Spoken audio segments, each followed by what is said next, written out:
could suit us more than this great rolling hull. Heave-ho, lads, the storm's in sight. Heave-ho through the black and white. We fear no gale, we curse no sea, for merry, merry men are we.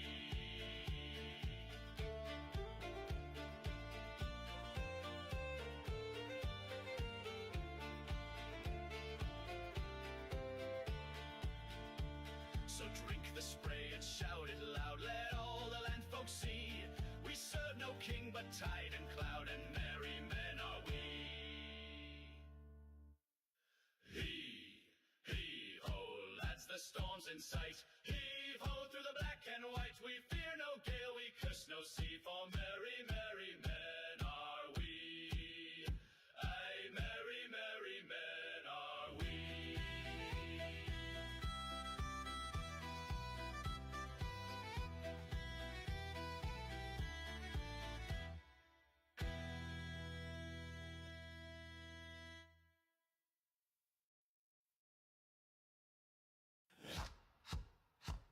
Heave-ho, lads, the storm's in sight. Heave-ho through the black and white. We fear no gale, we curse no sea, for merry, merry men are we.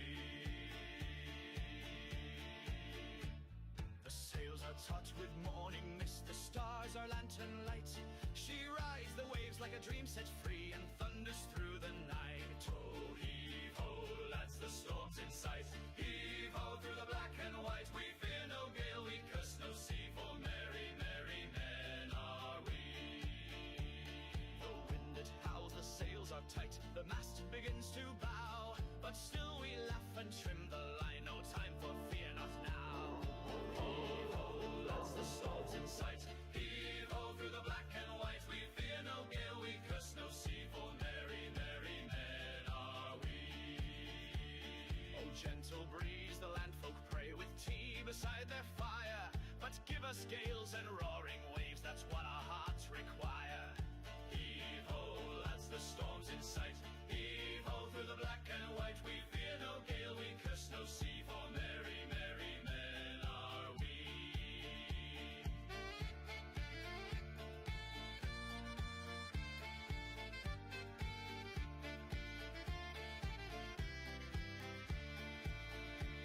We've heard the ghosts in midnight squalls and seen the mermaids cry.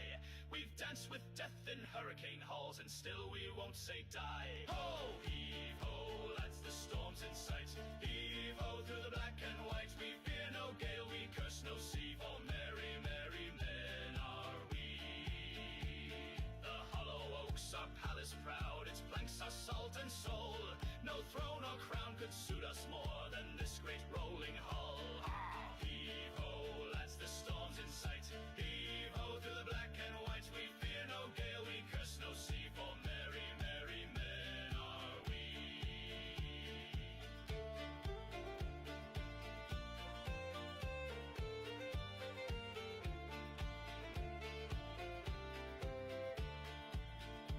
So drink the spray and shout it loud, let all the land folk see.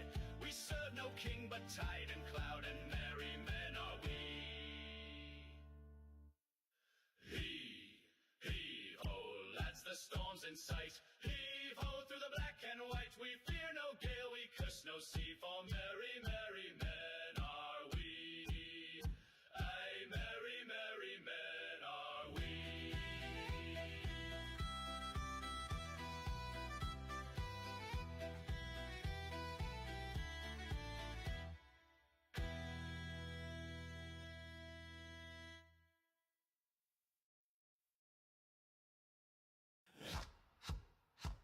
Heave-ho, lads, the storm's in sight. Heave-ho through the black and white. We fear no gale, we curse no sea, for merry, merry men are we. Waves like a dream set free, and thunders through the night. Oh, heave-ho, lads, the storm's in sight. Heave-ho through the black and white. We fear no gale, we curse no sea, for merry, merry men are we. The wind it howls, the sails are tight, the mast begins to bow, but still we laugh and trim the line, no time for fear, not now. Heave-ho, lads, the storm's in sight. Heave-ho through the black and white. We fear no gale, we curse no sea, for merry, merry men are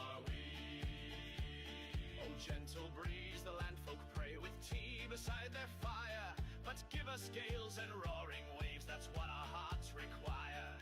Heave-ho, lads, the storm's in sight. Heave-ho, through the black and white, we fear no gale, we curse no sea, for merry, merry men are we.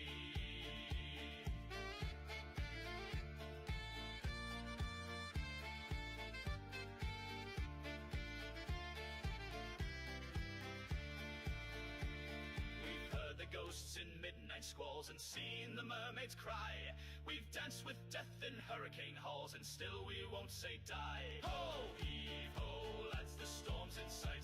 Heave-ho, through the black and white, we fear no gale, we curse no sea, for merry, merry men are we. The hollow oaks are palace proud, its planks are salt and soul. No throne or crown could suit us more than this great rolling hull. Heave-ho, lads, the storm's in sight. Heave-ho, through the black and white, we fear no gale, we curse no sea, for merry, merry men are we.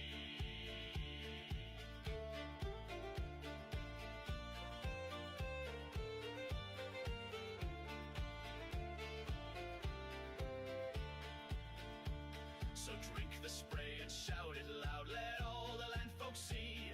We serve no king but tide and cloud, and merry men are we. Heave-ho, lads, the storm's in sight. Heave-ho, through the black and white, we fear no gale, we curse no sea, for merry, merry men are we. Aye, merry, merry men are we.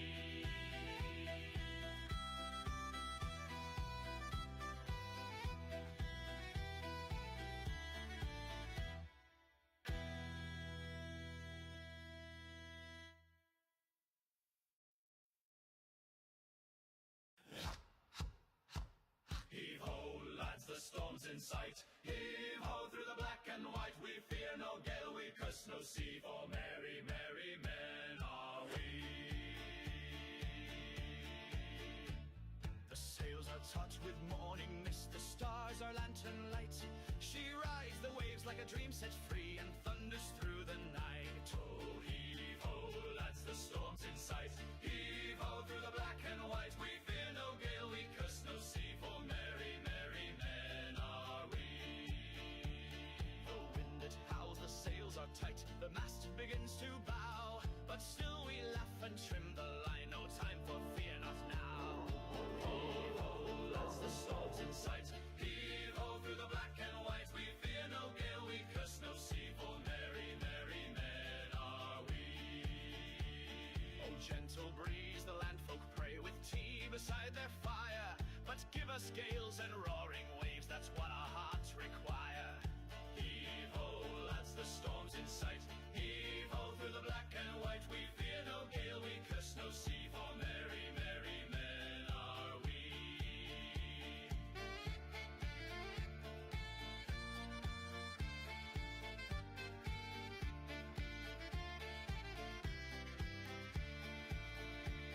We've heard the ghosts in midnight squalls and seen the mermaids cry. We've danced with death in hurricane halls and still we won't say die. Ho! Heave-ho, lads, the storm's in sight. Heave-ho, through the black and white, we fear no gale, we curse no sea, for merry, merry men are we. The hollow oaks are palace proud, its planks are salt and soul. No throne or crown could suit us more than this great rolling hull. Heave-ho, lads, the storm's in sight. Heave-ho, through the black and white, we fear no gale, we curse no sea, for merry, merry men are we.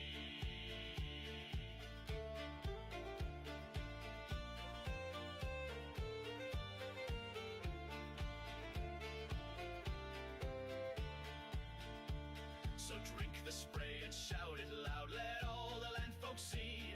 We serve no king but tide and cloud, and merry men are we. Heave-ho, lads, the storm's in sight. Heave-ho, through the black and white, we fear no gale, we curse no sea, for merry, merry men are we. Aye, merry, merry men are we.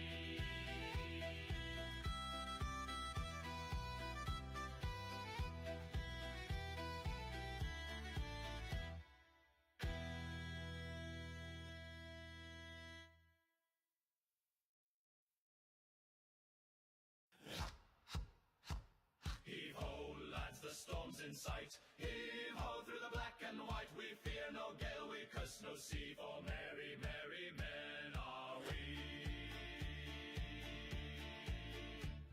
The sails are taut with morning mist, the stars are lantern light. She rides the waves like a dream set free, and thunders through the night. Oh, heave-ho, lads, the storm's in sight. Heave-ho through the black and white, we fear no gale, we curse no sea, for merry, merry men are we. The wind it howls, the sails are tight, the mast begins to bow, but still we laugh and trim the line, no time for fear, not now. Heave-ho, lads, the storm's in sight. Heave-ho through the black and white, we fear no gale, we curse no sea, for merry, merry men are we.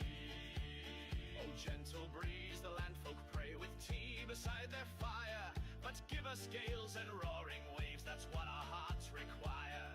Heave-ho, lads, the storm's in sight. Heave-ho through the black and white, we fear no gale, we curse no sea, for merry, merry men are we.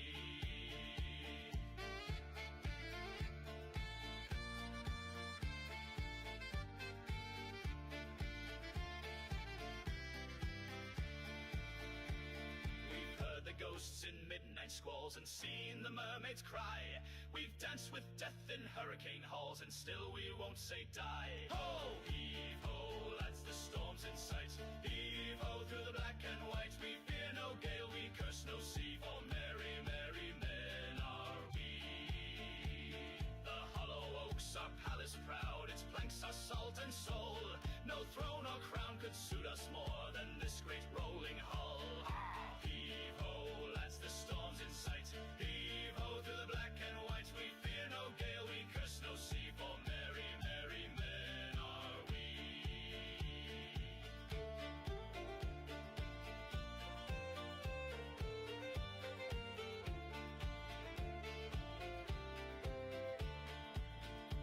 So drink the spray and shout it loud, let all the land folks see. We serve no king but tide and cloud, and merry men are we. Heave-ho, lads, the storm's in sight. Heave-ho through the black and white, we fear no gale, we curse no sea, for merry, merry men are we. Aye, merry, merry men are we.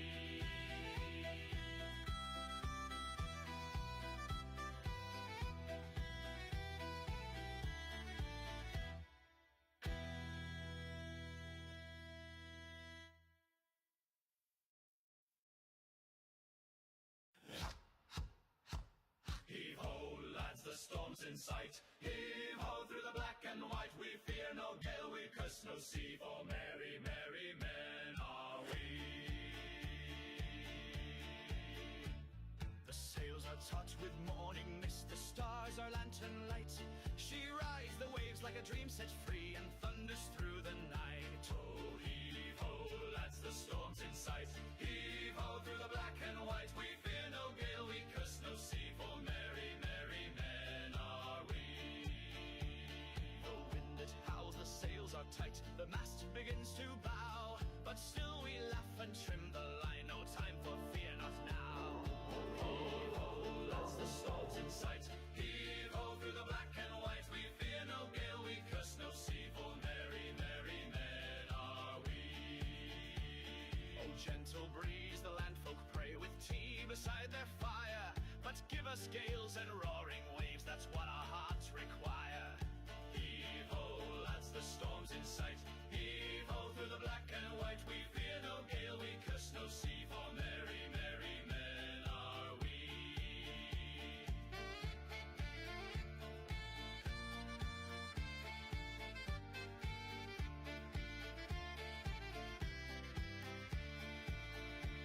We've heard the ghosts in midnight squalls and seen the mermaids cry. We've danced with death in hurricane halls, and still we won't say die. Ho! Heave-ho, lads, the storm's in sight. Heave-ho through the black and white, we fear no gale, we curse no sea, for merry, merry men are we. The hollow oaks are palace proud, its planks are salt and soul. No throne or crown could suit us more than this great rolling hull. Heave-ho, lads, the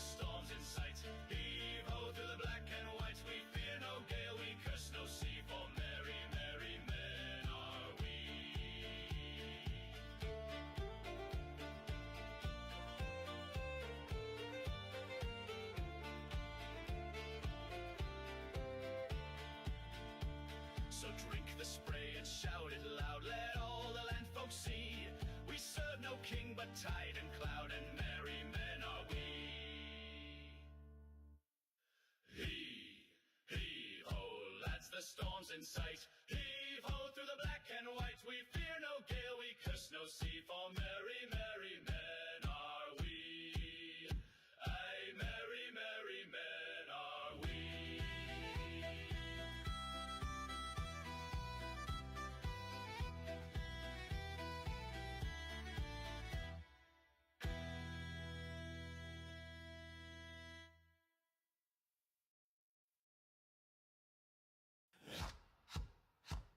Heave-ho, lads, the storm's in sight. Heave-ho, through the black and white. We fear no gale, we curse no sea, for merry, merry men are we. The sails are taut with morning mist, the stars are lantern light. She rides the waves like a dream set free, and thunders through the night. Oh, heave-ho, lads, the storm's in sight. Heave-ho, through the black and white. We fear no gale, we curse no sea, for merry, merry men are we. The wind it howls, the sails are tight, the mast begins to bow, but still we laugh and trim the line, no time for fear, not now. Heave-ho, lads, the storm's in sight. Heave-ho, through the black and white. We fear no gale, we curse no sea, for merry, merry men are we. Oh, gentle breeze, the landfolk pray, with tea beside their fire. But give us gales and roaring waves, that's what our hearts require. Heave-ho, lads, the storm's in sight. Heave-ho, through the black and white. We fear no gale, we curse no sea, for merry, merry men are we.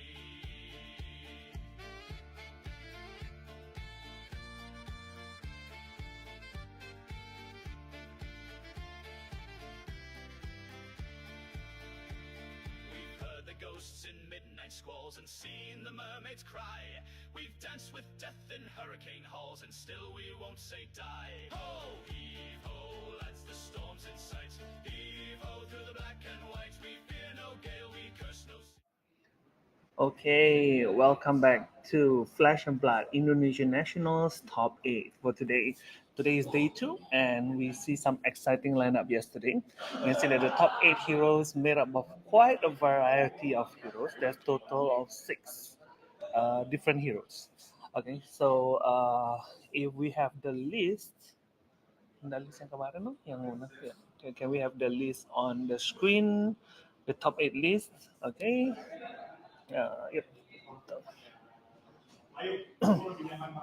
Okay, the top 8 list. So coming up on top, we have Muhammad Agus Suryanto, which is he'll be bringing Invaders. There's number 1. Number 2, we have Anthony Julio. He's bringing Dorinthia. Number 3, coming in number 3rd place, we have Theodore Andrews. He's bringing Sindra.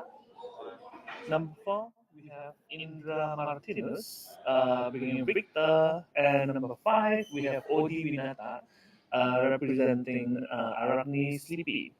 Then we have number 6, we have Justin Frederick, representing Gravy Bones. And then number 7, Nathaniel Avelino, representing Sindra. And the last but not least, we have Jet Mika, representing Gravy Bones. So you can see this is the pair up for each of the bracket. This is the top 8 bracket. So we'll see the Invaders will be up against Gravy Bones, Victor against Arachne, Sindra against Gravy Bones, and the last one is Dorothea versus Sindra. So feel free to root for your desired champion. And yep, we'll be looking into the game real quick as the players are preparing. So feel free to support the champion that you feel will bring back the living legend point. I think there is some interesting champions here, which is recall. I think Victor. I think is highly missing ever since new came into existence. But now there's a lot less of pressure from new because she went on living legend. So I think Victor now is in quite a good position. Against Sleepy though, I think this one will be a quite also good matchup. I think it will still lean a little bit more to Sleepy, but yeah, we shall see how it plays out. I think this will be an interesting matchup.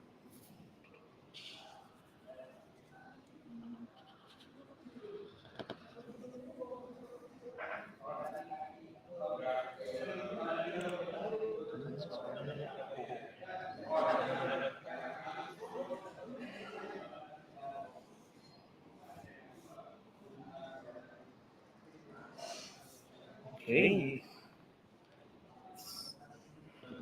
Sound echoing. Is it still echoing? No? Okay. We'll wait for the players to be ready.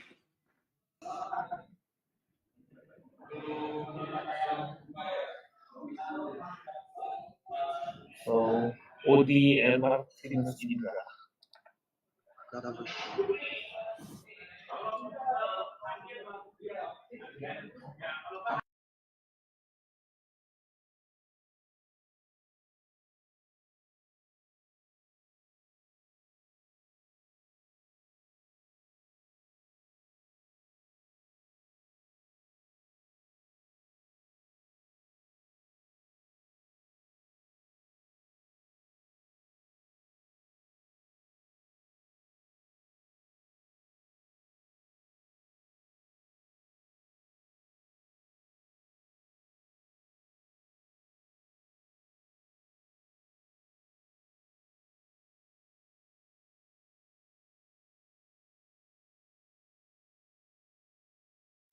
Okay, players are still preparing as this is the top 8 round, so I'm pretty sure they are.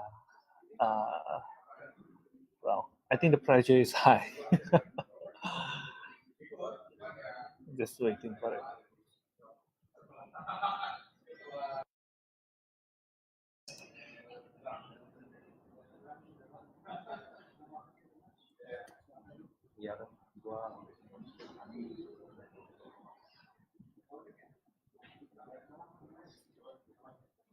Okay, now we're just waiting.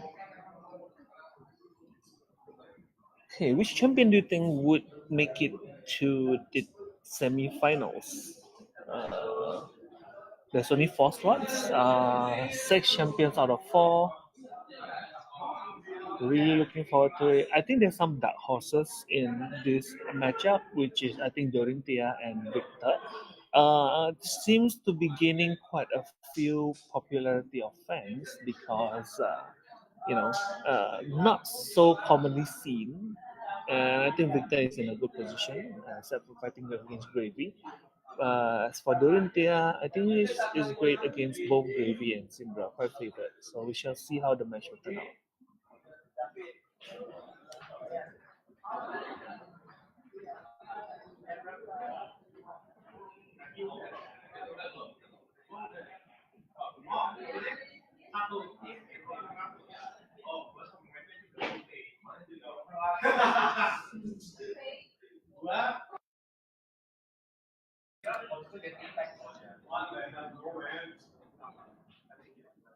People. Oh, okay, players are getting ready on the table. Each of the quarter finalists, they're all in that list. Yep. I think most of them will have known each other's deck. It will be quite interesting to see how things turn out. I still feel that the match might be a bit more favored towards Sleepy slightly, but we shall see.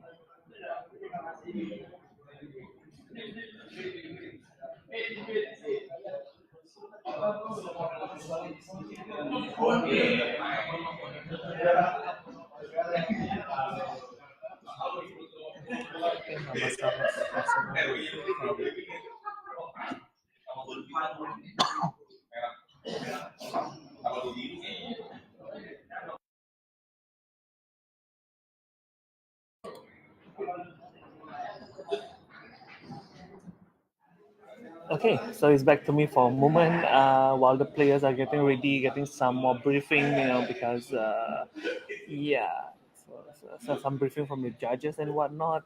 So we're just waiting for the match to start.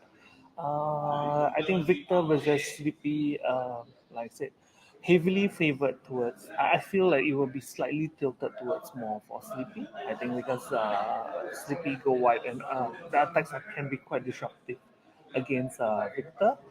But I don't think Victor is in a very bad position or disadvantages as compared to Victor against Nu, because at least the blue cards cannot be reused like how Nu would turn their own cards against themselves. And then we have Verdance and Gravy, so it's kind of a rematch for yesterday last game. Okay, thank you, Rama. Thank you, Rama, for the check. I think earlier there was some echoing. Yes, indeed. So, yeah, Verdant will be up against Gravy. I think there's also a very interesting matchup to look for. But yesterday they ended up in a draw because of time. So I think this round, where there's not really much time limit, they have to really fight it out. Let's see if both sides actually will have find some way to kind of like deal with the I have to say time mainly because Gravy tends to play a little bit slower in the sense that because he's a more of a setup hero, unlike maybe heroes like Syndra is more of an aggro player or aggro style, you know. So I have to see whether how and from yesterday what we saw from the game, from the Gravy game and against the Syndra against the Verdance especially, so we can see that Gravy have that a little bit slight, I won't say problem, but because he have the lack of weapons currently, he is only using compass, right, which is the lack of go again on his ally. Of course, if you do give him too much of a go again, I do think that he will be pretty broken in some way. So I think now he's in a very good position where it's pretty balanced that he can summon out like big HP allies to basically create a bot presence. And on the other hand, you kind of as an enemy you kind of have to clear it out. So the problem with Verdance is Verdance is more of a like one big attack style hero. So she just deal one big burst of damage. Like you assume most probably Plow Under, Felling of the Crown, maybe Autumn Touch can be used, or even Evergreen. This kind of cards you would see them in play, which will usually casually hit you for like anything between 6 to 8 damage. So if those cards are actually used to clear the Gravy allies, so especially Whaler, because Whaler have 7 hit points, it will be a bit more difficult to push through the game. So I think that's also one the play that the Verdants have to consider uh, what what they want. They want. Hey, Michael, hello, welcome to the stream.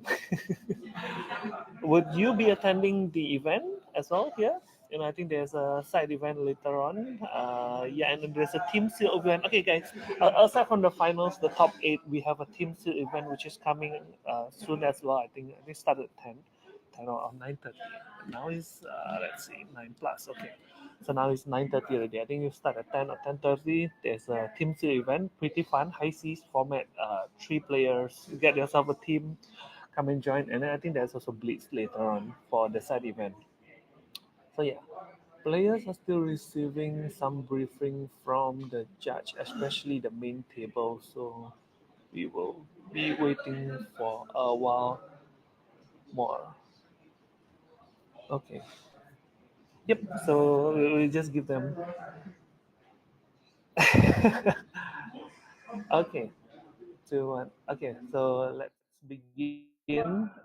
We will be looking into their screen as they are preparing. They're just listening to some more instructions from the head judge, and the game will begin shortly. So stay tuned. This is the quarterfinals of Indonesia Flesh and Blood Nationals 2025.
Okay, game is starting soon. Okay, here we go. Uh, let's see, Sleepy versus Victor. Equipment looks pretty standard. Is there a Flexor? I see yes. So Victor is opting to bring in Flexor. Okay, and Sleepy choose to go first. Both using tonics and both using crown. Profidence, okay.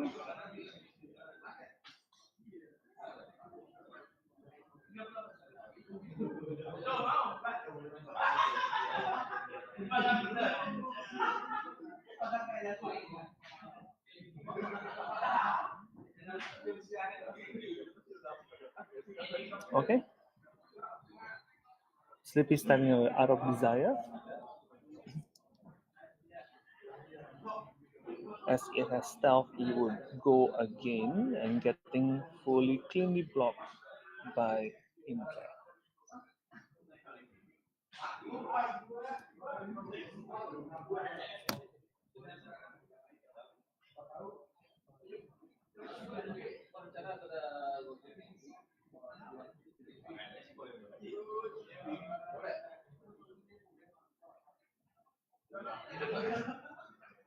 Okay, that's early.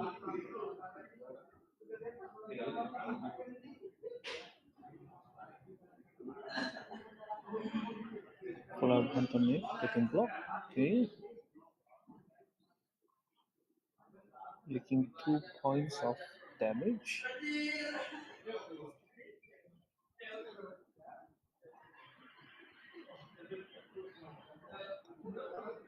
Okay, that concludes the first turn. We're gonna put a card in arsenal. Okay.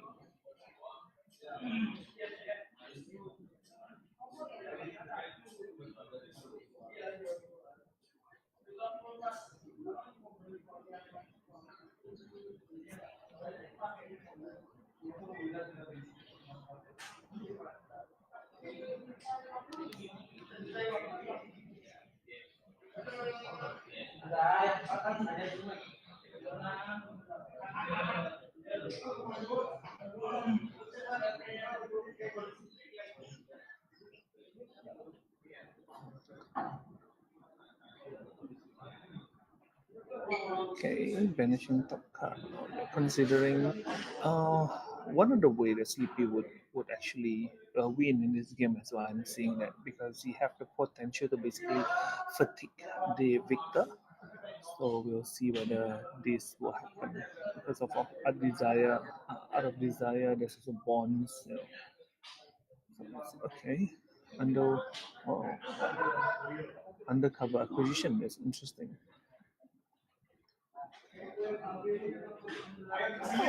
I think this is a very interesting follow-up.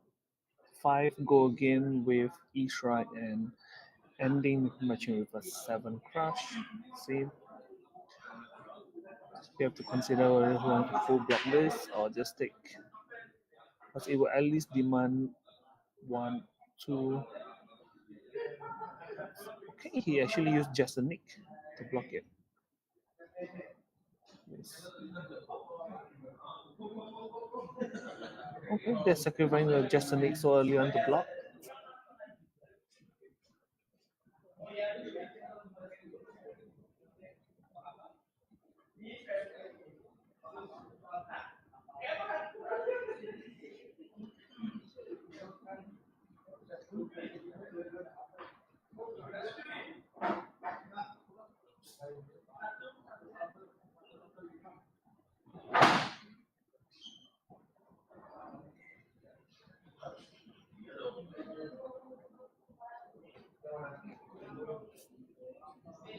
Basic sleepy move. Always first off, always getting a go again.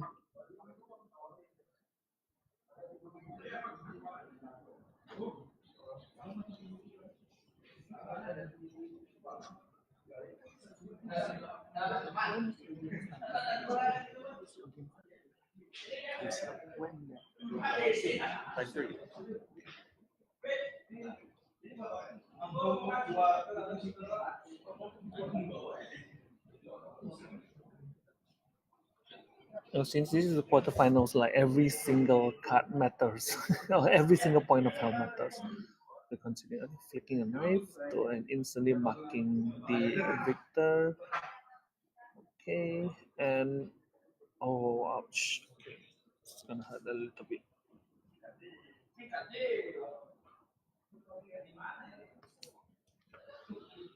Oh my god, follow with a codex. I think that is a excellent play from OD.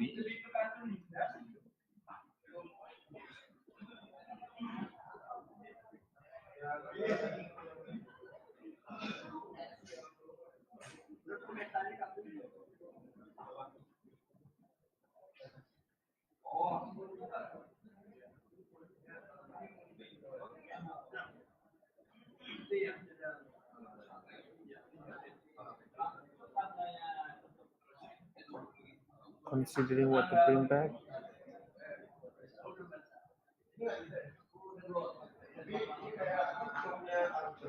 Okay, discarding rounds, alright. Oh, he sacrifice Golden Sun and a visit to the gold main. Okay. Deciding to give Arachne the full hand next turn. I see. I think this will be a quite a dangerous play, but yeah, I see a different reaction in Arachne's hand. So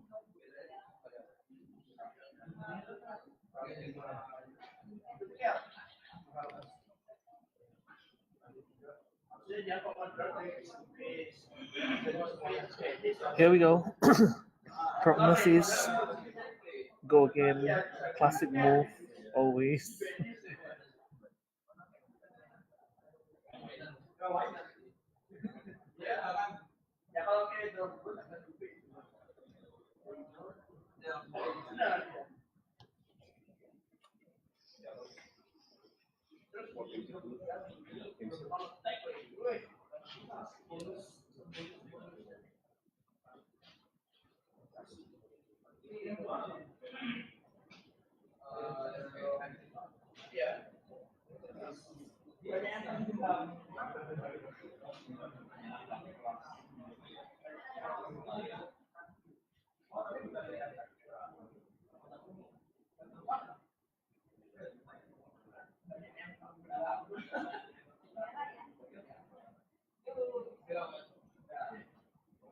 There's always this because I only have full hand, so the victor have to consider because this is a prognosis whether to sacrifice a card or not. Because this one has automatically has go again.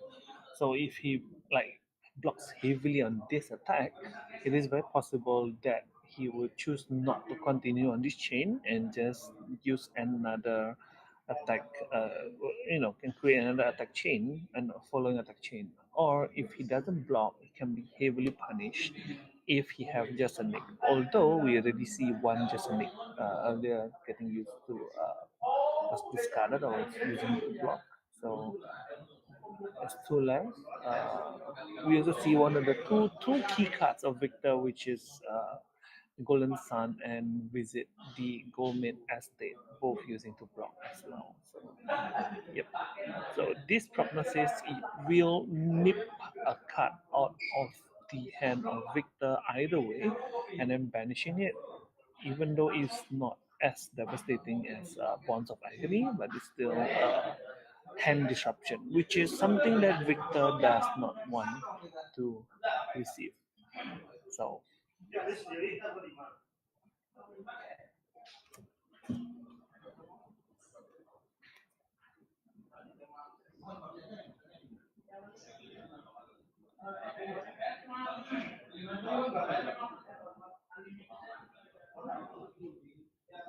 okay, choosing to block with just the hand equipment. Okay, which also will reduce the attack buff by one this turn, I believe. Yep. It's the gauntlet, special gauntlets by Temple. I got it. Okay, so decided not to continue on and then instead, oh, flicking.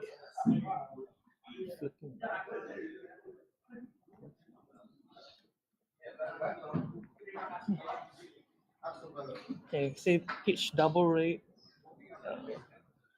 Do Hunter's Cliff because he wants to mark. This is where we were discussing about yesterday that Sleepy Mark and Mario Mark, they kind of matters differently. Like both, I think marking the hero will be more relevant to Mario as compared to Sleepy. But there are some cards that are really good interacting with all these mark of the Black Widow and the attack reaction as well.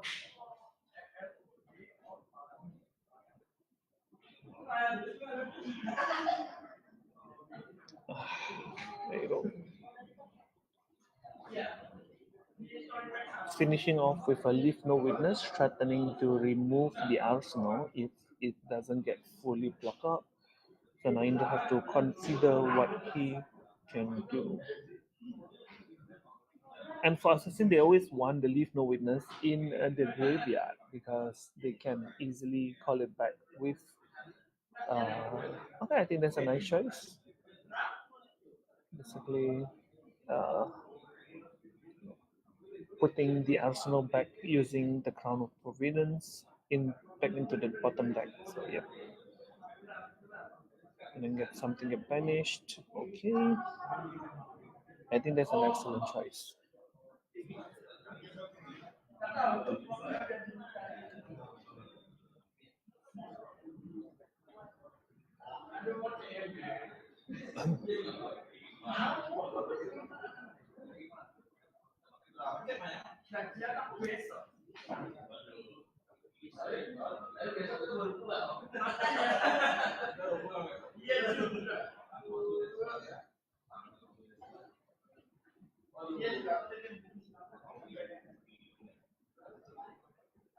Okay, that's a spinal crush coming in for 9, I believe. Yep.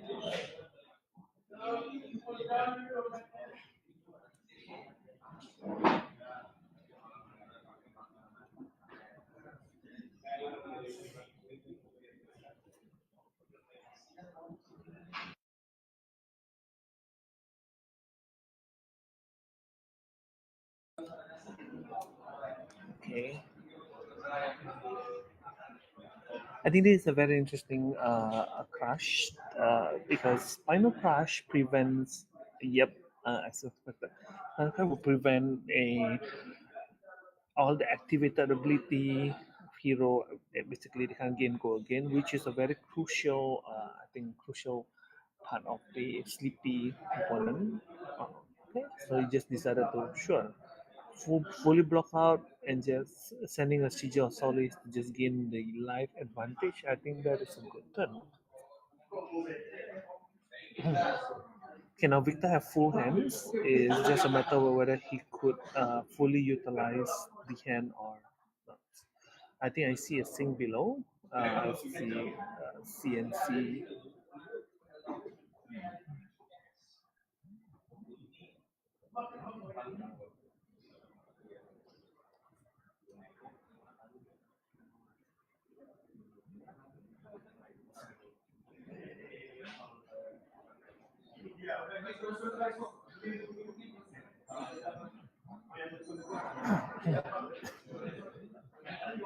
Okay, so now we have Crush the Week. Dealing 4. I mean, this casual 7. It's a rate Crush the Week. 7 crush effect. If it deals more than 4 damage, they complete an attack action with 3 or less base during the next action phase. So this one will at least demand 2 card hand to be blocked at least. But we do know that the I believe the arsenal should be a thing below the arsenal of Arachne. And since Indra have 4 hands or 3 hands, oh okay. I was expecting him to do a pummel, but no. All right.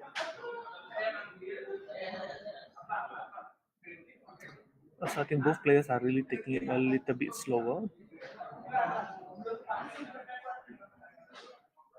Both kind of equal in terms of hit points for now. Here we go. The Bonds of Agony.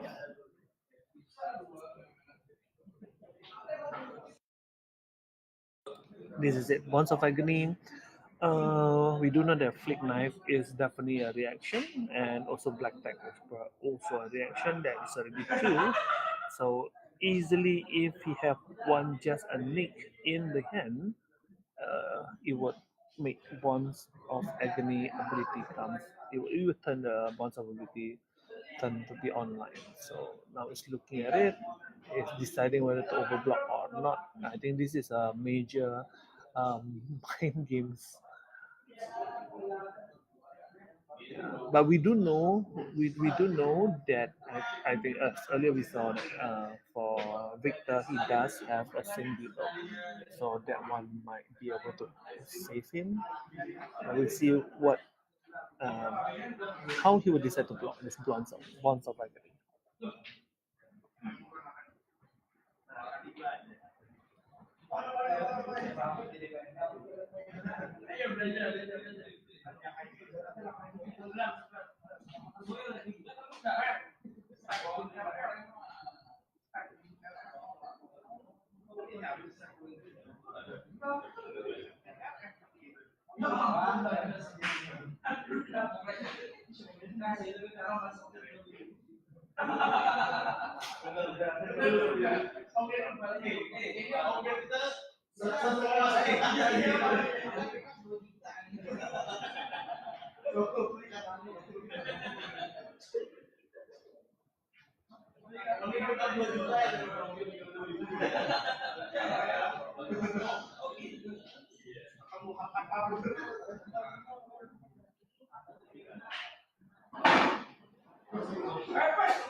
Okay, so one go again with two hand cards left.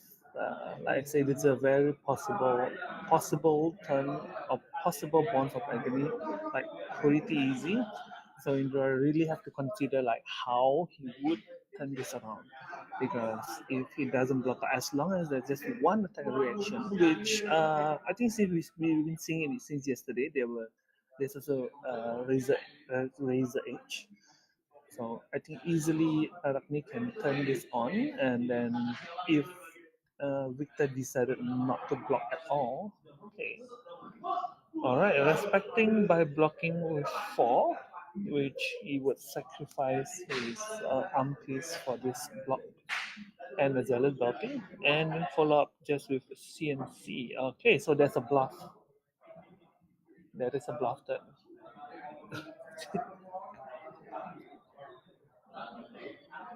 There's a prognosis getting pitched down. Mm. But this is the first bonds that we see. So yeah. So then I have to decide whether he want to take 6 and lose out his okay, so decide to full block it out. Okay, that's losing a CNC and a pommel with the equipment as well. Okay.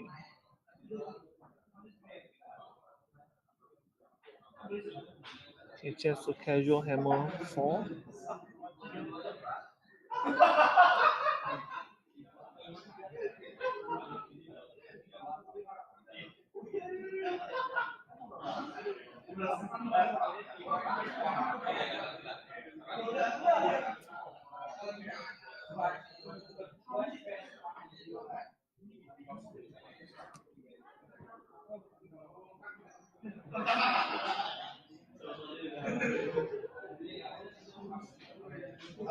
I think they're taking it slow, really slow. 34, both at equal HP, 34. But we do know that Arachne have ways to slowly gain it back. As earlier we see he brought Siege of Solace, and I was, prognosis can somewhat heal to a certain degree as well. So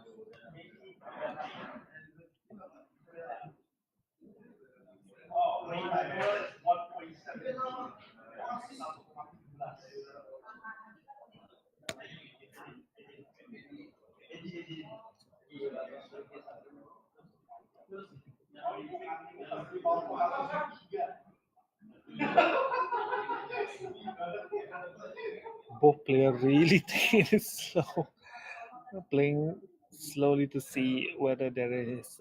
Okay, here goes. So they decide not to block at all and just full return tempo of 6 points of damage.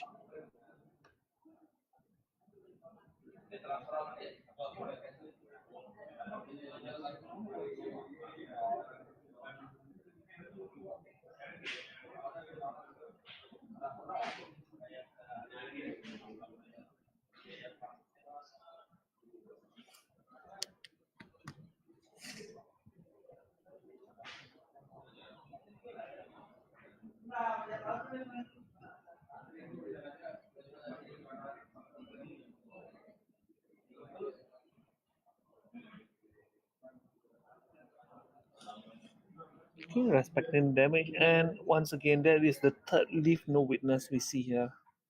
The third leave no witness. Okay, seeing below. Excellent. There's a full, nicely played block by Indra. I think that seeing below has been waiting there for quite some time.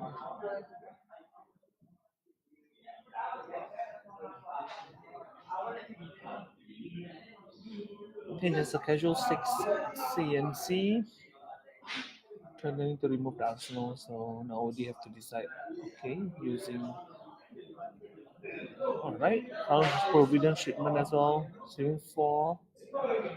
Putting the card into the deck, bottom deck, and drawing 1. Okay, now both players have lost their hit pieces.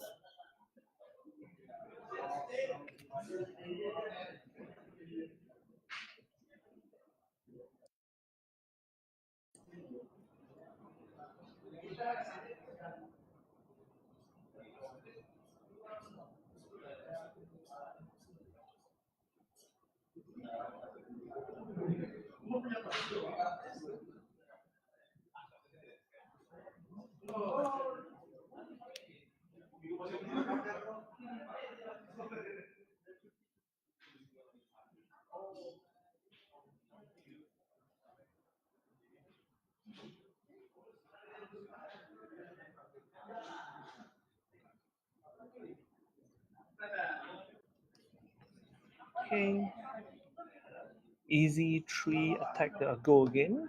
This pain in the backside, get to mark, and yep. I think this is a good card for assassins because assassins dagger tend to have like on hit effects, so they kind of want you to block, and at the same time they kind of don't really want. For sleepy, it will be a kind of different kind of mechanism, but overall, I think this is a good play. Starting out with pain in the backside, I think it's a good kind of damage. Let's see.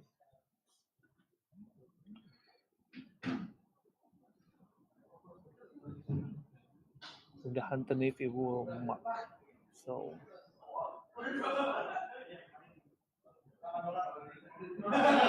okay, which Invaders does it take? Because the follow up for the pain in the backside will be easily you can once again if because OD have 4 card hand, it could potentially be another take up the mental, but we saw 1 getting used very early on to +1 attack without the mark ability.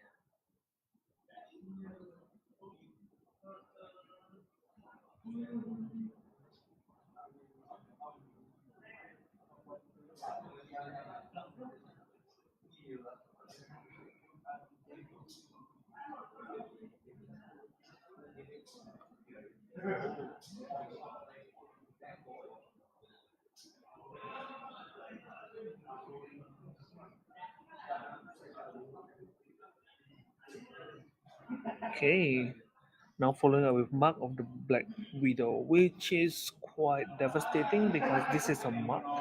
You see this Mark of the Black Widow, 0 for 3. That's yep. And if it hits, it will banish a card from the hand of the enemy. So let's just see. Is he able to add some damage to this? Is he going to do an attack reaction? I think it'll be very devastating if he does take up the mental at this point in time. But yeah,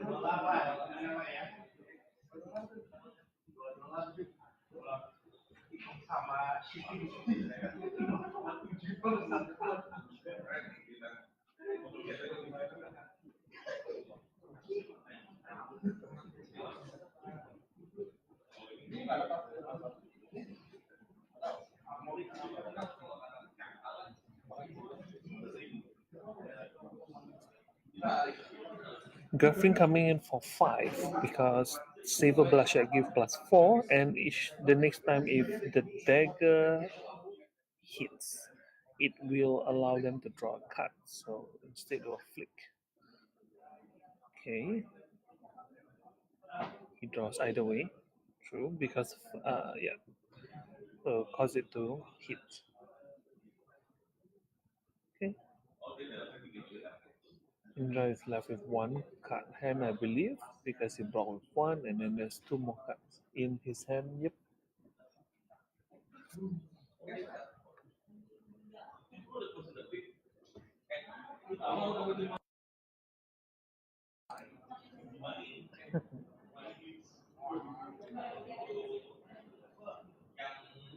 Then both players are taking it really slow as well.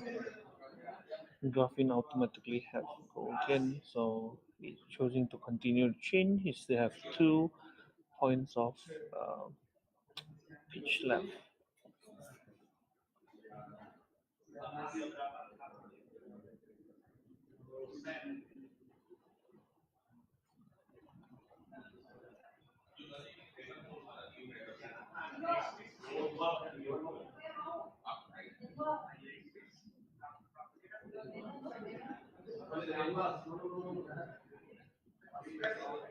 Okay, continue with up sticks and run, retrieving a dagger from the graveyard. I believe the hunter glaive is getting back.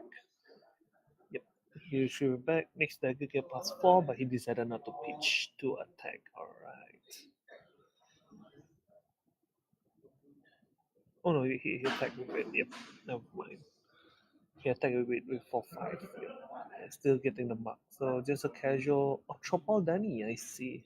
It's an excellent card for Victor. So while he pitched to attack with Mila, he gains the draw of a card. I think that's a good play.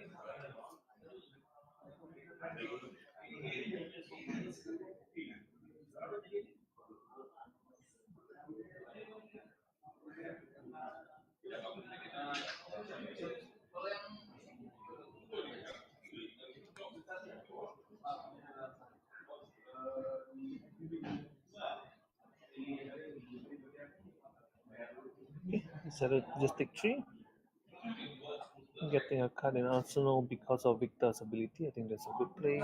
But the Arachne have full cards. Okay.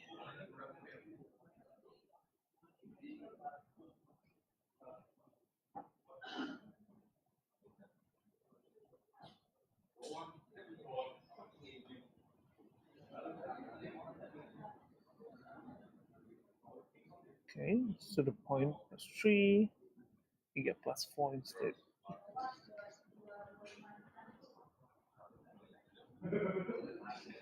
Blocking crush. Challenge other. Okay. But that is not Golden Sun, so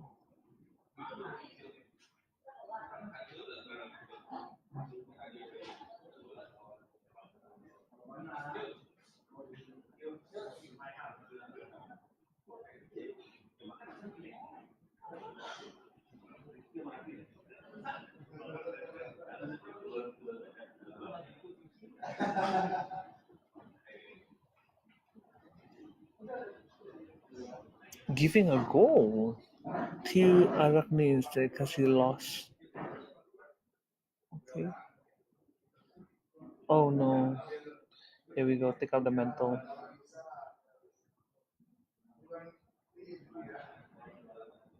Punishing, I believe, is Bonds of Agony. Yep. And then now he flicks. That is his second. Yep. And then he will use Black Tech to give it go again. That's his third. So there'll be. Yep, 10, I believe, will be 10. The only way he can fully block this out, he need to block 7 more.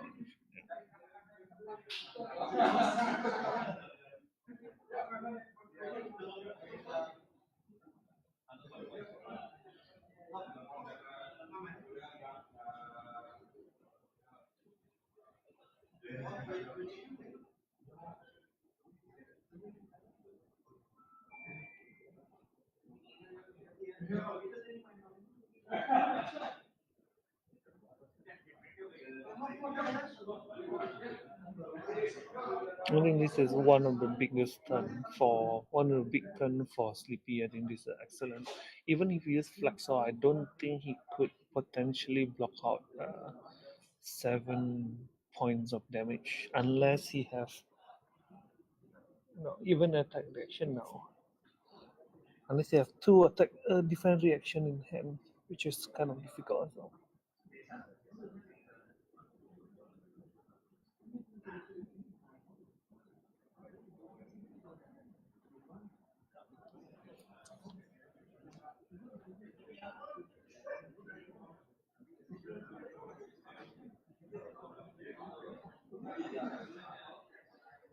Okay, using Flexor now, which he can pitch the. Yeah, I think this is a wise choice. He want to save his E strikes, so pitching. So he will take I think 5. You get to see. So E strike. We have 2 E strikes. No wonder. And earlier we already seen him using 1 E strike, so he want to save his last E strike instead.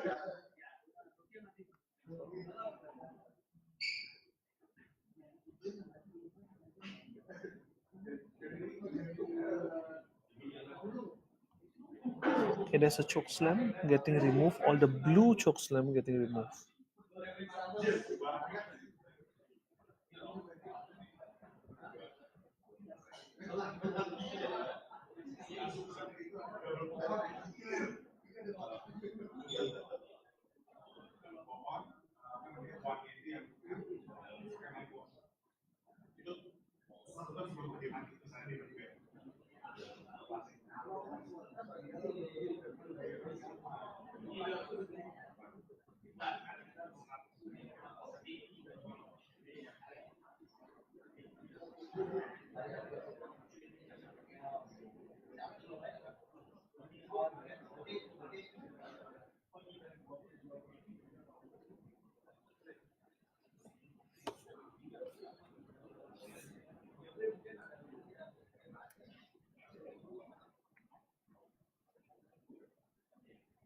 All the choke slam removed.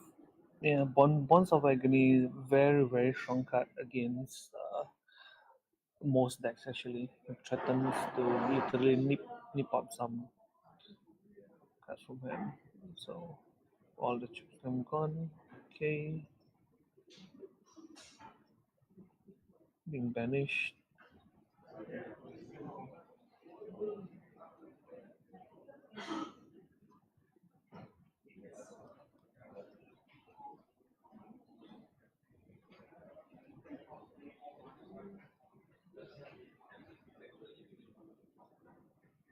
Okay, sigil to increase the life a difference again. It's 26 versus 17.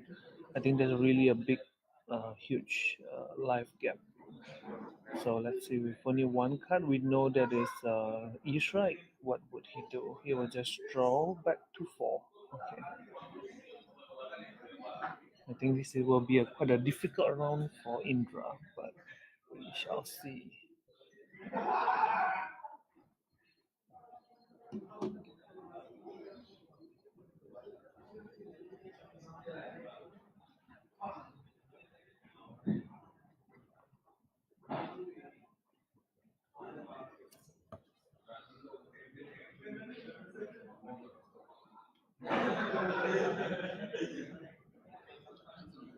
I think this is a very difficult matchup for Victor as its current standing, because giving Arachne full forehands every single turn means that he have a lot of I have to say free reign to do what he needs to do. Especially an assassin, you have all the attack reactions, and Sleepy always go again anyway. So I think it's gonna be quite challenging, quite an uphill battle for the Victor as it currently stands.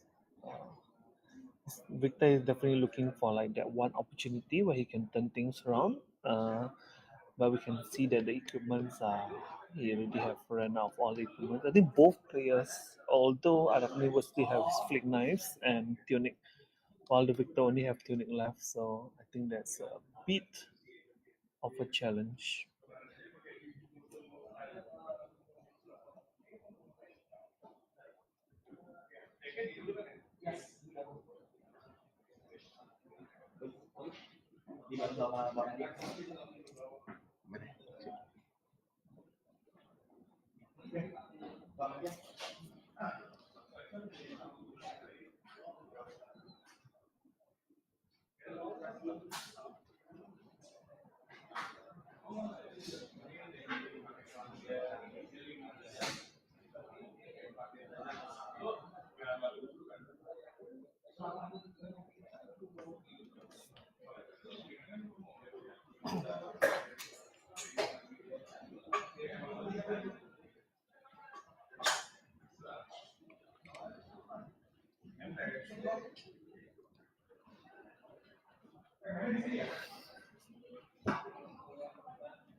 Mana suggestion ko yan? And now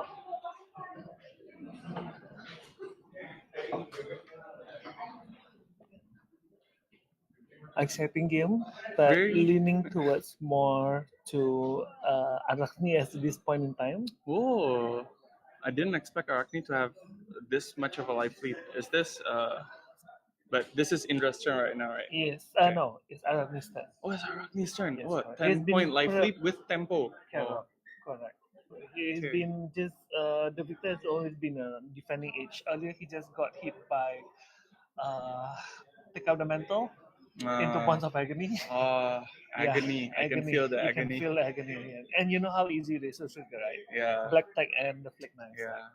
Casual. And Victor doesn't run many D-reacts, so Correct. from a deck composition perspective, it's very hard to prevent big turns. And it's just a casual 10. Bonds of Agony casual 10. So it's kind of difficult. So, yep. Very interesting. Okay. Yeah, I see the equipment suite from the both sides. Victor already spent. Yep. He used one to prevent the first bond.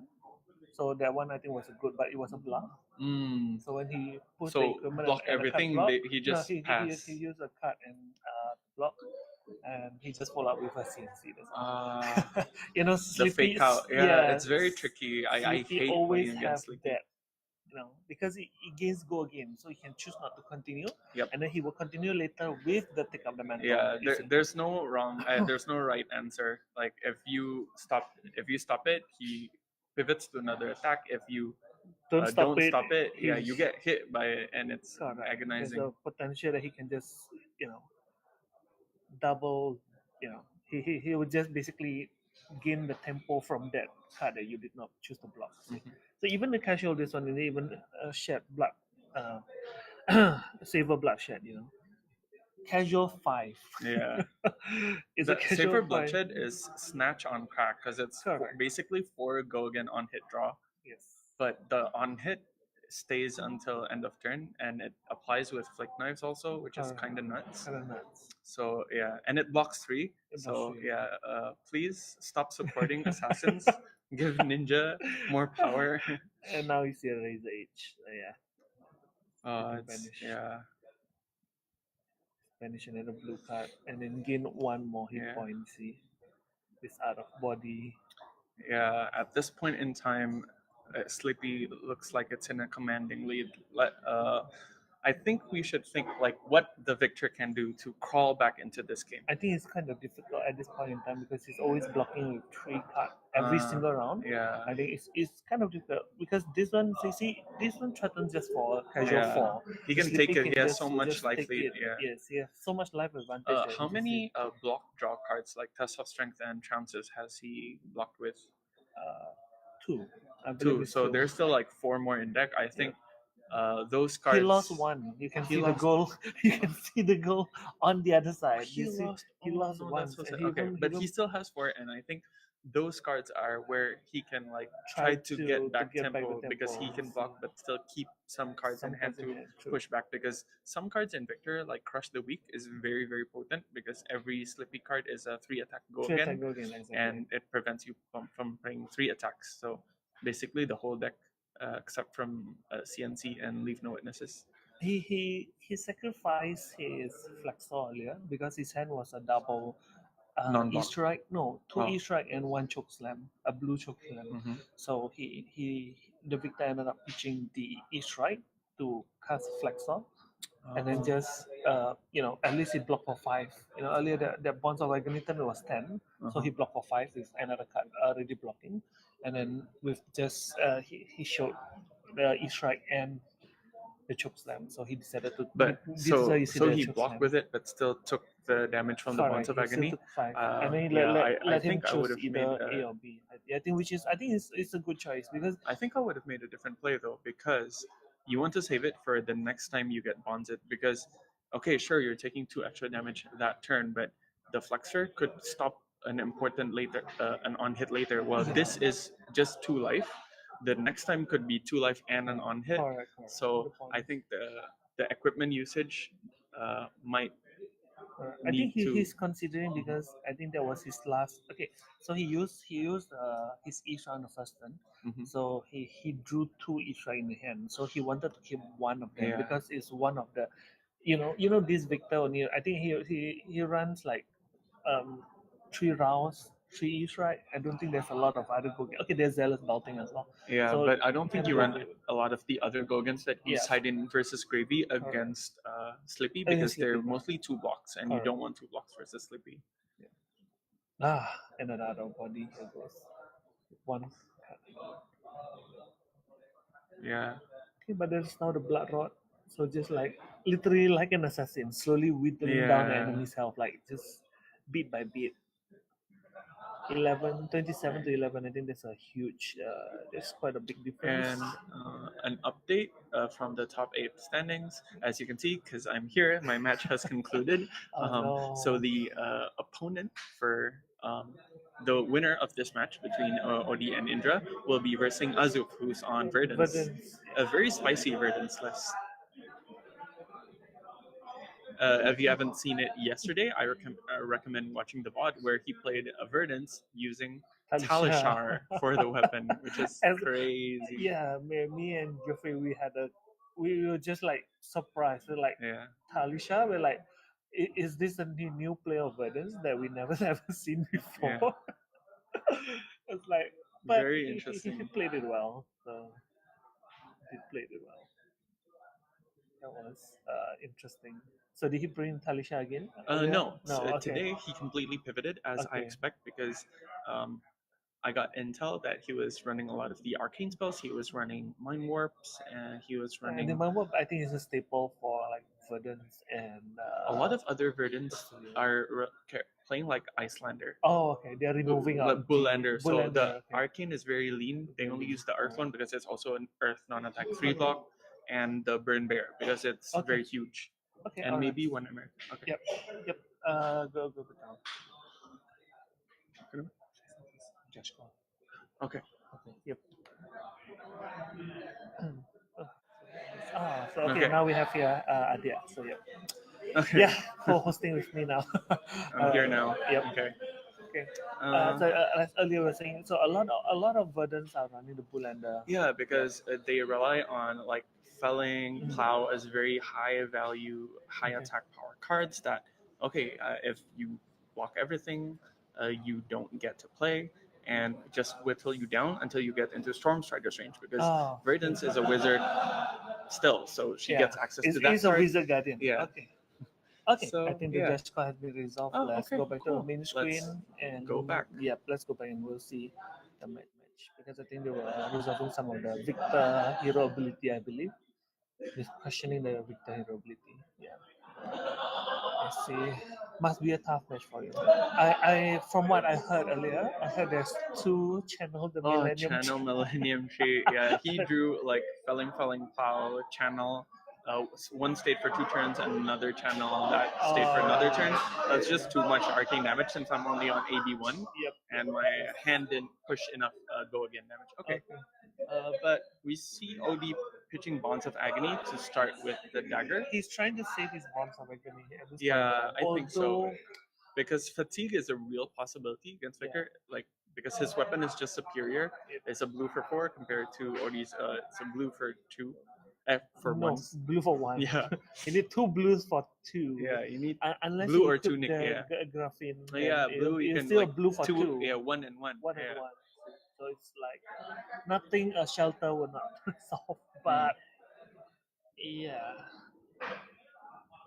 Now, okay, see this thing. I always find this very interesting because sleepy, right? Once again, okay, if it is against a Mario, Yeah. you know, so I You know almost always block the dagger. yes, right? because the mark is very Mark is important. very potent, Very but potent for in Mario. Sleepy, Sleepy is a like- lot of the time I tend to take it because the number of times they run the Mark of the Black Widow, usually just the red ones, they don't bring the blue ones, or vice versa, only the blues, none of the reds.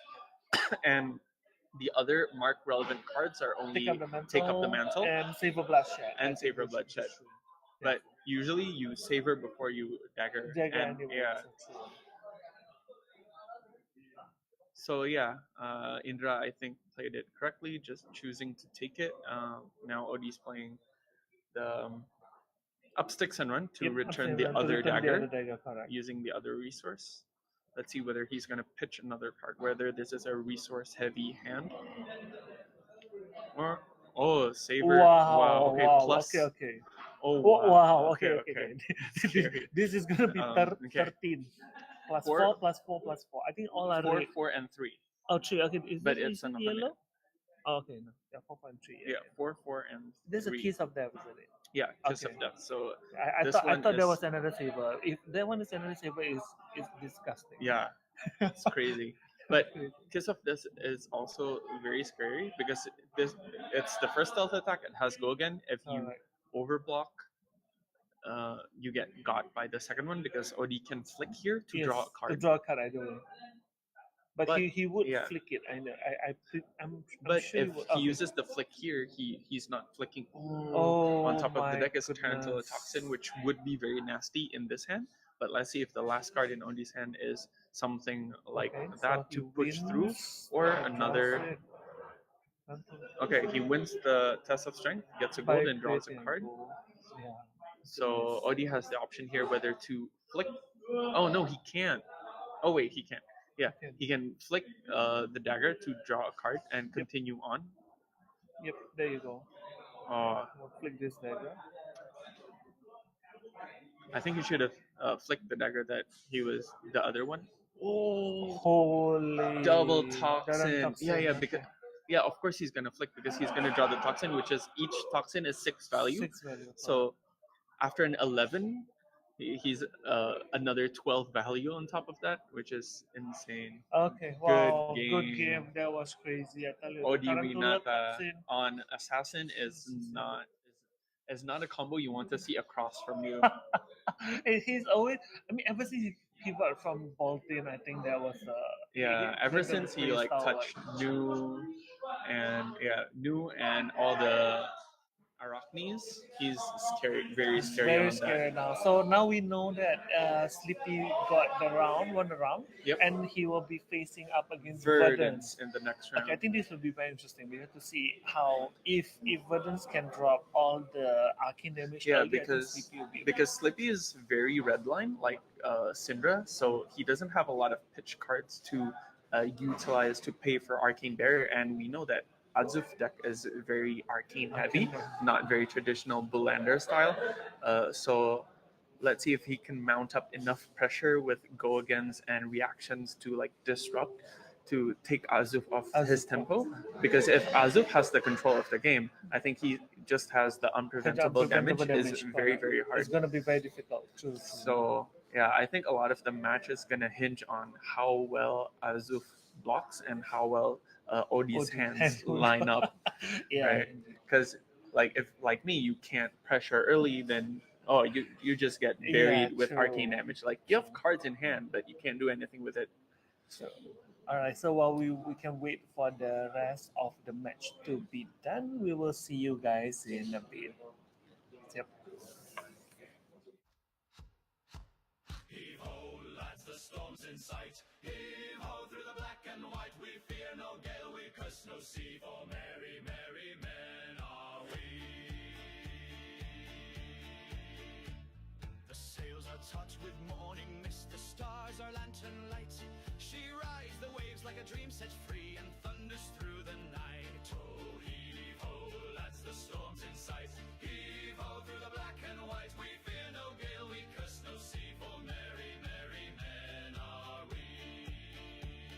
The wind it howls, the sails are tight. The mast begins to bow, but still we laugh and trim the line. No time for fear, not now. Heave ho, lads, the storm's in sight. Heave ho, through the black and white. We fear no gale, we curse no sea. For merry, merry men are we. Oh, gentle breeze, the landfolk pray with tea beside their fire. But give us gales and roaring waves, that's what our hearts require. Heave ho, lads, the storm's in sight. Heave ho, through the black and white. We fear no gale, we curse no sea. For merry, merry men are we.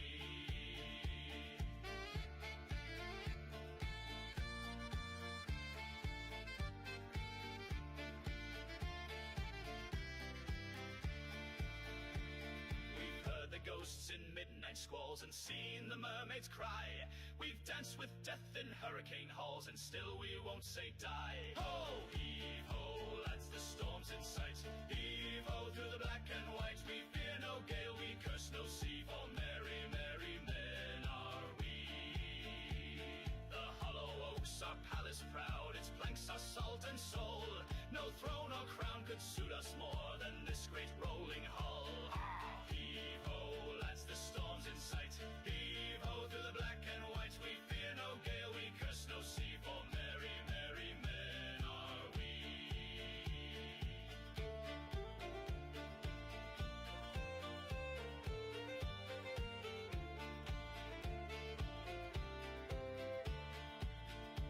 So drink the spray and shout it loud, let all the land folks see. We serve no king but tide and cloud, and merry men are we. Ho, lads, the storm's in sight. Heave ho, through the black and white. We fear no gale, we curse no sea. For merry, merry men are we. Aye, merry, merry men are we.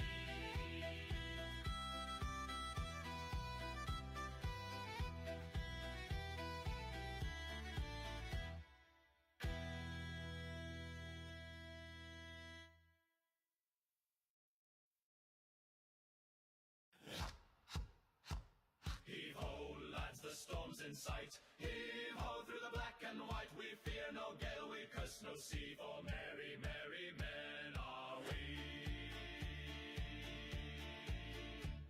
The sails are taut with morning mist. The stars are lantern light.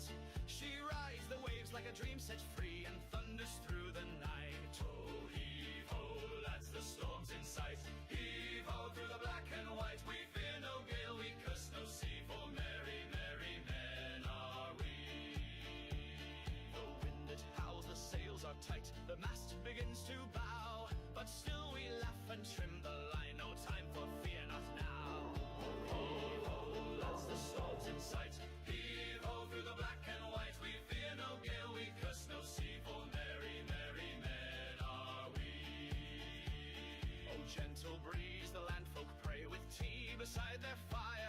but give us gales and roaring waves, that's what our hearts require. Heave-ho, lads, the storm's in sight. Heave-ho through the black and white. We fear no gale, we curse no sea, for merry, merry men are we.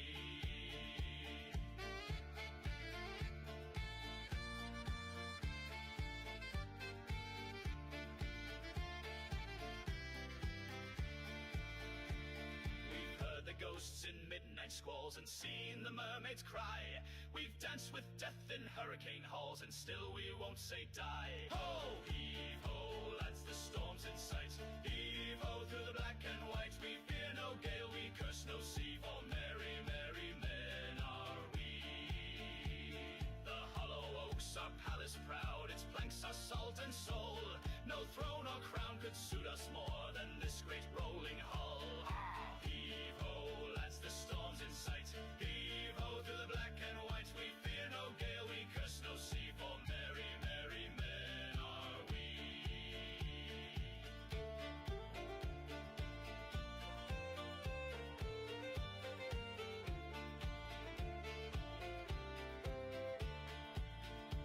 So drink the spray and shout it loud, let all the land folk see. We serve no king but tide and cloud, and merry men are we. Heave-ho, lads, the storm's in sight. Heave-ho through the black and white. We fear no gale, we curse no sea, for merry men. Okay, welcome back. Now we have the one of the winner of the quarter finals. We can see you on the screen. Hi guys, I'm your Hi. battle-hardened caster last season. Is this called a revenge because you didn't get to play? So now they say, okay, now since I didn't get to play in Battle Harden, I must win in the nationals at least. What do you mean? I just play my best, All right. Win and win, hopefully. Did we all see that crazy last turn? I know. I'm so glad it's recorded on stream so I can watch it again tonight. Okay, to please yourself, like yes. double tarantula toxin. We Yes, were like, yes. yeah, we were speculating. We were like, he could flick this and then draw the tarantula toxin, and if he have another one, there will be a deal. There will be literally just seal the deal, and you had it. I And know. we know it's Yes. coming. Crazy turn, very well played. So, how do you feel throughout the course of the game? How have Victor been pressuring you? From from you. I'm not a victor expert, but I think the nowadays victor is that is more tuned to fighting against gravy. Okay. More like goal again attack action Okay. is a little bit more favorable to Sleepy, I guess, Okay. because I don't know. I think if we are sacrificing a lot of like stable blockings or consistency, Oh. so they can have more go again to Go clear again to allies. clear Yeah. allies. Indeed. So earlier I was looking at how Indra was playing. I think he was it kind of like a little bit getting bullied by you because of all the cards he's playing. Like I think he did well in the first few rounds, but I think the pressure wasn't enough to basically need more hand cut from you. Yeah. I think so. And then there's a lot of round where he is just forced to just use all his hand to keep blocking, and you end up like I think you have 3 or 4 consecutive turns with full hand and an arsenal. I think that really gives you a huge advantage, and then you slowly gain your life back using a little bit of prognosis, and you're using CGL Solace. And I saw the life difference. Like you guys went from the same, and then eventually like you can see the Victor life slowly getting. Yeah, the chipped thing away about as Victor well. is they don't really have a lot of defense reaction. Yep. So sometimes it's sometimes just using your disruption style attacks, Yep. it will get in their head that okay, do I need to overblock this or not? Yeah, correct. Right? Yeah. Correct. I saw the one, especially that mind game, the one that you just attack with one bond. Yes. And he was like really thinking about it, and he sacrificed his glove, gauntlets for it, and you ended up with a CNC. I was like, "That's a bluff." I was like, "I saw you have 2 hands left," so it's like, but we all know that because even with 2 hands, you had your black tech and you still have your flick knife, so that is easily a 2. And I attack usually reaction. one more attack reaction. Correct. Which I don't have, to be honest. Yes, correct. But you potentially could if you have 1 in hand. So Yeah, that, I mean, that I make think him at think the about it. point of the game, I saw him checking the graveyard, and I checked my graveyard as well. Yeah. And there's still like very, very few. Yes, correct. So- In the graveyard. So he's thinking Statistically, it's very it's high very for me possible to that have you would one. have it. Yes. So exactly, I was also thinking that I think you might have 1, or you don't. Yep.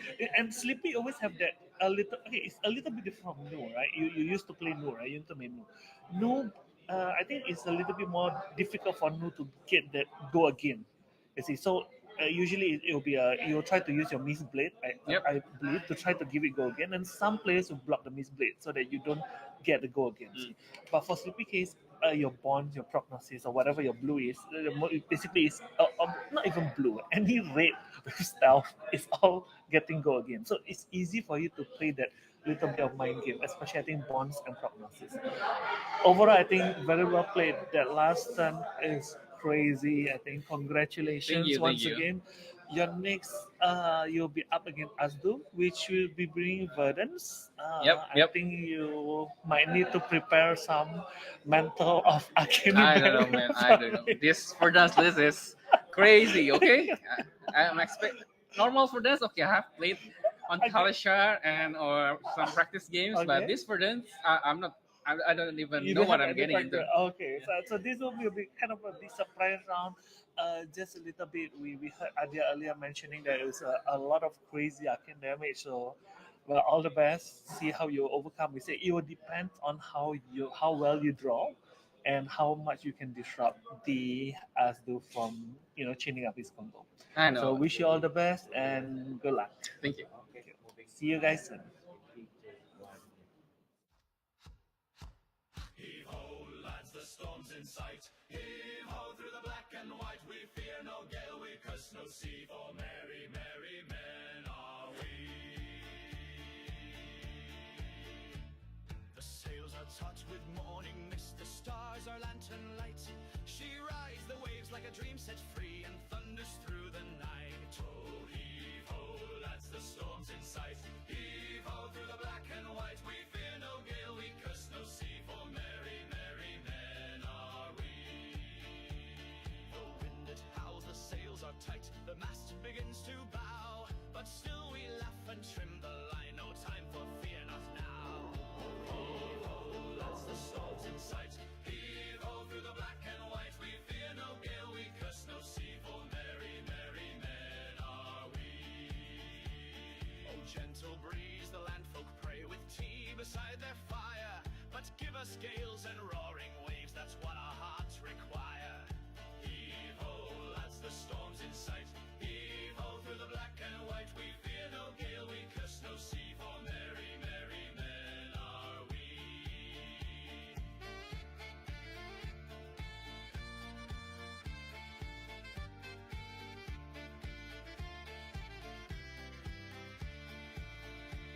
We've heard the ghosts in midnight squalls and seen the mermaids cry. We've danced with death in hurricane halls and still we won't say die. Ho, heave ho, lads, the storm's in sight. Heave ho, through the black and white. We fear no gale, we curse no sea. For merry, merry men are we.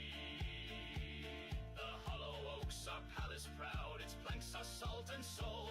No throne or crown could suit us more than this great rolling hull.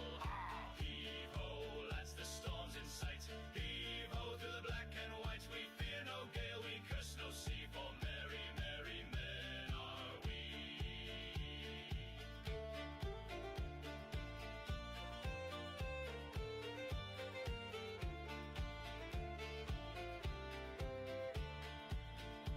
So drink the spray and shout it loud, let all the land folks see. We serve no king but tide and cloud, and merry men are we. Heave ho, lads, the storm's in sight. Heave ho, through the black and white. We fear no gale, we curse no sea. For merry, merry men are we. Aye, merry, merry men are we.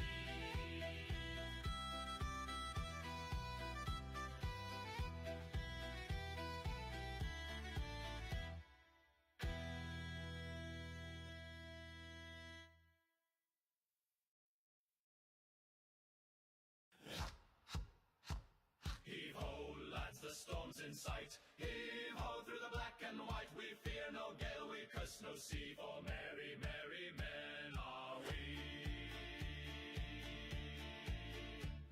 The sails are taut with morning mist. The stars are lantern light. She rides the a dream set free and thunders through the night. Oh, heave ho, lads, the storm's in sight. Heave ho, through the black and white. We fear no gale, we curse no sea, for merry, merry men are we. The wind it howls, the sails are tight, the mast begins to bow, but still we laugh and trim the line, no time for fear, not now. Heave ho, lads, the storm's in sight. Heave ho, through the black and white. We fear no gale, we curse no sea, for merry, merry men are we. Oh, gentle breeze, the landfolk pray with tea beside their fire, but give us gales and roaring waves, that's what our hearts require. Heave ho, lads, the storm's in sight. Heave ho, through the black and white. We fear no gale, we curse no sea, for merry, merry men are we.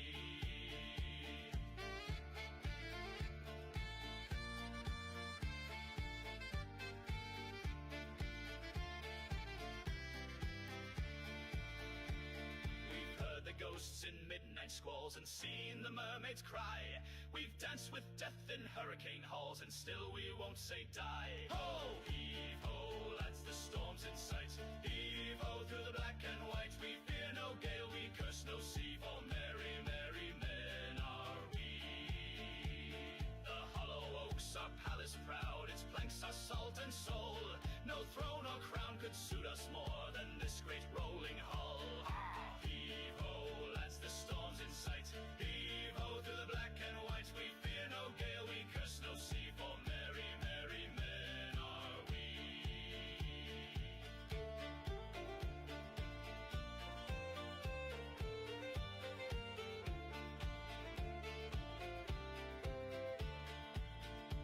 So drink the spray and shout it loud, let all the land folk see.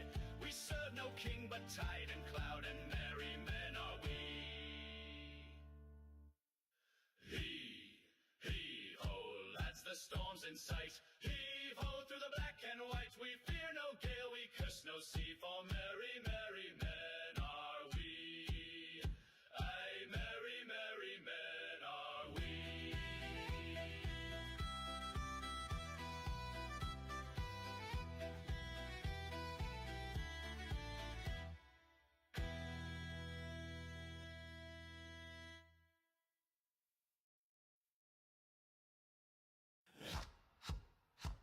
Heave ho, lads, the storm's in sight. Heave ho, through the black and white. We fear no gale, we curse no sea, for merry, merry men are we.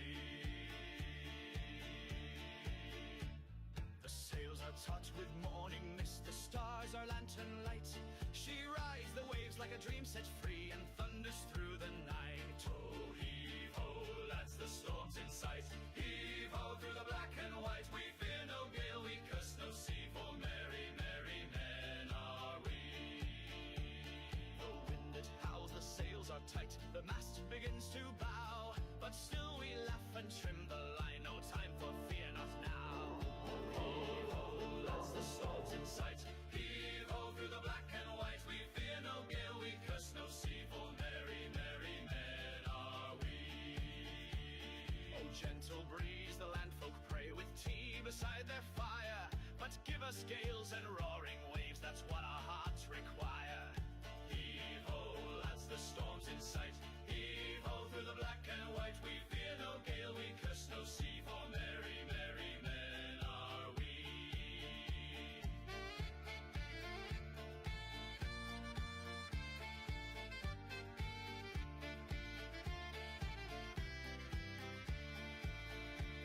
We've heard the ghosts in midnight squalls and seen the mermaids cry.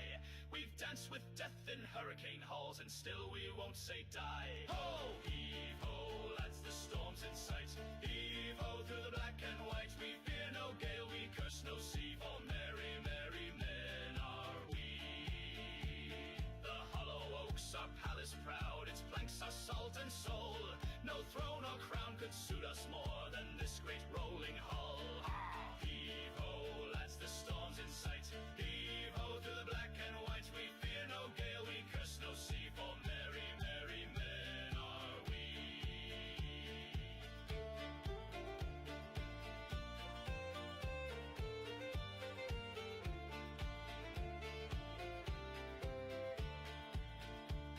So drink the spray and shout it loud, let all the land folks see.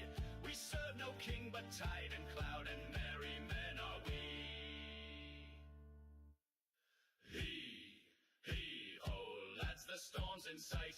Heave-ho, through the black and white. We fear no gale, we curse no sea, for merry, merry men are we. Aye, merry, merry men are we.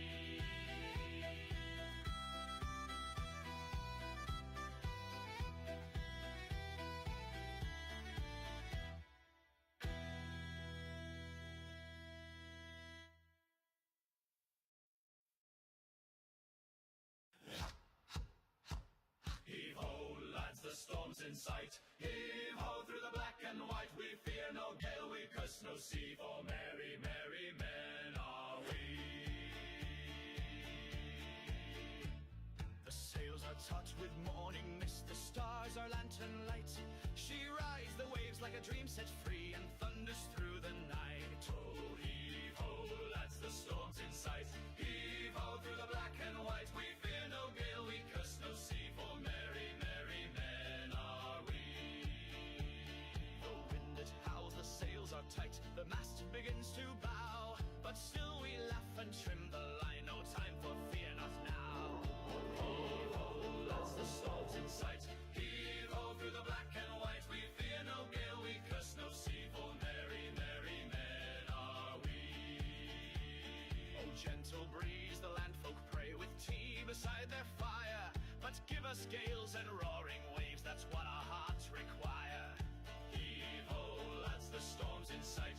Heave-ho, through the black and white. We fear no gale, we curse no sea, for merry, merry men are we.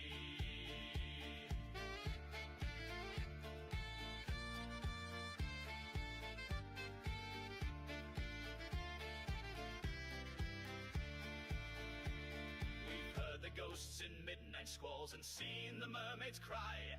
We've danced with death in hurricane halls, and still we won't say die. Ho, heave-ho, lads, the storm's in sight. Heave-ho, through the black and white. We fear no gale, we curse no sea, for merry, merry men are we. The hollow oaks are palace proud, its planks are salt and soul. No throne or crown could suit us more than this great rolling hull. Heave-ho, lads, the storm's in sight. Heave-ho, through the black and white. We fear no gale, we curse no sea, for merry, merry men are we.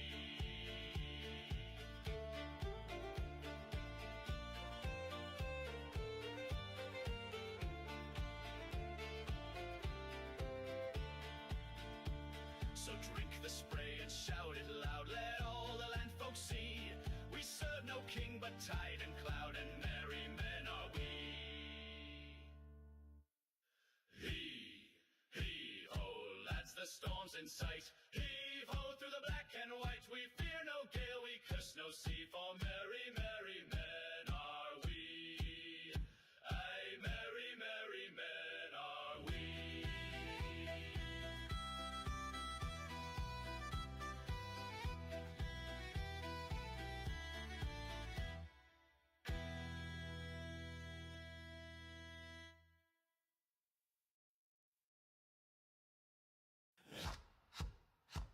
Heave-ho, lads, the storm's in sight. Heave-ho, through the black and white. We fear no gale, we curse no sea, for merry, merry men are we. The sails are taut with morning mist, the stars are lantern light. She rides the waves like a dream set free, and thunders through the night. Oh, heave-ho, lads, the storm's in sight. Heave-ho, through the black and white. We fear no gale, we curse no sea, for merry, merry men are we. The wind it howls, the sails are tight, the mast begins to bow, but still we laugh and trim the line, no time for fear, not now. Heave-ho, lads, the storm's in sight. Heave-ho, through the black and white. We fear no gale, we curse no sea, for merry, merry men are we. Oh, gentle breeze, the landfolk pray with tea beside their fire, but give us gales and roaring waves, that's what our hearts require. Heave-ho, lads, the storm's in sight. Heave-ho, through the black and white. We fear no gale,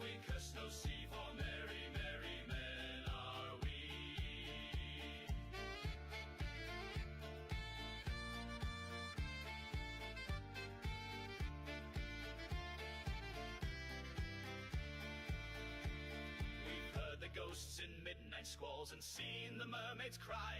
We've danced with death in hurricane halls and still we won't say die. Ho, heave ho, lads, the storm's in sight. Heave ho through the black and white. We fear no gale, we curse no sea, for merry, merry men are we. The hollow oaks are palace proud, its planks are salt and soul. No throne or crown could suit us more than this great rolling hull. Heave ho, lads, the storm's in sight. Heave ho through the black and white. We fear no gale, we curse no sea, for merry, merry men are we.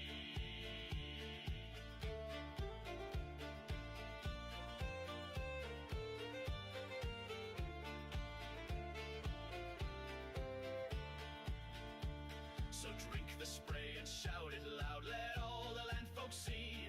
We serve no king but tide and cloud, and merry men are we. Heave ho, lads, the storm's in sight. Heave ho through the black and white. We fear no gale, we curse no sea, for merry, merry men are we. Aye, merry, merry men are we.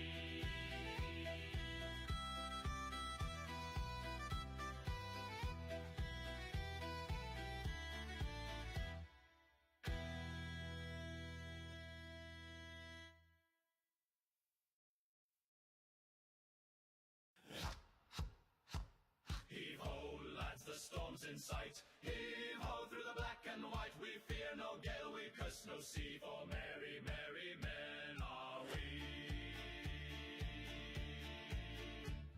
The sails are taut with morning mist, the stars are lantern light. She rides the waves like a dream set free and thunders through the night. Oh, heave ho, lads, the storm's in sight. Heave ho through the black and white. We fear no gale, we curse no sea, for merry, merry men are we. The wind it howls, the sails are tight, the mast begins to bow, but still we laugh and trim the line, no time for fear, not now. Heave ho, lads, the storm's in sight. Heave ho through the black and white. We fear no gale, we curse no sea, for merry, merry men are we. Oh, gentle breeze, the landfolk pray with tea beside their fire, but give us gales and roaring waves, that's what our hearts require. Heave ho, lads, the storm's in sight. Heave ho through the black and white. We fear no gale, we curse no sea, for merry, merry men are we.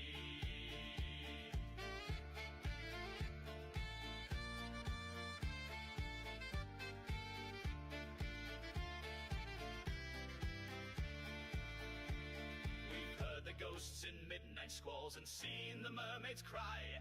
We've danced with death in hurricane halls and still we won't say die. Ho, heave ho, lads, the storm's in sight.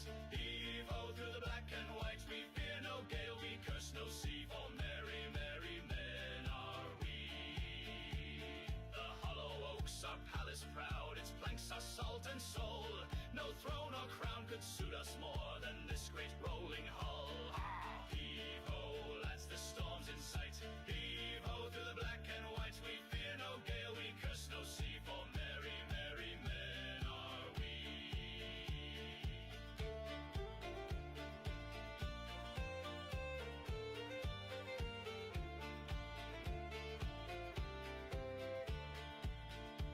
So drink the spray and shout it loud, let all the land folks see. We serve no king but tide and cloud, and merry men are we. Heave-ho, lads, the storm's in sight. Heave-ho through the black and white. We fear no gale, we curse no sea, for merry, merry men are we. Aye, merry, merry men are we.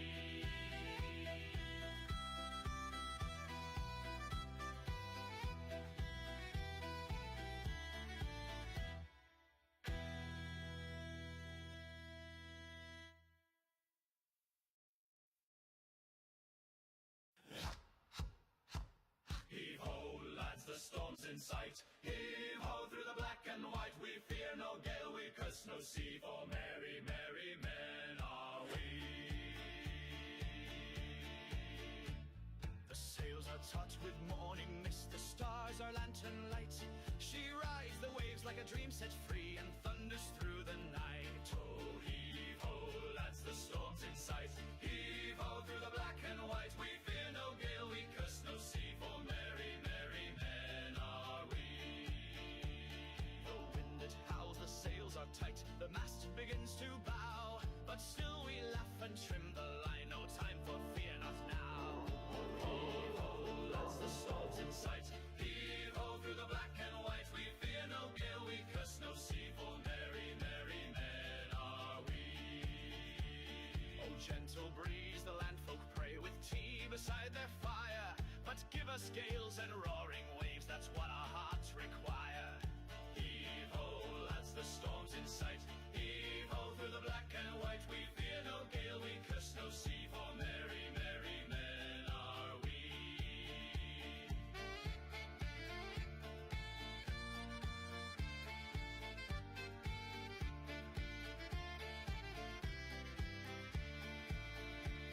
We've heard the ghosts in midnight squalls and seen the mermaids cry.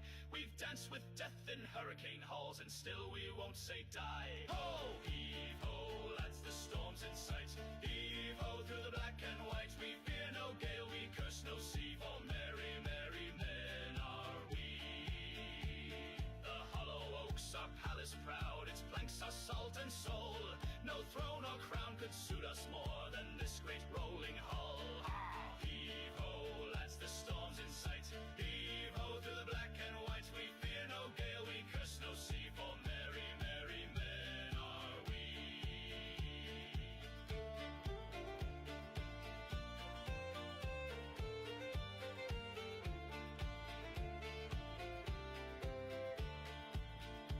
So drink the spray and shout it loud, let all the land folks see. We serve no king but tide and cloud, and merry men are we. Heave-ho, lads, the storm's in sight. Heave-ho through the black and white. We fear no gale, we curse no sea, for merry, merry men are we. Aye, merry, merry men are we.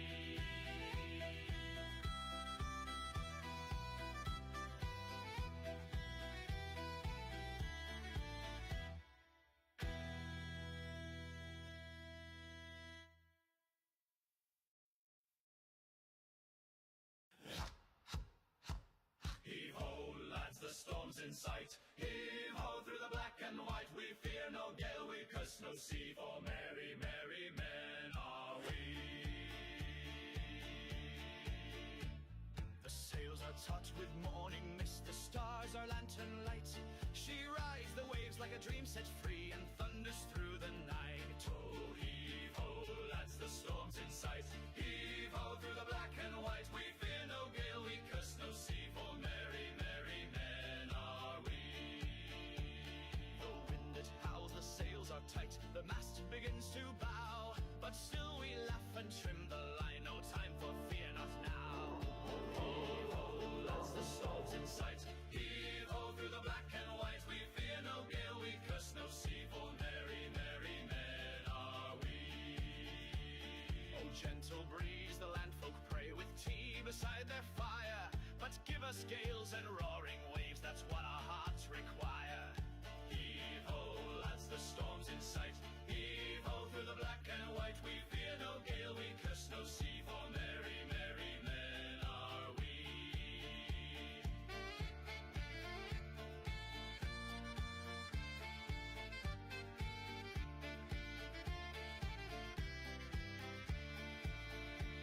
We've heard the ghosts in midnight squalls and seen the mermaids cry. We've danced with death in hurricane halls and still we won't say die. Ho, heave-ho, lads, the storm's in sight. Heave-ho through the black and white. We fear no gale, we curse no sea, for merry, merry men are we. The hollow oaks are palace proud, its planks are salt and soul. No throne or crown could suit us more than this great rolling hull. Heave-ho, lads, the storm's in sight. Heave-ho through the black and white. We fear no gale, we curse no sea, for merry, merry men are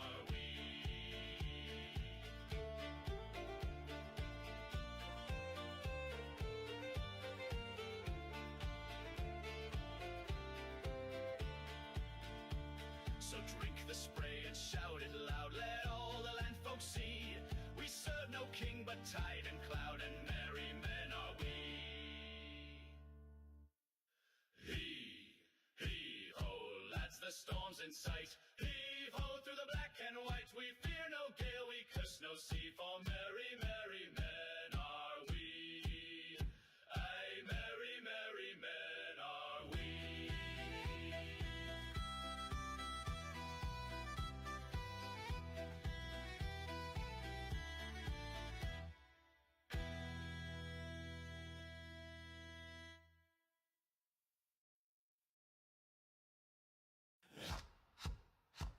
Heave-ho, lads, the storm's in sight. Heave-ho, through the black and white, we fear no gale, we curse no sea, for merry, merry men are we.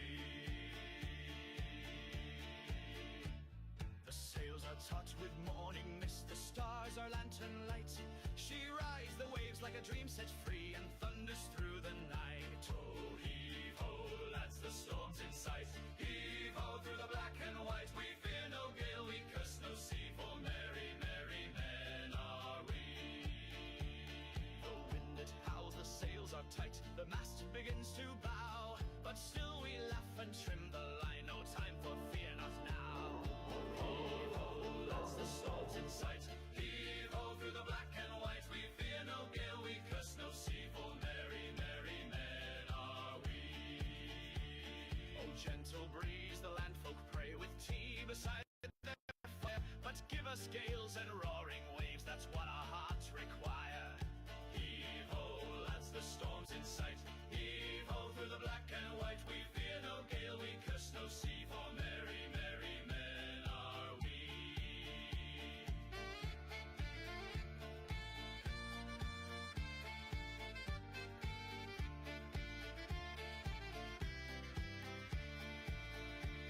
We've heard the ghosts in midnight squalls and seen the mermaids cry.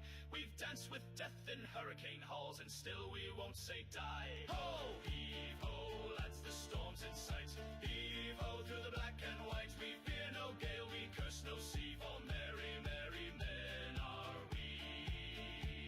The hollow oaks are palace proud, its planks are salt and soul. No throne or crown could suit us more than this great rolling hull. Heave-ho, lads, the storm's in sight. Heave-ho, through the black and white, we fear no gale, we curse no sea, for merry, merry men are we.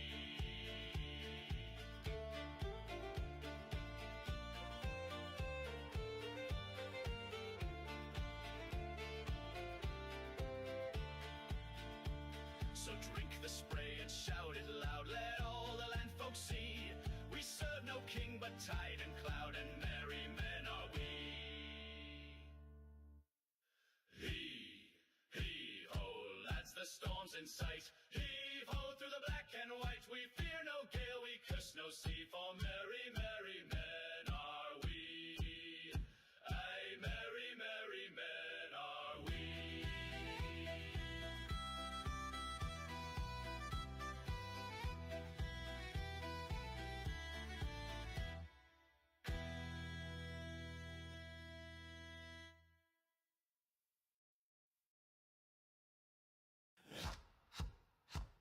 Heave-ho, lads, the storm's in sight. Heave-ho, through the black and white, we fear no gale, we curse no sea, for merry, merry men are we. The sails are taut with morning mist, the stars are lantern light. She rides the waves like a dream set free, and thunders through the night. Oh, heave-ho, lads, the storm's in sight. Heave-ho, through the black and white, we fear no gale, we curse no sea, for merry, merry men are we. The wind it howls, the sails are tight, the mast begins to bow, but still we laugh and trim the line, no time for fear, not now. Heave-ho, lads, the storm's in sight. Heave-ho, through the black and white, we fear no gale, we curse no sea, for merry, merry men are we. Oh, gentle breeze, the land folk pray, with tea beside their fire, but give us gales and roaring waves, that's what our hearts require. Heave-ho, lads, the storm's in sight. Heave-ho, through the black and white, we fear no gale,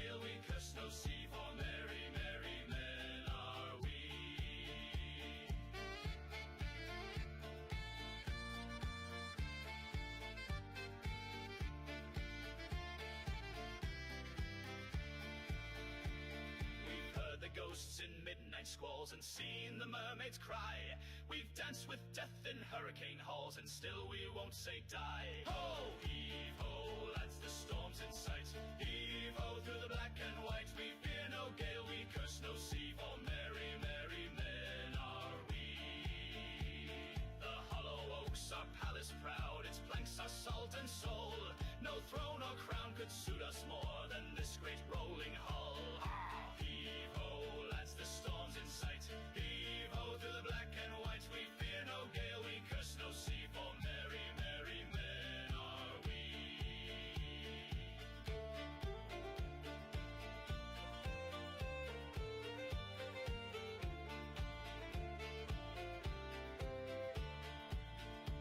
So drink the spray and shout it loud, let all the land folk see. We serve no king but tide and cloud, and merry men are we. Heave ho, lads, the storm's in sight. Heave ho through the black and white. We fear no gale, we curse no sea, for merry, merry men are we. Aye, merry, merry men are we.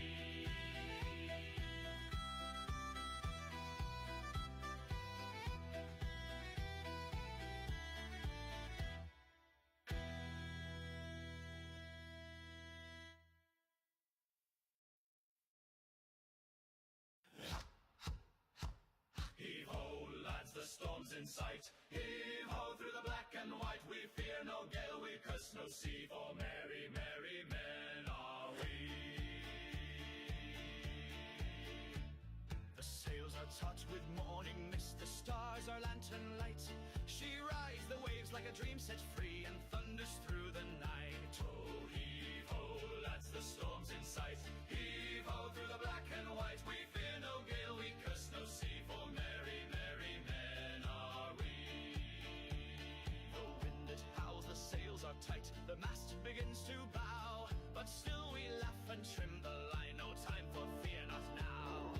Heave ho, lads, the storm's in sight. Heave ho through the black and white. We fear no gale, we curse no sea, for merry, merry men are we. Oh, gentle breeze, the landfolk pray with tea beside their fire, but give us gales and roaring waves, that's what our hearts require. Heave ho, lads, the storm's in sight. Heave ho through the black and white. We fear no gale, we curse no sea, for merry, merry men are we.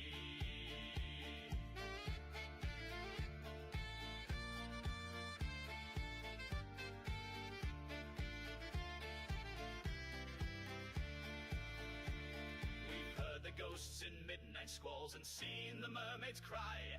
We've danced with death in hurricane halls and still we won't say die. Ho, heave ho, lads, the storm's in sight.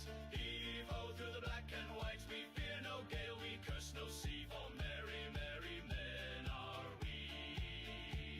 The hollow oaks are palace proud, its planks are salt and soul. No throne or crown could suit us more than this great rolling hull. Ah, heave ho, lads, the storm's in sight. Heave ho through the black and white. We fear no gale, we curse no sea, for merry, merry men are we.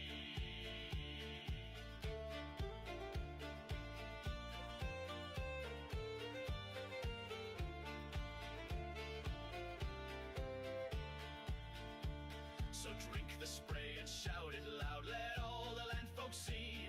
We serve no king but tide and cloud, and merry men are we. Heave ho, lads, the storm's in sight. Heave ho through the black and white. We fear no gale, we curse no sea, for merry, merry men are we. Aye, merry, merry men are we.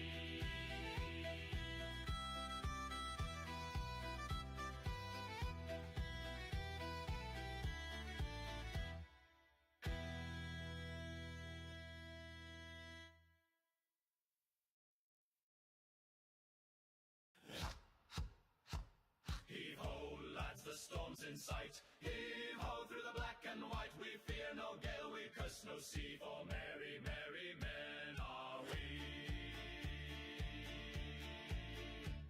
The sails are taut with morning mist, the stars are lantern light.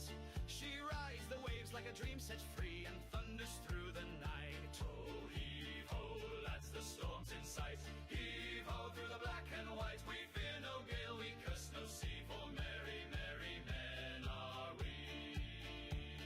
The wind it howls, the sails are tight, the mast begins to bow, but still we laugh and trim the line, no time for fear, not now. Heave ho, lads, the storm's in sight. Heave ho through the black and white. We fear no gale, we curse no sea, for merry, merry men are we. Oh, gentle breeze, the landfolk pray with tea beside their fire, but give us gales and roaring waves, that's what our hearts require. Heave ho, lads, the storm's in sight. Heave ho through the black and white. We fear no gale, we curse no sea, for merry, merry men are we.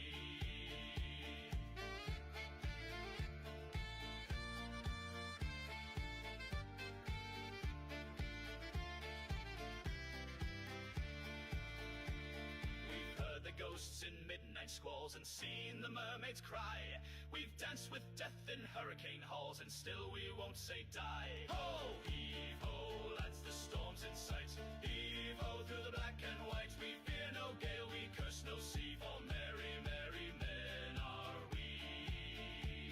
The hollow oaks are palace proud, its planks are salt and soul. No throne or crown could suit us more than this great rolling hull. Heave ho, lads, the storm's in sight. Heave ho through the black and white. We fear no gale, we curse no sea, for merry, merry men are we.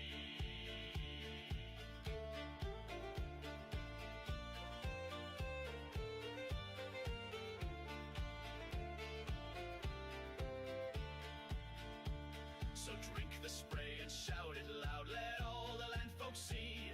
We serve no king but tide and cloud, and merry men are we.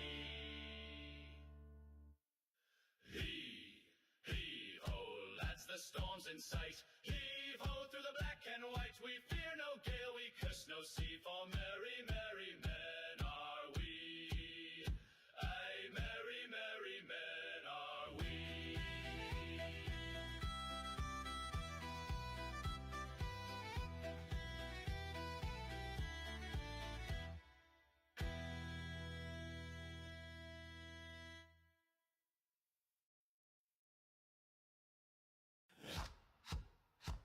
Heave-ho, lads, the storm's in sight. Heave-ho through the black and white. We fear no gale, we curse no sea, for merry, merry men are we. The sails are taut with morning mist, the stars are lantern light. She rides the waves like a dream set free and thunders through the night. Oh, heave-ho, lads, the storm's in sight. Heave-ho through the black and white. We fear no gale, we curse no sea, for merry, merry men are we. The wind it howls, the sails are tight, the mast begins to bow, but still we laugh and trim the line, no time for fear, not now. Heave-ho, lads, the storm's in sight. Heave-ho through the black and white. We fear no gale, we curse no sea, for merry, merry men are we. Oh, gentle breeze, the landfolk pray with tea beside their fire, but give us gales and roaring waves, that's what our hearts require. Heave-ho, lads, the storm's in sight. Heave-ho through the black and white. We fear no gale, we curse no sea, for merry, merry men are we.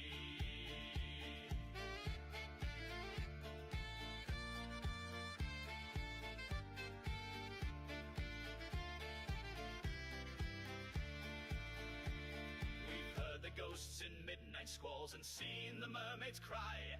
We've danced with death in hurricane halls and still we won't say die. Ho, heave-ho, lads, the storm's in sight. Heave-ho through the black and white. We fear no gale, we curse no sea, for merry, merry men are we. The hollow oaks are palace proud, its planks are salt and soul. No throne or crown could suit us more than this great rolling hull. Heave-ho, lads, the storm's in sight. Heave-ho through the black and white. We fear no gale, we curse no sea, for merry, merry men are we.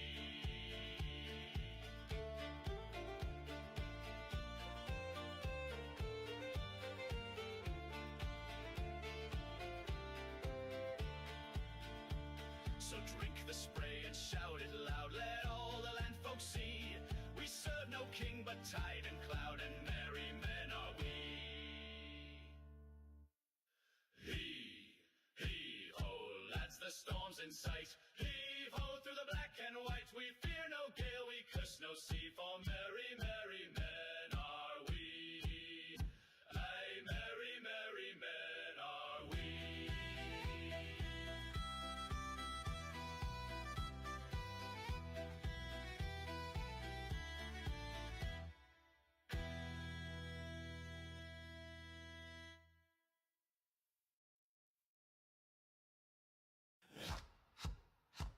Heave ho, lads, the storm's in sight. Heave ho through the black and white. We fear no gale, we curse no sea, for merry, merry men are we. The sails are taut with morning mist, the stars are lantern light.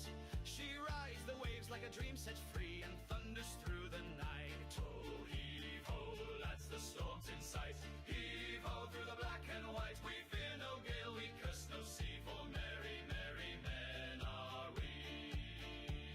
The wind it howls, the sails are tight, the mast begins to bow, but still we laugh and trim the line, no time for fear, not now. Heave ho, lads, the storm's in sight. Heave ho through the black and white. We fear no gale, we curse no sea, for merry, merry men are we. Oh, gentle breeze, the landfolk pray with tea beside their fire, but give us gales and roaring waves, that's what our hearts require. Heave ho, lads, the storm's in sight. Heave ho through the black and white. We fear no gale, we curse no sea, for merry, merry men are we.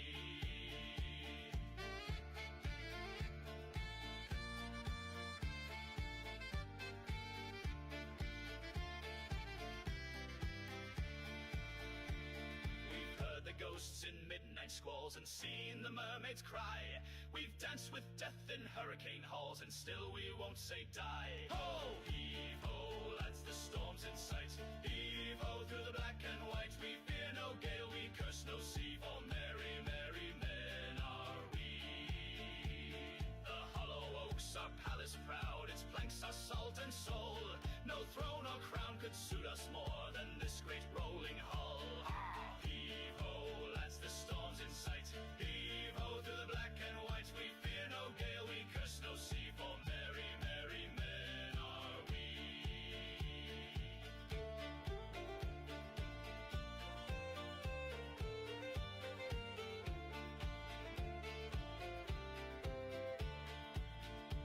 So drink the spray and shout it loud, let all the land folks see. We serve no king but tide and cloud, and merry men are we. Heave ho, lads, the storm's in sight. Heave ho through the black and white. We fear no gale, we curse no sea, for merry men. Okay, welcome back. And now we are heading into the semifinals. Interesting. Interesting matchup. So we have one set. We have Verdance against Sleepy. Slippy. And on the feature match, we decided to give the Sleepy and Verdance player a little bit of A break, since yeah. they were on stream like nonstop. Yes. So a little bit unexpected, I think, for this feature stream. So it will be a mirror match of Syndra. Alright. But you'll be seeing either Verdance or Sleepy in the finals. So you'll get to see whether the spicy hero or the leafy hero will make it. But today, right now, we're going to see an aggro racing mirror. Theodore Andrew, being the higher seed, will get to choose whether they want to play first or second. Most likely second, since it's More beneficial. more beneficial in an For aggro the- mirror to go second. And so Nathanael is already at a slight disadvantage here, but the draws is very, very contextual because their builds are quite different. Theodore is on a more blue line-ish list, meanwhile Nathanael is more red line heavy without spreading flames. So we'll see whether the two types of Syndra, which one is going to prevail. and then after that they'll be up against either Sleepy or Verdant, which Verdance. make it kind of interesting because Yeah, like because both of them don't really want to see Slippy. Slippy is an abysmal matchup for Syndra, and Verdance is notoriously used to be an easy matchup because usually as a Draconic hero you eat up Earth heroes.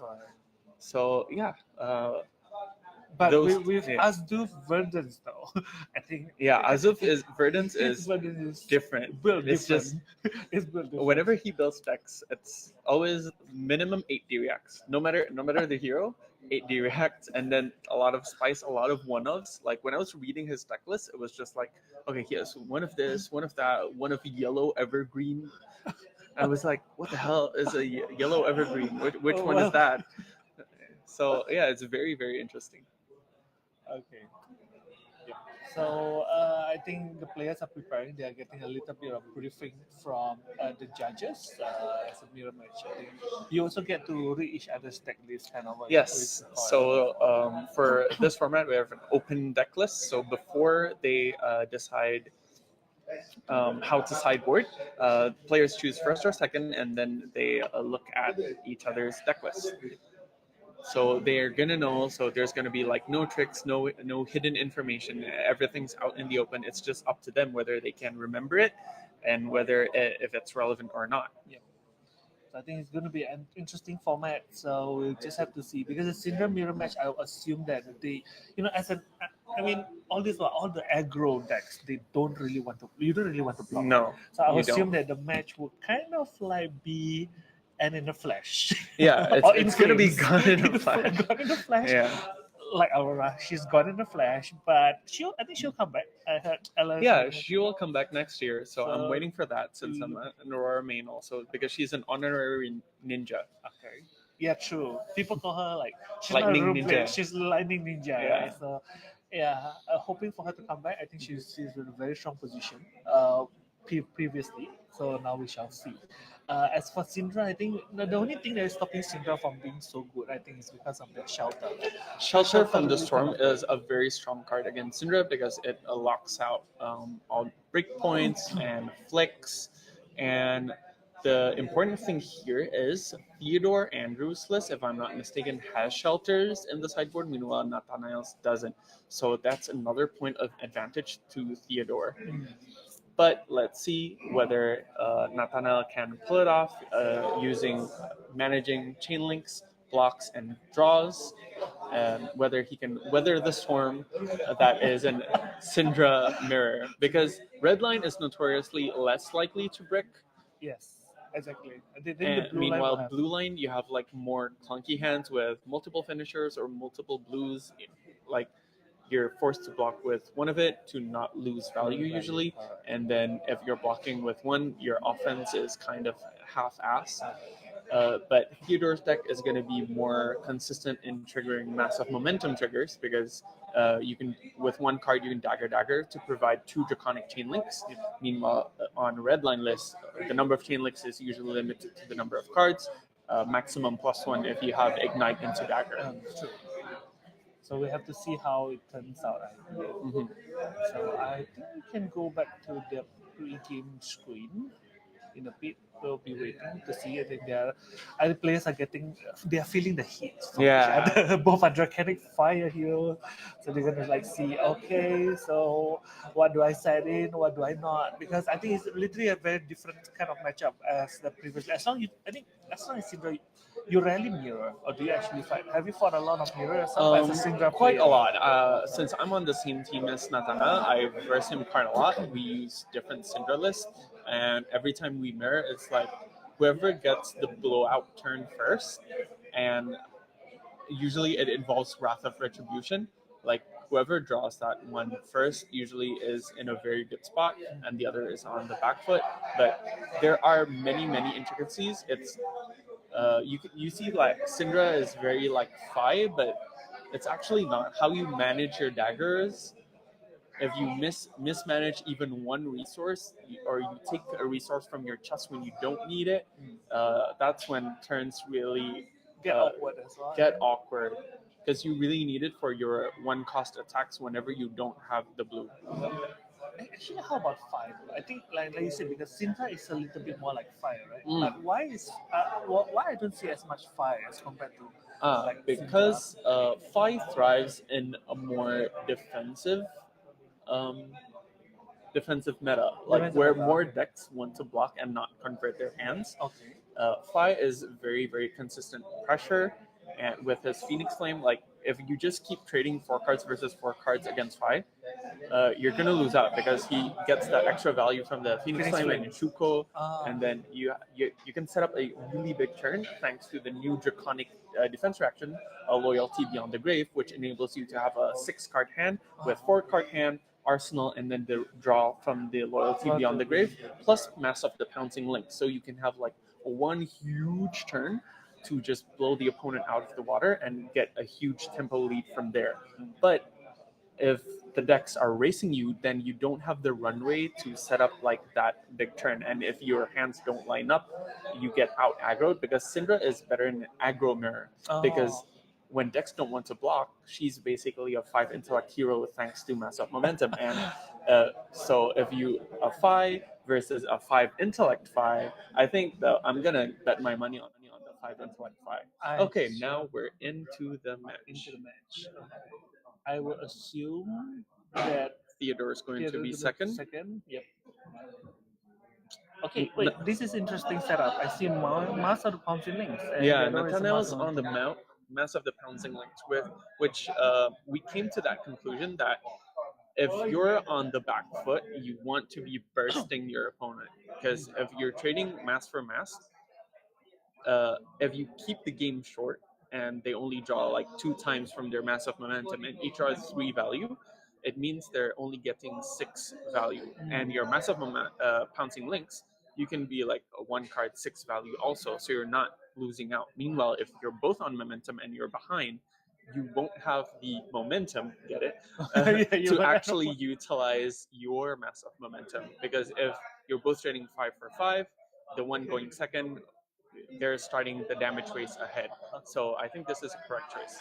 Okay, we see a shelter in Theodore's hand. So Yeah. he's thinking, because this is a dagger, does Ignite cause the next 2 or only the next 1 dagger? The next Draconic action or Cost ability 1 less. cost 1 less. So it Allow the dagger. a lot of the things, a lot of Draconic attacks, daggers, and Syndra's ability that also applies. I think that's very interesting because he chose to keep the shelter for a little turn, I believe. Which I think is correct. He blocked with Snatch and why am I blanking? It's the throw 2 dagger one. Oh, okay. Burning Blood runs deep. There we go. Yeah, we got there. Okay, so Nathaniel flicked. So Theodore's at 38, and this is just a 4 no-go again. And Niall's gonna arsenal a card. And let's see whether Theodore will use the shelter. I think not losing life, not leaking when you're second and going ahead. I think just using the shelter as a 4 block, and then you get to draw an offensive hand is a better play. Yeah. Yep. So yeah, Niall doesn't want to see that because because if Theodore draws the D-Reacts on offense, which Niall doesn't do. Niall doesn't bring D-Reacts as far as I remember. Then Theodore's offense may be half-assed if he has D-Reacts. So, okay, the hand for Niall is very interesting. He has the red, what is it, Battalion. When it blocks 2, it prevents the next one. Yeah, it's it's a very interesting card. I think it blocks Ignite. Yeah, it's only for. It's kind of awkward if you're on offense and then you draw it because you don't really have the resources to play it. Okay, Niall's opting just to take it. It's a 3 into 4. This one can discount a card. Into 3, display loyalty, create a fealty token. This one has the mass trigger, so if Niall doesn't block this out, Theodore will draw. It does have Bogan, so he can continue here if Nile He blocks, blocks he can just flick and then send the last attack. Okay, we have Brand with Cinderclaw in the arsenal for Nathaniel. Yeah, the Nile can block with shoes and the battalion to prevent this, and it prevents the flick as well. Yeah, I think that would be it's good. very Yeah, I interesting. think that would be a good thing. But he needs to use shoes as well, because if he doesn't block with shoes, then Theodore can flick, Yep. and the prevention will be enough, and it's only 2 block facing a 3 block. Choose to sacrifice the demonstrate devotion for this. Alright. Choosing to block with 2 cards and keeping the battalion in hand is an option of all time. And it is a flick. Theodore opting to flick, And then just use Syndra's ability and arsenal card. Okay, let's see how much offense Nathaniel can mount with a battalion in hand. Oh, yeah, because the fire was not draconic, Theodore had to spend 1. Use the chest resource to get back the daggers, and Nathaniel was very gracious to give it to him because he actually missed it, and like if he wanted to be quite by the rules, he could have let Theodore not get the resource and not get back the dagger. Oh, the blue is for the dagger. Is it Oh, blue? is it a blue? I think it's a red. I think it should be red, because the main purpose is usually for versus Prism as a super popper. So yeah, So not using it on yeah. blocks last So turn. Triumph will not stop it. From, Yeah. But not using it on blocks last turn, I think, was very, very weird, because you still take the flick damage, and now you're in a weird spot. You're only using a card for 1 value, so you're already behind, and this is putting him even more behind. And the follow-up to this is probably just Rabble and then flick, and then play with 1 dagger missing. And Theodore can keep his 5-card hand while only taking 6 damage for the turn. Or alternatively, Niall can play the Brand with Cinderclaw, which if he chooses to play the Rabble will be Draconic. That means it's 3 Draconic chain links to discount the Syndra. Yep. But since Nathaniel's not on Massive Momentum, the 3rd hit is not really relevant. Yep. So Theodore, as the aggressor here, can just opt to take it.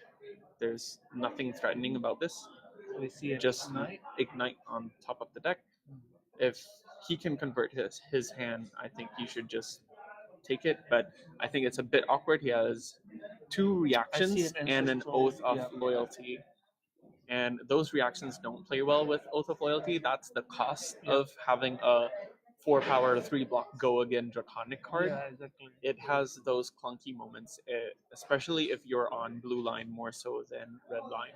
It's gonna flick and then he's gonna flick and return. So I think this might be the moment for Niall to come back, since Theodore's hand is very, very awkward. I see a starter which is Ignite, which is a good. It's always a good starter to start with Ignite. Yes, you always want Ignite is super good because it either discounts your 1-cost cards, or it lets you swing a dagger for free, which means an extra chain link. Is it Concealed Blade? Yes, that's a Concealed Blade signed by Iswardi Terianto. Yeah, the one that returned the dagger from. You can fetch a dagger from your inventory. So he has 2 floating pitching, starting with a dagger. I think whenever a turn starts like this and Theodore has still 4 more cards in hand, there's no way Niall can stop the momentum trigger profitably this turn. So I think he should just let it go.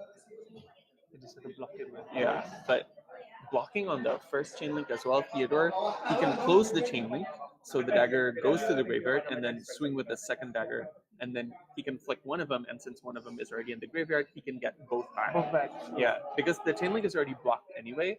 I think it's quite a costly mistake down the line if you don't have both daggers as a blue line. So let's see whether this line of play not breaking the chain will punish Theodore.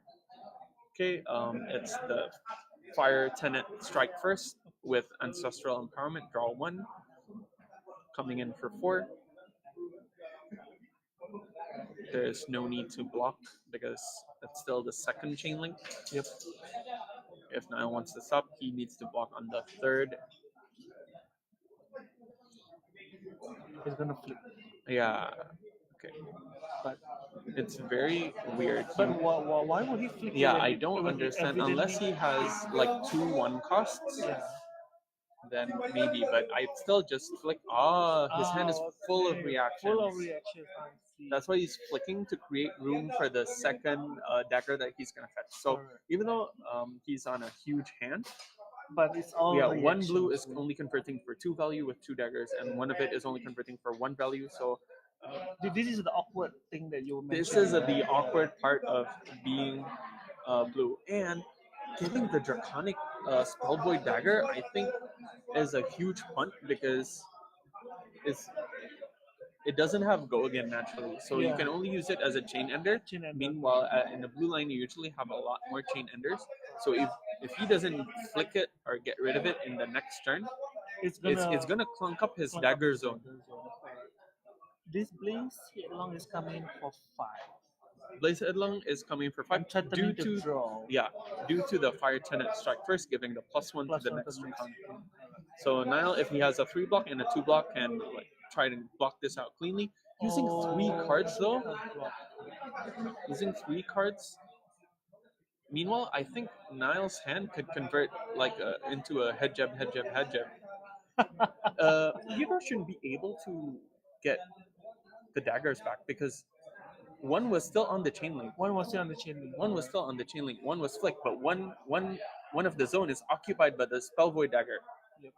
So at the end of his turn, he can't equip it back. He doesn't have an open zone. Yeah. So at the end of the turn, both daggers will be in the graveyard. Okay. Okay.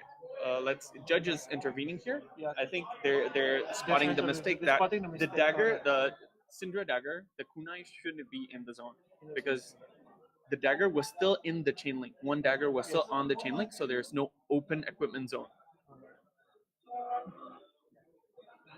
Yeah, they're discussing this right now. Yep, I think this is a judge call. Yeah. So refresh us against. Yeah, refresh us against what is happening actually. So due to him using Concealed Blade, so he had to start with 2 daggers, right? Correct. He flicked one, so you have one empty spot. Correct. But he used Concealed Blade. Now the slot is no longer empty. He has the Spell Void dagger. Correct. Now this dagger is on the chain link. So at the when you close the chain link, close the combat chain, this dagger will go to the graveyard. Correct. So since right now, technically, even though one is in front, it's on the chain link. It's still in his equipment zone. Oh, true. And so, the other slot is being blocked. There's one dagger in the graveyard. He cannot return it back since both is still occupied right now. But at the end of the turn, that will empty out. So yeah, they resolved it correctly. Okay, so the judge just rectified the error, which is nice. Okay. He just see, that's the cost you pay. Yeah, he had to pitch a whole blue just to return a single dagger. Yeah. I think this is what Nathaniel wants to see if he wants to get back into this game. I think his last turn was just Arsenal pass. Yep. And now Theodore's hand is really awkward. See, you have the attack reaction, you have the defense reaction. He's still leading in terms of life. He's still leading. He's still ahead. He has the tempo and the life lead. I'm seeing a below. Yeah, that's why his hand is awkward. He has ancestral empowerment and sync below in his hand, with and no starters. He spent 1 blue to just get back the dagger. Yeah, the blue he spent a whole 3 resources, a whole card just to get back the dagger. So I think that's why he should not have used the Concealed Blade. Now he's pitching a sync below to attack for 1. Nathaniel, you're very happy to see this. Spent 2 cards to do one damage. A single damage. Blocking with the chest piece. This is very interesting.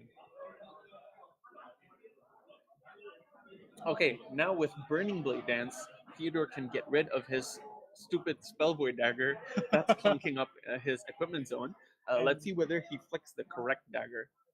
If he doesn't flick the correct dagger, I think it's going to be continuation of the awkwardness for him. Okay, 2. Oh, he chose to not flick the dagger. And he chose to flick that kunai. Okay. All right. But now, if he wants to ignite and attack with that dagger, getting that one value, sure, you're getting the one dagger value, but you're still clunking up one of your dagger zones with the Spellvoid dagger. So I think that was a turn that Nathanael was willing to take. I think this is the turn, either this turn or next turn. I think it's the last chance for Niall to use his Mass of the Pouncing Links and hope he has a double finisher to catch back up. If not, I think this game is as good as over. Because Niall has no more equipment block left. I mean, he has Flick and the Mass you never want to block with. He instantly destroyed the I think this is correct. You use it on the first chain link that... getting Ignite though. I think he already has double finisher in hand. He just needs an extender. He needs more chain links for either Lava Burst or something. But this means that his Pouncing Links is a lower value. It's only 3 value instead of the normal 5 or 6. True. But let's see whether this is enough to weather the storm. One block. But Niall still has 3 cards in hand. Yep. And this goes again. Creating a fealty token. Yep. This is Display Loyalty. 3 go again, create fealty. This is we don't care about the chain links because he's not on momentum. So even Theodore did not need to block with the equipment on the third link just to make it awkward. I think people do that instinctively. Yeah, when you're playing a Syndra mirror, you always like, I need to block the third link. And also, the third one is just a weapon attack anyway. You cannot trigger mass off that. Yeah, exactly. I think he just wants to. I need. This is a good spot to just reset the chain link, even though he doesn't need it since Niall's on the Pouncing Links. And what Niall wants to see here is Theodore spending cards on blocks and then getting punished with something like an empowerment or a good chain ender that punishes. This is hot on their heels. 3 go again on hit mark. The mark is more relevant than you think, then, because marking in Syndra is just equals a fealty at max a turn later. Because the dagger flick will consume the mark. So it's very, very easy to get the mark into a fealty. Yeah, you see, this is a classic ninja, right? You have so many chain links, you need to shift everything to the left a bit to make more space for more cards. You still have 2 more cards to play with. Let's hope this is both chain enders to make the game a bit more close. Oh no, we know one of it is cut through, which is a 4 go again since he already flicked on the hot on their heels chain link. If Theodore has a very good hand, he can choose to opt to take everything. This is 4 followed up by at max another 5 if it's a Lava Burst. I assume will be a Lava Burst. I don't think he have the pitch to do anything. He already sacrificed his armor pieces. So yeah. Is he gonna take 4? Yeah, Theodore, I think his hand is pretty good. He's opting to block. Not block. Yeah. Oh, the end is Salt the Wounds, so not blocking. The wounds. That is really painful. That's a really 1, painful. 2, 3, yeah, 4, I think 5. I understand now why Nathanael choose to get the Ignite instead of a traditional chain ender, because he has a cut through. Yep. And he doesn't have pitch cards. And if the flick is prevented by something like Shelter. You have no Gogan in the middle, which makes it very awkward. Ignite basically guarantees that you will have that cut through online because you ignite dagger, they need to do something on the dagger, and then you flick also. So life totals a lot closer now. Yep. But Theodore has full equipment. Yeah, Theodore still has 1 block from the chess piece and a 3-card hand going into this turn. Mass is potentially still a 2 block. Mass of momentum potentially still a 2 block. Yeah. But when he needs it, in the very late game when both sub 5 life total, your massive momentum is another good armor piece. Starting the turn with turning the fealty to make the Art of the Dragon Blood have go again and the discount ability is very It is strong. very strong for it. I think it's one of the best. Yeah, with Wonderful. 3 more cards in hand, there is a lot of like if Nathaniel takes everything, there's a potential he just dies. So I think you want to block with 1 card sometime down the line, but not right now. Because if you block now, you can just say okay, and he still have 3 more cards to work with. I think if I see it right, I think I see another Art of Dragon Blood in Okay, Theodore's but he hand. doesn't have another fealty, so that one is relegated as a chain ender duty. And this is Spreading Flame? flame. Okay, Wait, how did he get the resource? because of Dragon Blood minus Oh, one. because right? it discounts. It Yeah, discount yeah, one. You see? yeah. Because Oh, it this was is this could be insane. yeah, could be. Yeah, he's using the chest to get the resource. He flicked and get the chest resource dagger for 2. Oh, this is a huge turn from Theodore. And now this head jab, this Ronin Renegade, is coming in for 4. Since this is the because fourth of the fourth. Yep. and it has 3 base power. The chain link has been reset when Nathaniel blocked the dagger, but you really want to stem the bleeding. Okay, Theodore is grabbing his dagger back and ending the chain with another 4. So now, yeah, since his hand is a 3 block, stemming the bleeding, I think, is okay. But alright. So Yeah. now he's just waiting once again for Theobald To brick. Yeah. because of how his deck is. If- So both have no arsenal, 4 No. card hand again. Yeah, and because Theodore's running Diriax. If he draws Diriax in this hand, oh, he has Oath. Oath of Loyalty. Let's see whether Let's the other see. cards line up. Can't see very clearly, but if he doesn't have a lot more oh, he has Display Loyalty, which can turn off the awkwardness because of it creates a fealty, so he gets a bailout for any Correct. one single non-draconic card in hand. Alright. So yeah, Nathaniel is in a bad spot right now. I think one of it is Throw Dagger, the other I is believe it's Throw Dagger.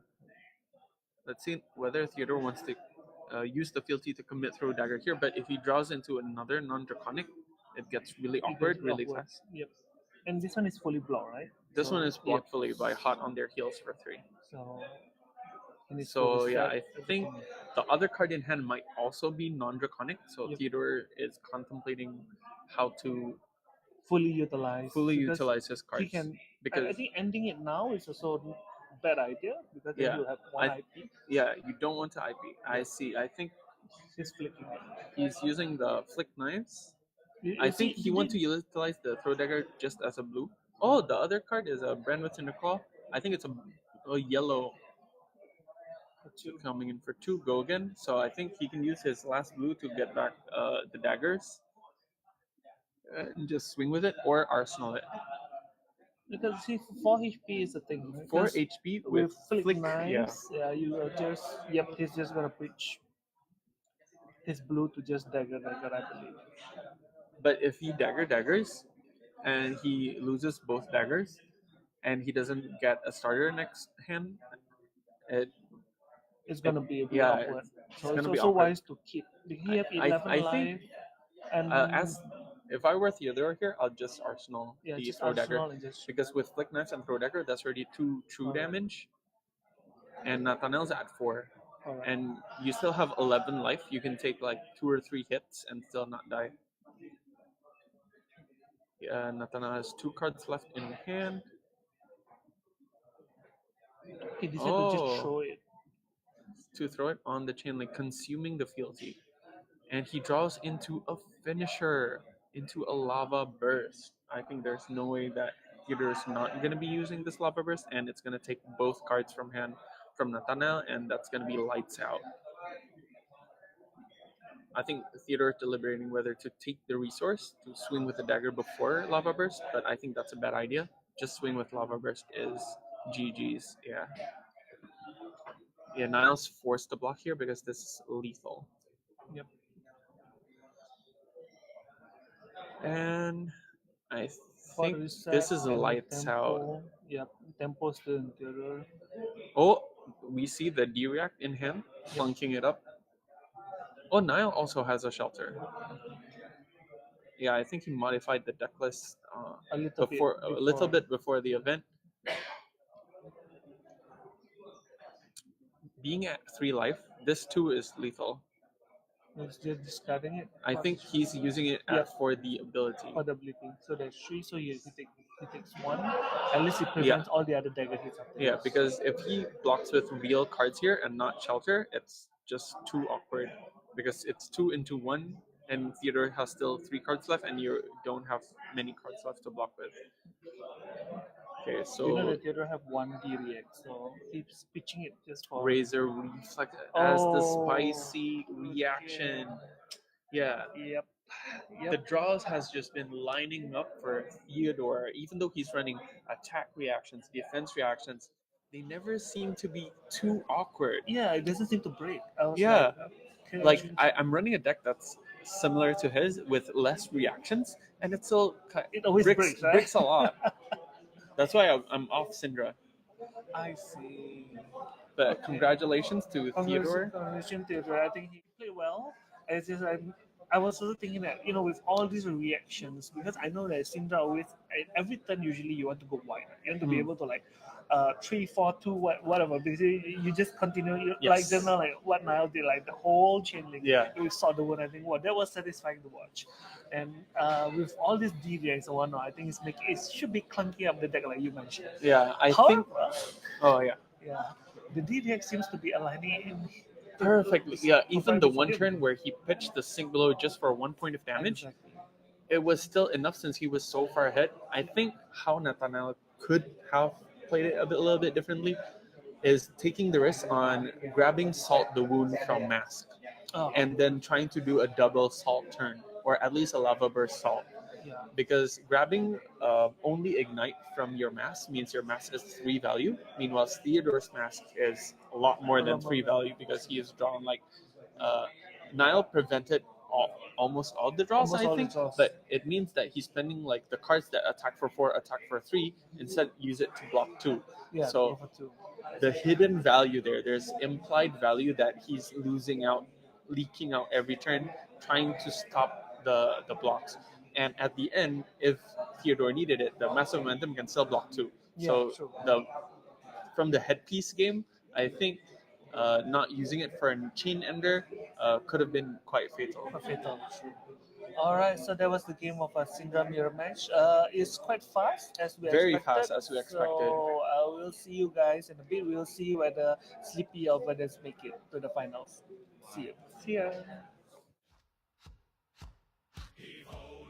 Storms in sight, heave ho through the black and white. We fear no gale, we curse no sea, for merry, merry men are we. The sails are taut with morning mist, the stars are lantern light.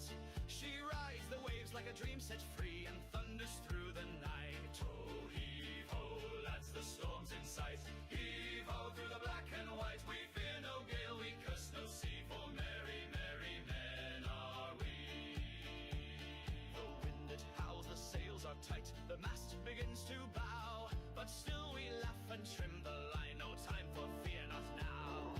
Heave ho, lads, the storm's in sight. Heave ho through the black and white. We fear no gale, we curse no sea, for merry, merry men are we. Oh, gentle breeze, the landfolk pray with tea beside their fire. But give us gales and roaring waves, that's what our hearts require. Heave ho, lads, the storm's in sight. Heave ho through the black and white. We fear no gale, we curse no sea, for merry, merry men are we.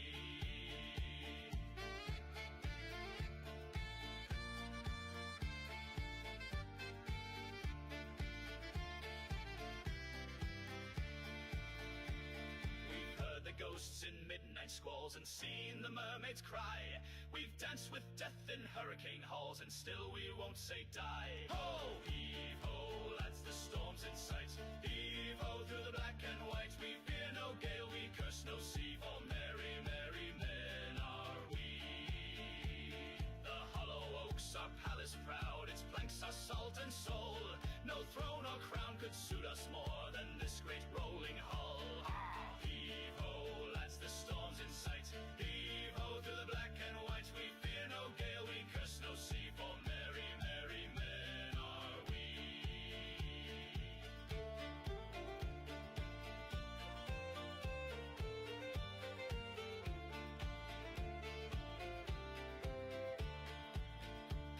So drink the spray and shout it loud, let all the land folk see. We serve no king but tide and cloud, and merry men are we. Heave-ho, lads, the storm's in sight. Heave-ho, through the black and white. We fear no gale, we curse no sea, for merry, merry men are we. Aye, merry, merry men are we.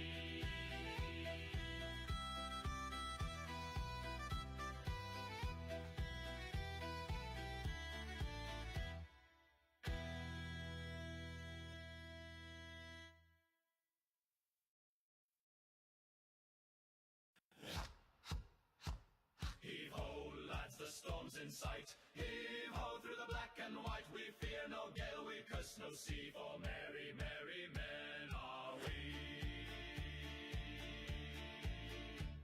The sails are taut with morning mist, the stars are lantern light. She rides the waves like a dream set free, and thunders through the night. Oh, heave-ho, lads, the storm's in sight. Heave-ho, through the black and white. We fear no gale, we curse no sea, for merry, merry men are we. The wind it howls, the sails are tight, the mast begins to bow, but still we laugh and trim the line, no time for fear, not now. Heave-ho, lads, the storm's in sight. Heave-ho, through the black and white. We fear no gale, we curse no sea, for merry, merry men are we. Oh, gentle breeze, the landfolk pray with tea beside their fire, but give us gales and roaring waves, that's what our hearts require. Heave-ho, lads, the storm's in sight. Heave-ho, through the black and white. We fear no gale, we curse no sea, for merry, merry men are we.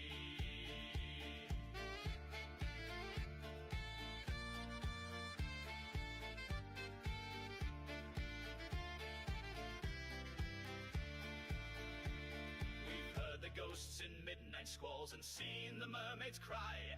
We've danced with death in hurricane halls, and still we won't say die. Ho! Heave-ho, lads, the storm's in sight. Heave-ho, through the black and white. We fear no gale, we curse no sea, for merry, merry men are we.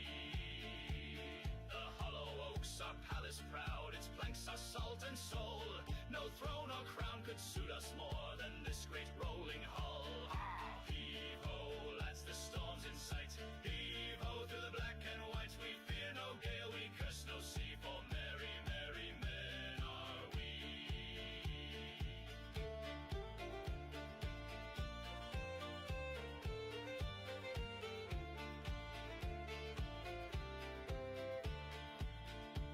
So drink the spray and shout it loud, let all the land folk see. We serve no king but tide and cloud, and merry men are we. Heave-ho, lads, the storm's in sight. Heave-ho, through the black and white. We fear no gale, we curse no sea, for merry, merry men are we. Aye, merry, merry men are we.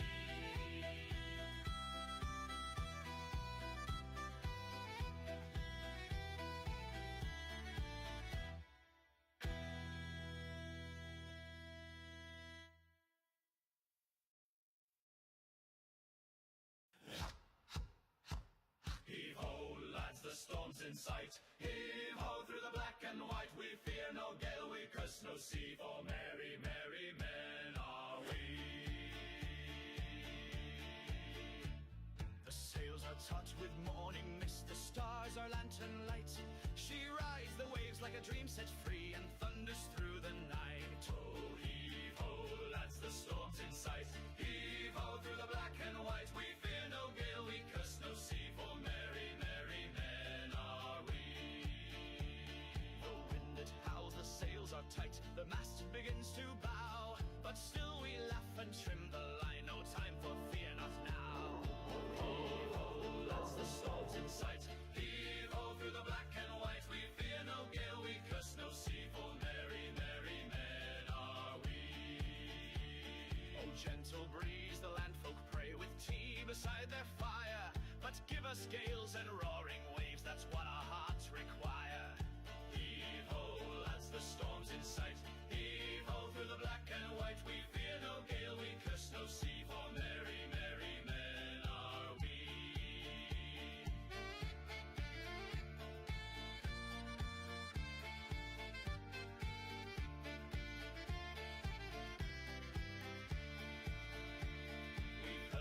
ghosts in midnight squalls and seen the mermaids cry.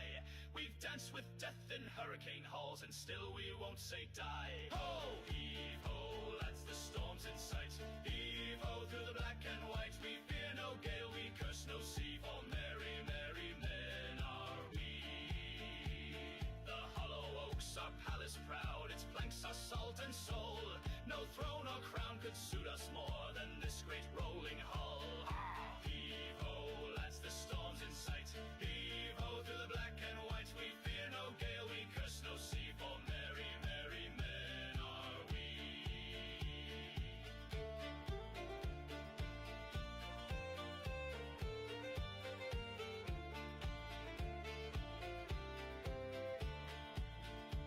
So drink the spray and shout it loud, let all the land folks see. We serve no king but tide and cloud, and merry men are we. Heave ho, lads, the storm's in sight. Heave ho through the black and white. We fear no gale, we curse no sea, for merry, merry men are we. Aye, merry, merry men are we.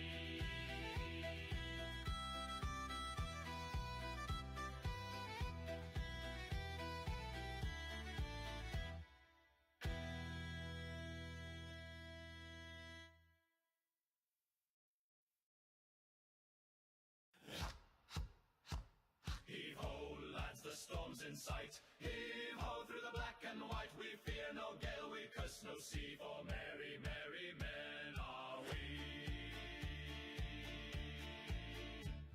The sails are taut with morning mist, the stars are lantern light.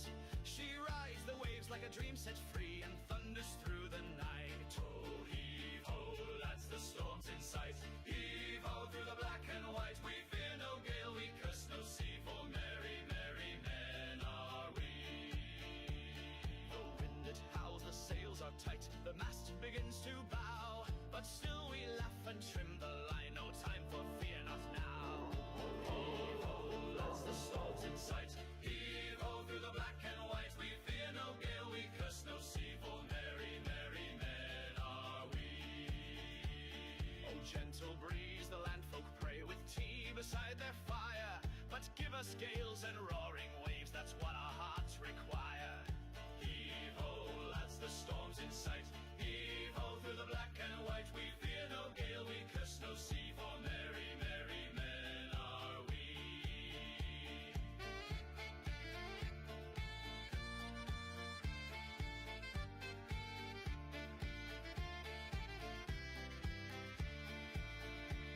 We've heard the ghosts in midnight squalls and seen the mermaids cry. We've danced with death in hurricane halls and still we won't say die. Ho, heave ho, lads, the storm's in sight. Heave ho through the black and white. We fear no gale, we curse no sea, for merry, merry men are we. The hollow oaks are palace proud, its planks are salt and soul. No throne or crown could suit us more than this great rolling hull. Heave ho, lads, the storm's in sight. Heave ho through the black and white. We fear no gale, we curse no sea, for merry, merry men are we.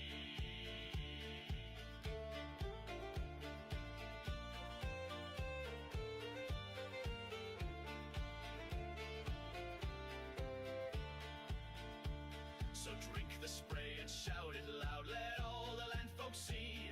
We serve no king but tide and cloud, and merry men are we. Hee-ho, lads, the storm's in sight. Heave-ho through the black and white. We fear no gale, we curse no sea, for merry, merry men are we. Aye, merry, merry men are we.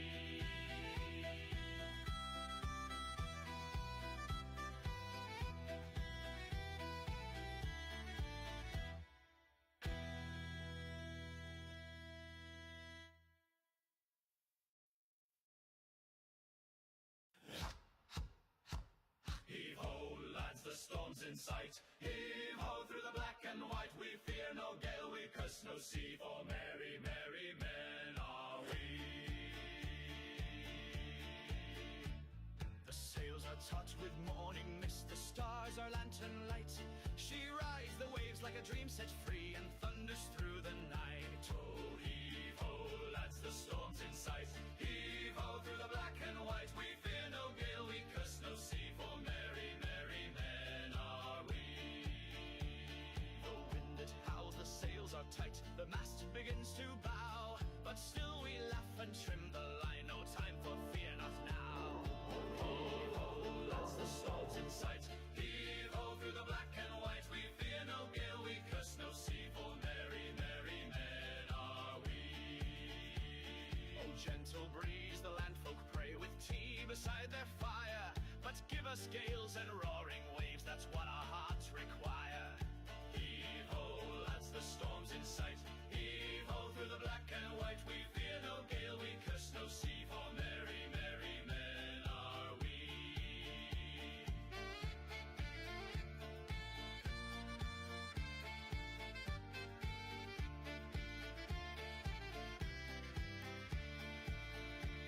We've heard the ghosts in midnight squalls and seen the mermaids cry.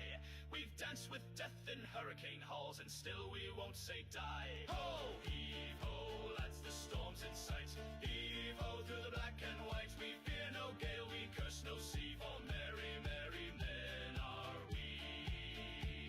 The hollow oaks are palace proud, its planks are salt and soul. No throne or crown could suit us more than this great rolling hull. Heave ho, lads, the storm's in sight.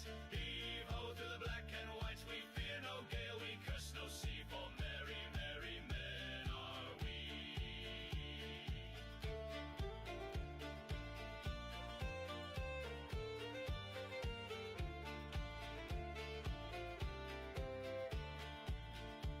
So drink the spray and shout it loud, let all the land folks see.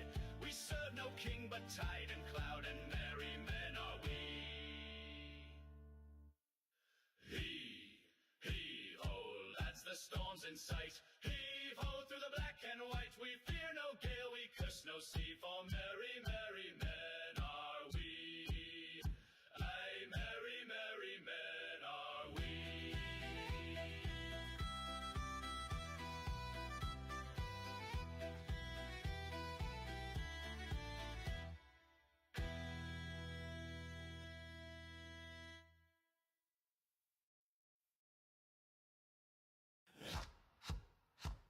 Heave ho, lads, the storm's in sight. Heave ho through the black and white. We fear no gale, we curse no sea, for merry, merry men are we.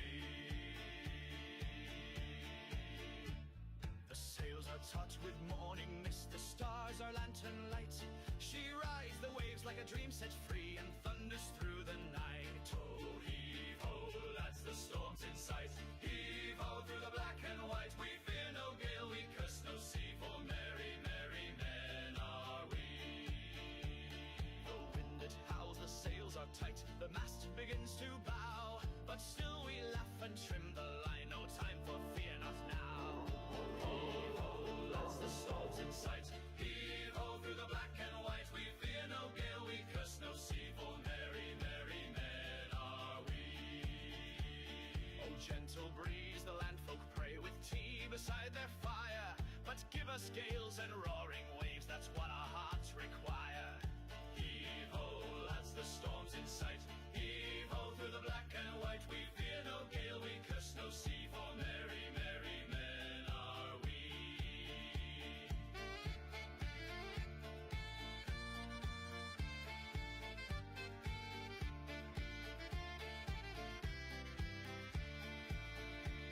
We've heard the ghosts in midnight squalls and seen the mermaids cry.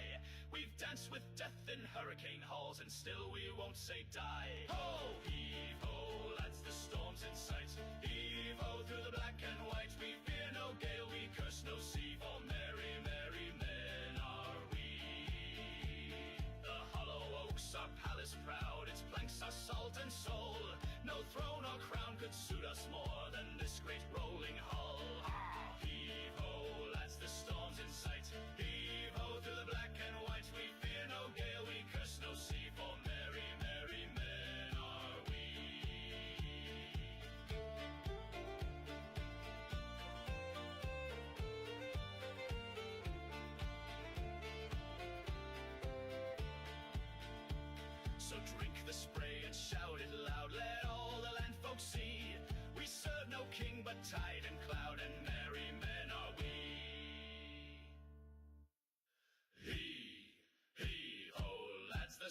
in sight. Heave ho through the black and white. We fear no gale, we curse no sea, for merry, merry men are we. Aye, merry, merry men are we.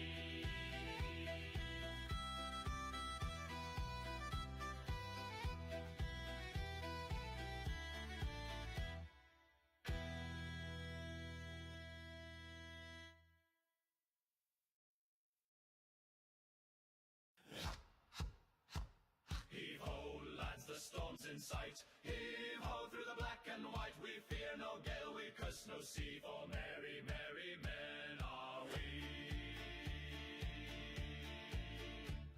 The sails are taut with morning mist, the stars are lantern light. She rides the waves like a dream set free, and thunders through the night. Oh, heave ho, lads, the storm's in sight. Heave ho through the black and white. We fear no gale, we curse no sea, for merry, merry men are we. The wind it howls, the sails are tight, the mast begins to bow, but still we laugh and trim the line, no time for fear, not now. Heave ho, lads, the storm's in sight. Heave ho through the black and white. We fear no gale, we curse no sea, for merry, merry men are we.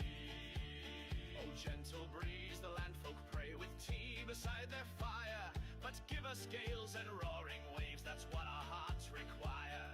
Heave ho, lads, the storm's in sight. Heave ho through the black and white. We fear no gale, we curse no sea, for merry, merry men are we.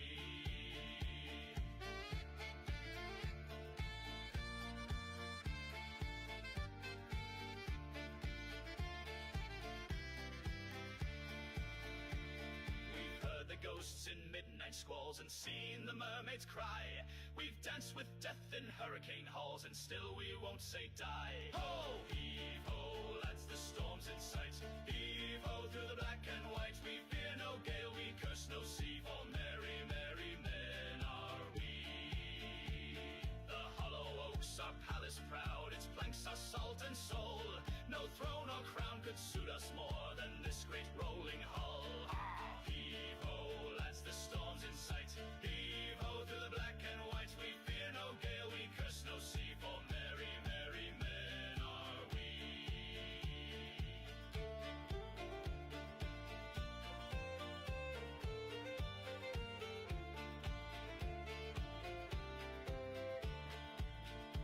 So drink the spray and shout it loud, let all the land folks see. We serve no king but tide and cloud, and merry men are we. Hee-ho, lads, the storm's in sight. Heave-ho through the black and white. We fear no gale, we curse no sea, for merry, merry men are we. Aye, merry, merry men are we.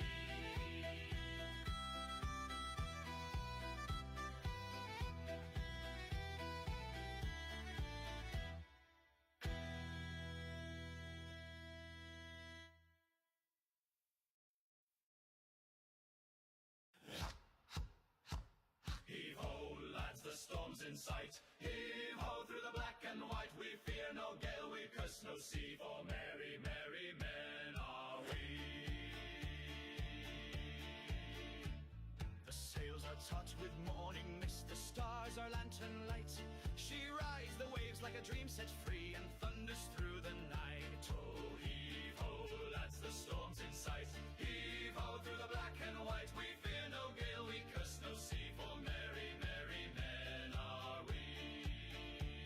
The wind it howls, the sails are tight, the mast begins to bow, but still we laugh and trim the line, no time for fear, not now. Heave-ho, lads, the storm's in sight. Heave-ho through the black and white. We fear no gale, we curse no sea, for merry, merry men are we. Oh, gentle breeze, the landfolk pray with tea beside their fire, but give us gales and roaring waves, that's what our hearts require. Heave-ho, lads, the storm's in sight. Heave-ho through the black and white. We fear no gale, we curse no sea, for merry, merry men are we.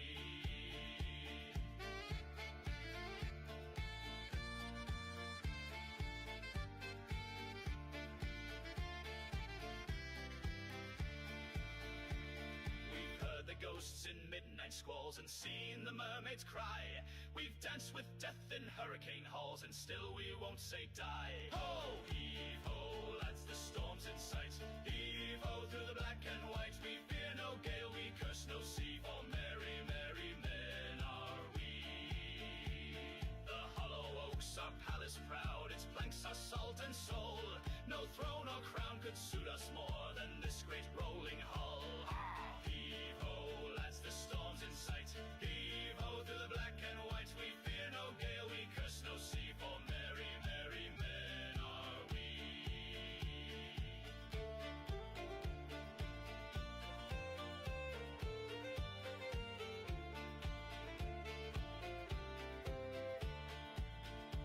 So drink the spray and shout it loud, let all the land folks see. We serve no king but tide and cloud, and merry men are we. Heave ho, lads, the storm's in sight. Heave ho through the black and white. We fear no gale, we curse no sea, for merry, merry men are we. Aye, merry, merry men are we.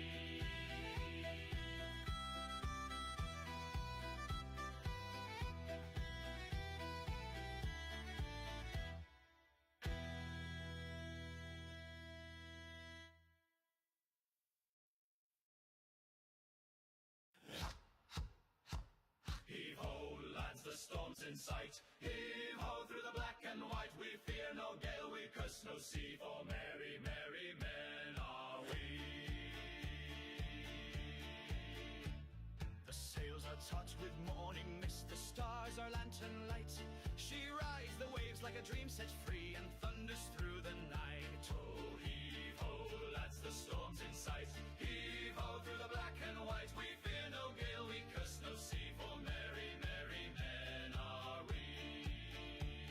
The wind it howls, the sails are tight, the mast begins to bow, but still we laugh and trim the line, no time for fear, not now. Heave ho, lads, the storm's in sight. Heave ho through the black and white. We fear no gale, we curse no sea, for merry, merry men are we. Oh, gentle breeze, the landfolk pray with tea beside their fire, but give us gales and roaring waves, that's what our hearts require. Heave ho, lads, the storm's in sight. Heave ho through the black and white. We fear no gale, we curse no sea, for merry, merry men are we.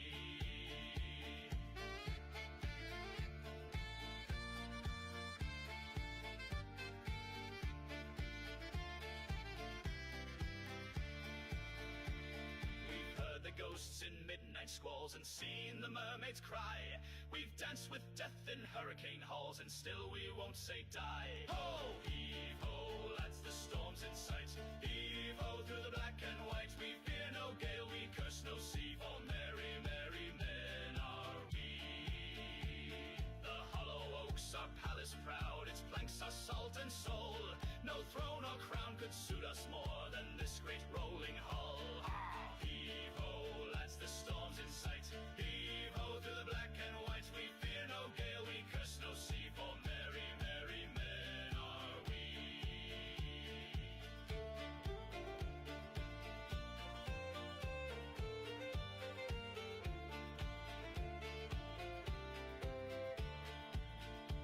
So drink the spray and shout it loud, let all the land folks see. We serve no king but tide and cloud, and merry men are we. Heave ho, lads, the storm's in sight. Heave ho through the black and white. We fear no gale, we curse no sea, for merry, merry men are we. Aye, merry, merry men are we.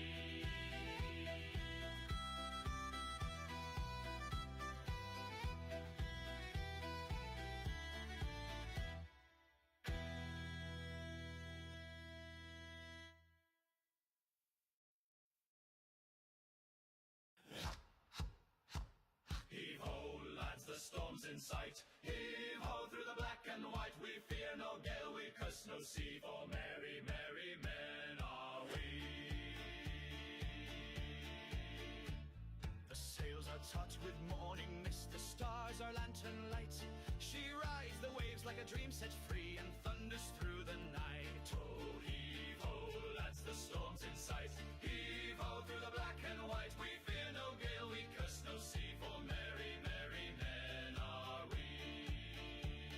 The wind it howls, the sails are tight, the mast begins to bow, but still we laugh and trim the line, no time for fear, not now. Heave ho, lads, the storm's in sight. Heave ho through the black and white. We fear no gale, we curse no sea, for merry, merry men are we. Oh, gentle breeze, the landfolk pray with tea beside their fire, but give us gales and roaring waves, that's what our hearts require. Heave ho, lads, the storm's in sight. Heave ho through the black and white. We fear no gale, we curse no sea, for merry, merry men are we.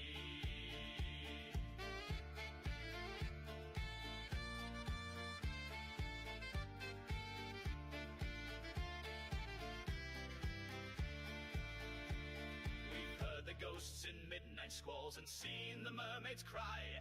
We've danced with death in hurricane halls and still we won't say die. Ho! Heave ho, lads, the storm's in sight. Heave ho through the black and white. We fear no gale, we curse no sea, for merry, merry men are we. The hollow oaks are palace proud, its planks are salt and soul. No throne or crown could suit us more than this great rolling hull. Heave ho, lads, the storm's in sight. Heave ho through the black and white. We fear no gale, we curse no sea, for merry, merry men are we.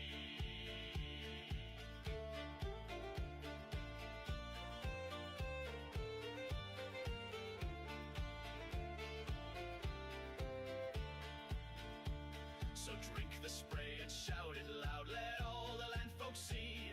We serve no king but tide and cloud, and merry men are we. Heave ho, lads, the storm's in sight. Heave ho through the black and white. We fear no gale, we curse no sea, for merry, merry men are we. Aye, merry, merry men are we.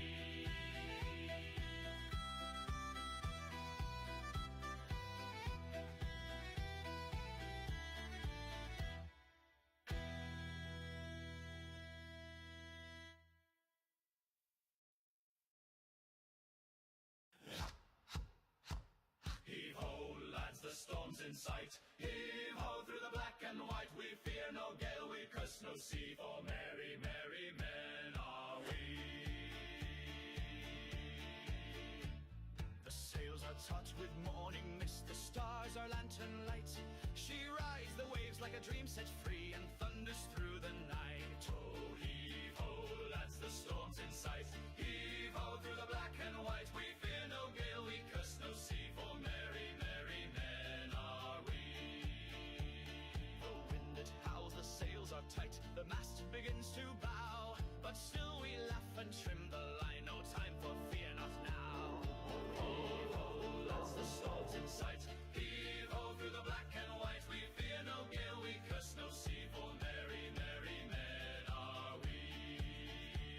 Oh, gentle breeze, the landfolk pray with tea beside their fire, but give us gales and roaring waves, that's what our hearts require.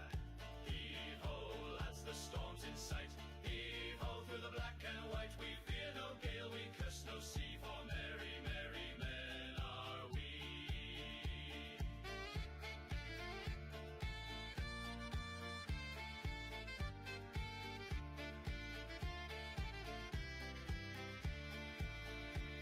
We've heard the ghosts in midnight squalls and seen the mermaids cry.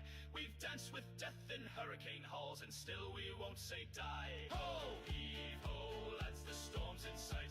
Heave ho through the black and white. We fear no gale, we curse no sea, for merry, merry men are we. The hollow oaks are palace proud, its planks are salt and soul. No throne or crown could suit us more than this great rolling hull. Heave ho, lads, the storm's in sight. Heave ho through the black and white. We fear no gale, we curse no sea, for merry, merry men are we.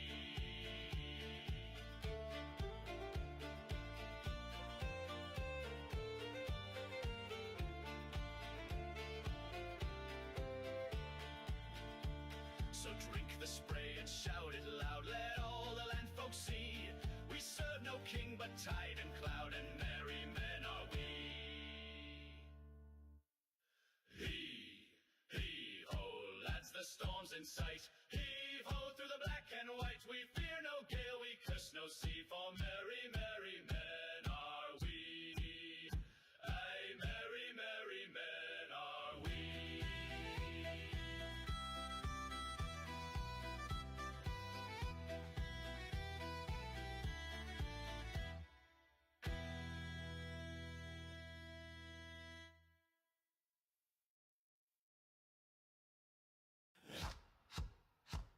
Heave-ho, lads, the storm's in sight. Heave-ho, through the black and white. We fear no gale, we curse no sea, for merry, merry men are we. The sails are taut with morning mist, the stars are lantern light. She rides the waves like a dream set free, and thunders through the night. Oh, heave-ho, lads, the storm's in sight.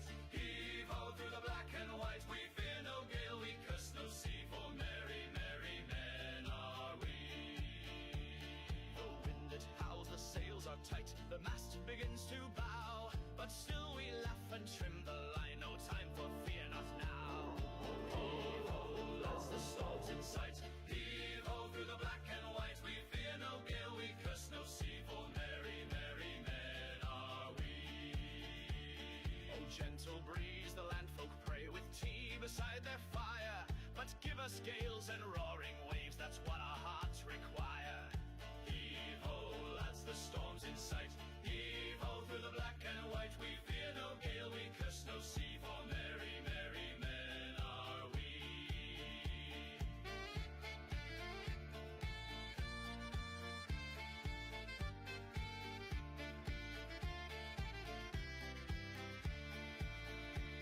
We've heard the ghosts in midnight squalls and seen the mermaids cry. We've danced with death in hurricane halls, and still we won't say die. Ho, heave-ho, lads, the storm's in sight. Heave-ho, through the black and white. We fear no gale, we curse no sea, for merry, merry men are we. The hollow oaks are palace proud, its planks are salt and soul. No throne or crown could suit us more than this great rolling hull. Heave-ho, lads, the storm's in sight. Heave-ho, through the black and white. We fear no gale, we curse no sea, for merry, merry men are we.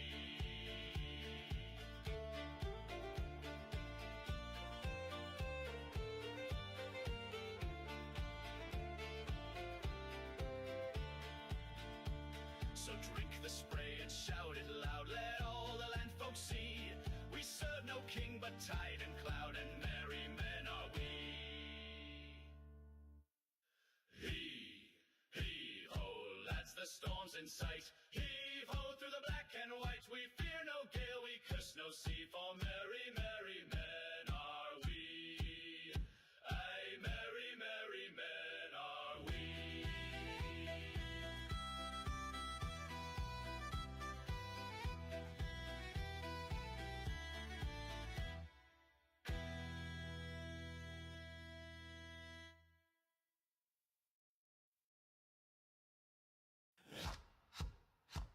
Heave-ho, lads, the storm's in sight. Heave-ho, through the black and white. We fear no gale, we curse no sea, for merry, merry men are we. The sails are taut with morning mist, the stars are lantern light. She rides the waves like a dream set free, and thunders through the night. Oh, heave-ho, lads, the storm's in sight. Heave-ho, through the black and white. We fear no gale, we curse no sea, for merry, merry men are we. The wind it howls, the sails are tight, the mast begins to bow, but still we laugh and trim the line, no time for fear, not now. Heave-ho, lads, the storm's in sight. Heave-ho, through the black and white. We fear no gale, we curse no sea, for merry, merry men are we. Oh, gentle breeze, the landfolk pray with tea beside their fire, but give us gales and roaring waves, that's what our hearts require.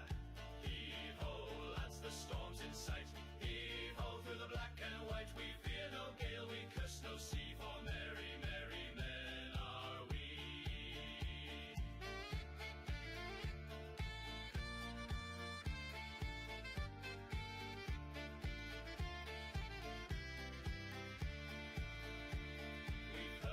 ghosts in midnight squalls and seen the mermaids cry. We've danced with death in hurricane halls and still we won't say die. Ho, heave ho, lads, the storm's in sight. Heave ho through the black and white. We fear no gale, we curse no sea, for merry, merry men are we. The hollow oaks are palace proud, its planks are salt and soul. No throne or crown could suit us more than this great rolling hull. Heave ho, lads, the storm's in sight. Heave ho through the black and white. We fear no gale, we curse no sea, for merry, merry men are we.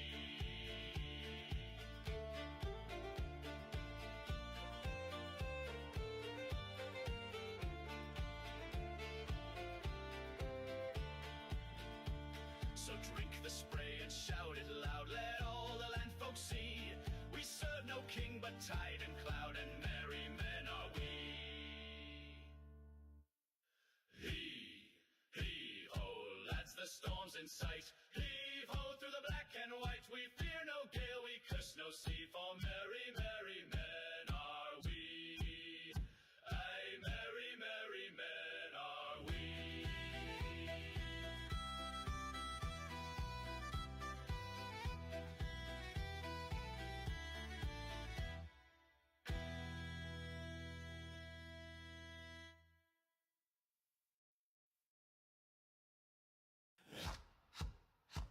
Heave-ho, lads, the storm's in sight. Heave-ho through the black and white. We fear no gale, we curse no sea, for merry, merry men are we. The sails are taut with morning mist, the stars are lantern light. She rides the waves like a dream set free and thunders through the night. Oh, heave-ho, lads, the storm's in sight. Heave-ho through the black and white. We fear no gale, we curse no sea, for merry, merry men are we. The wind it howls, the sails are tight, the mast begins to bow, but still we laugh and trim the line, no time for fear, not now. Heave-ho, lads, the storm's in sight. Heave-ho through the black and white. We fear no gale, we curse no sea, for merry, merry men are we. Oh, gentle breeze, the landfolk pray with tea beside their fire, but give us gales and roaring waves, that's what our hearts require.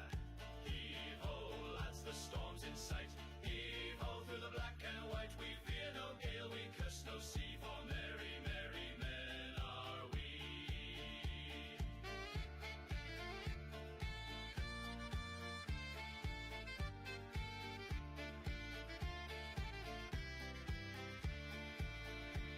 We've heard the ghosts in midnight squalls and seen the mermaids cry. We've danced with death in hurricane halls and still we won't say die. Ho, heave-ho, lads, the storm's in sight. Heave-ho through the black and white. We fear no gale, we curse no sea, for merry, merry men are we. The hollow oaks are palace proud, its planks are salt and soul. No throne or crown could suit us more than this great rolling hull. Heave-ho, lads, the storm's in sight. Heave-ho through the black and white. We fear no gale, we curse no sea, for merry, merry men are we.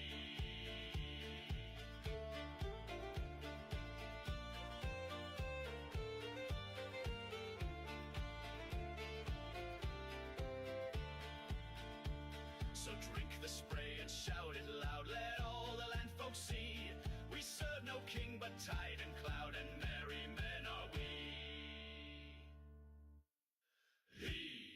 Heave-ho, lads, the storm's in sight. Heave-ho through the black and white. We fear no gale, we curse no sea, for merry, merry men are we. Aye, merry, merry men are we.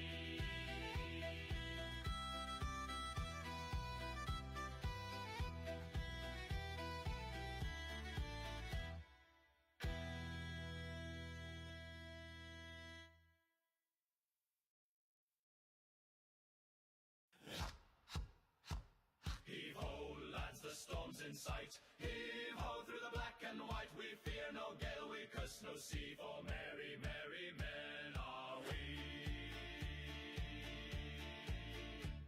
The sails are taut with morning mist, the stars are lantern light. She rides like a dream set free and thunders through the night. Oh, heave ho, lads, the storm's in sight. Heave ho through the black and white. We fear no gale, we curse no sea, for merry, merry men are we. The wind it howls, the sails are tight, the mast begins to bow, but still we laugh and trim the line, no time for fear, not now. Heave ho, lads, the storm's in sight. Heave ho through the black and white. We fear no gale, we curse no sea, for merry, merry men are we. Oh, gentle breeze, the landfolk pray with tea beside their fire, but give us gales and roaring waves, that's what our hearts require. Heave ho, lads, the storm's in sight. Heave ho through the black and white. We fear no gale, we curse no sea, for merry, merry men are we.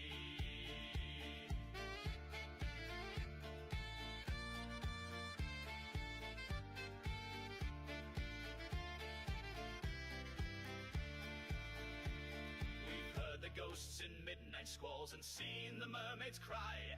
We've danced with death in hurricane halls and still we won't say die. Ho, heave ho, lads, the storm's in sight. Heave ho through the black and white. We fear no gale, we curse no sea, for merry, merry men are we.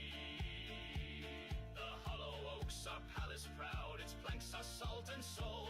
No throne or crown could suit us more than this great rolling hull. Ah, heave ho, lads, the storm's in sight. Heave ho through the black and white. We fear no gale, we curse no sea, for merry, merry men are we.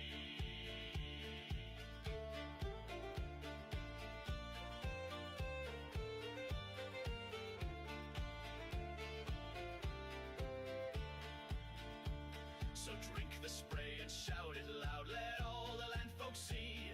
We serve no king but tide and cloud, and merry men are we.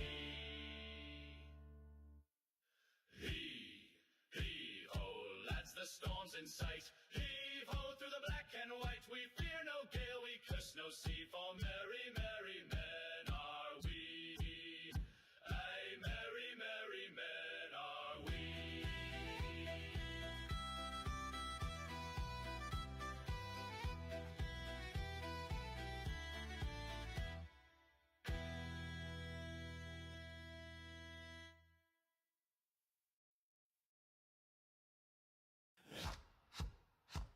Heave ho, lads, the storm's in sight. Heave ho through the black and white. We fear no gale, we curse no sea, for merry, merry men are we.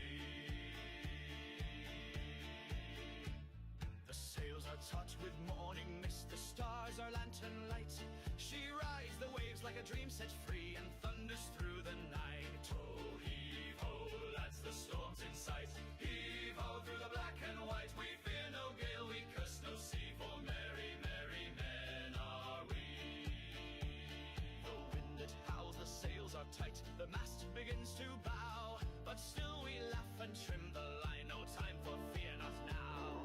Heave ho, lads, the storm's in sight. Heave ho through the black and white. We fear no gale, we curse no sea, for merry, merry men are we. Oh, gentle breeze, the landfolk pray with tea beside their fire, but give us gales and roaring waves, that's what our hearts require. Heave ho, lads, the storm's in sight. Heave ho through the black and white. We fear no gale, we curse no sea, for merry, merry men are we.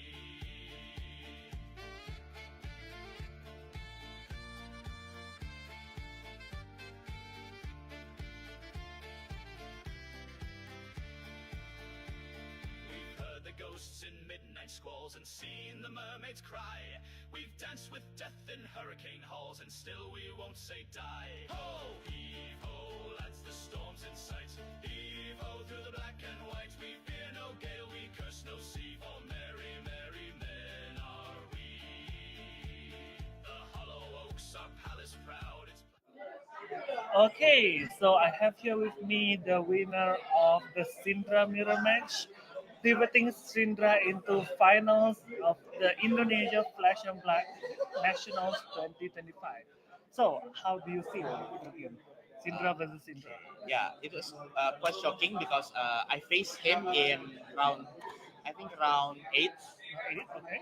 Round 7. Round 7. I faced. So it's a mirror match as well. Oh no, round 9. Round Because 9. 7 and 8, I faced Gravy. Okay. Yeah, so in round 9, I faced him and I play second. I play first. And you lost. I win, fortunately. What? Yeah, because some tech. And then on the second match, he learned something. He used pouncing links before he used momentum. But yeah, there are a lot of shocking moments in the last round. So Okay. But what do you think of the matchup usually? Because Syndra is a very hyper aggro deck, right? And then you're facing a hyper aggro. So from what we see, the game ended up pretty fast, which is as expected because you both don't want to block. You both just want to your cards are mostly for attack to defend. So you just want to go on the offense. So when you first know that okay you're gonna have a mirror match with Syndra, what kind of preparation do you bring in? Like, did you bring any special preparation? Like, okay, I know that I'm up against also a exactly same hyper aggro deck. So, like, is there anything special you want to share? Like, okay, how do you go around doing it? okay, so I expect a lot of Syndra and a lot of Assassin because I play in the LGS, the local game store, a lot of Syndra and Assassin. So I think I need to bring a deck tech, and that card is the Art of the Dragon skill. It forces the opponent to block. Okay. So yeah, you get the tempo back. Okay, so because it's in deck, both decks don't really want to block, but you bring cards that you want to force the opponent. Yes. All right, so now we know the final bracket, and you know who you are up against. I believe. I think it's gonna be a. From what I heard, the advantage is leaning towards OD Winata because you'll be coming in with Sleepy. So yeah, but I suppose at the end of the day is the heart of the card that will make you win. Yes. Right? So it's the draw. Yes. So again, wish you all the best. Yeah, Good thank luck you. for your finals, and we'll I see just you hope soon he didn't on the draw table. persuasive and bots. Okay, good. Okay, thank you. We'll see you soon on the table. Udah belum?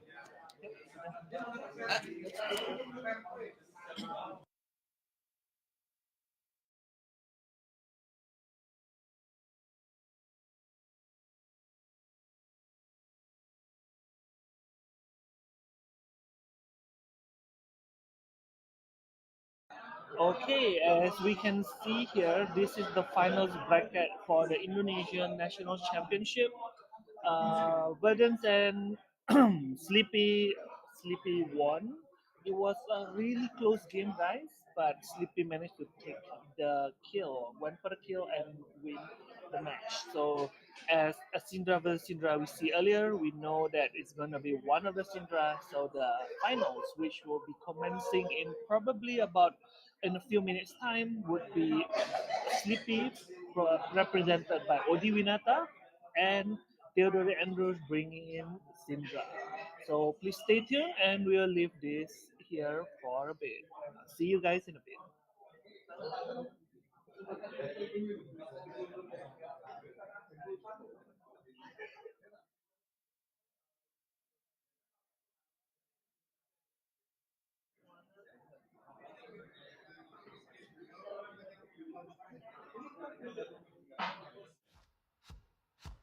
Heave-ho, lads, the storm's in sight. Heave-ho, through the black and white. We fear no gale, we curse no sea. For merry, merry men are we.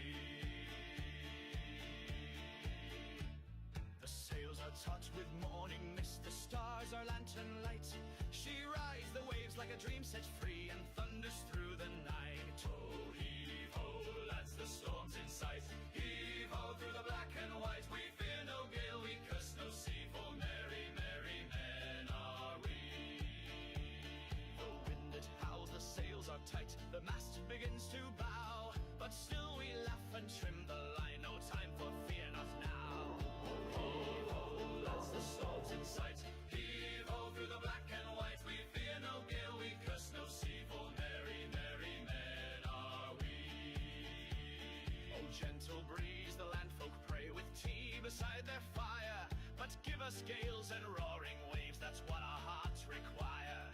Heave-ho, lads, the storm's in sight. Heave-ho, through the black and white. We fear no gale, we curse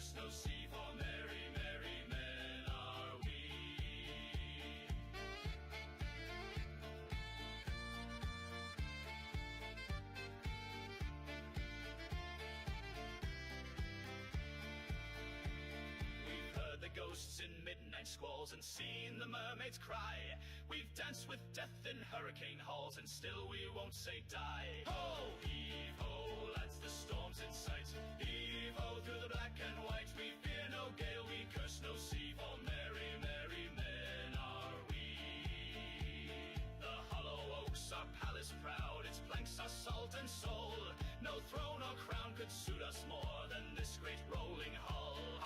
Heave ho, lads, the storm's in sight. Heave ho through the black and white. We fear no gale, we curse no sea, for merry, merry men are we.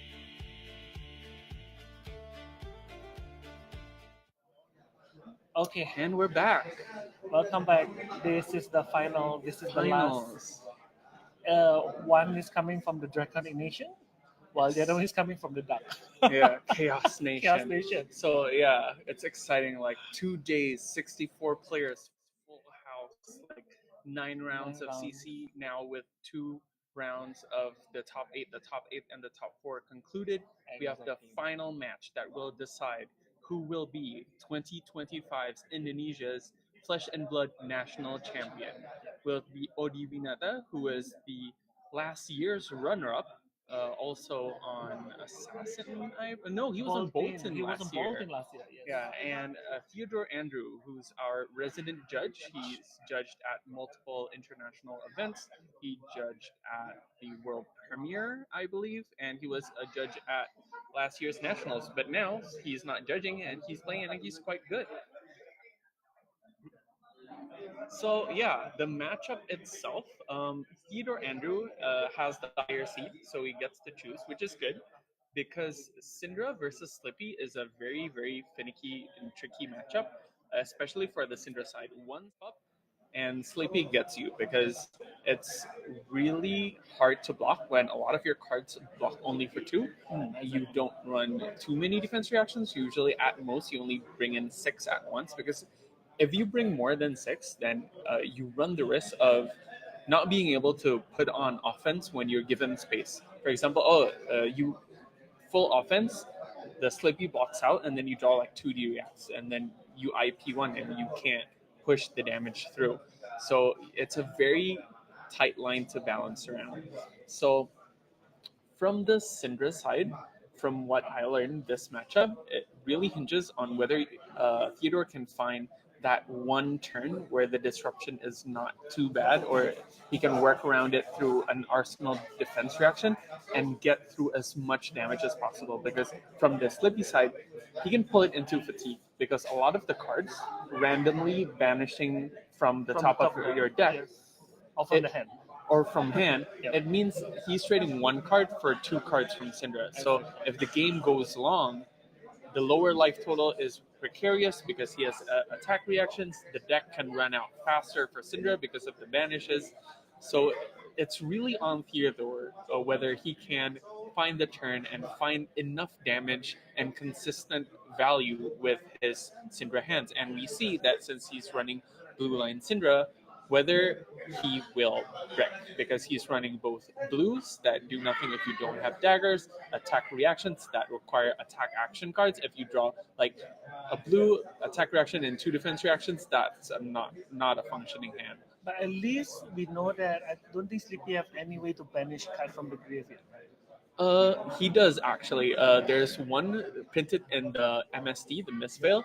It's the Bonds of Attraction, I think. Oh, okay. Yeah, so it banishes the top deck, and then it banishes A card from the a card from graveyard. If it's the same color, he gains 1 life. So it's very possible that he can banish the daggers if they are Exactly. So leaving daggers, dagger management also becomes very important. If you leave a dagger stranded, he attacks you with this puny 1 blue attack.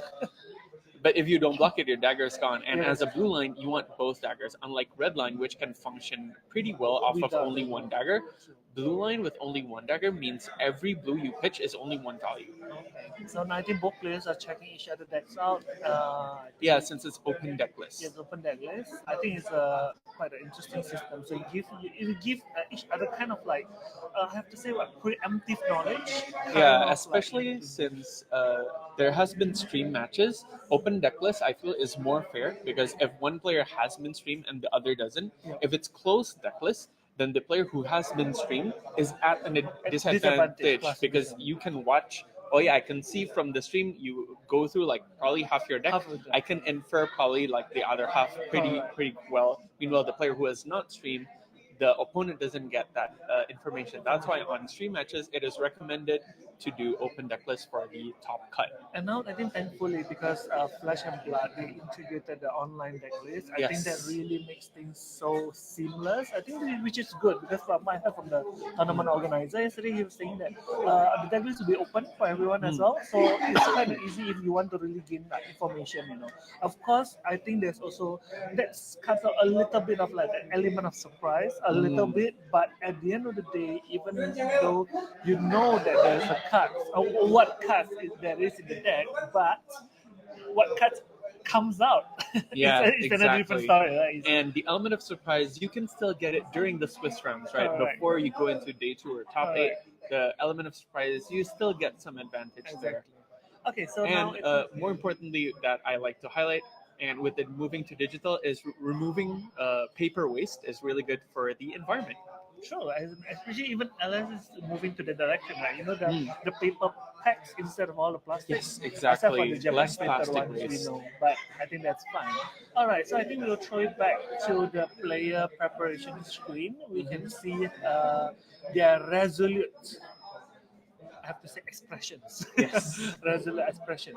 So what I expect from the Syndra, how Theodore approached the matchup into Gravy Bones earlier, where it could go to fatigue. His response was to bring all the cards that is available to him in his inventory That in. means his whole. I think almost everything. It was 67 cards that he. 7 cards. Yeah. Wow. Since he was planning to fatigue, and since versus Slippy that can come up, I would expect he would take the similar approach. Okay. Especially since all the defense reactions he want in, he want all the attacks.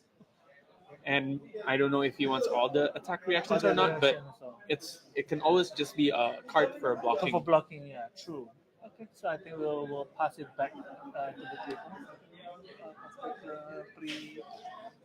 So yeah, I think it's very very interesting. Okay.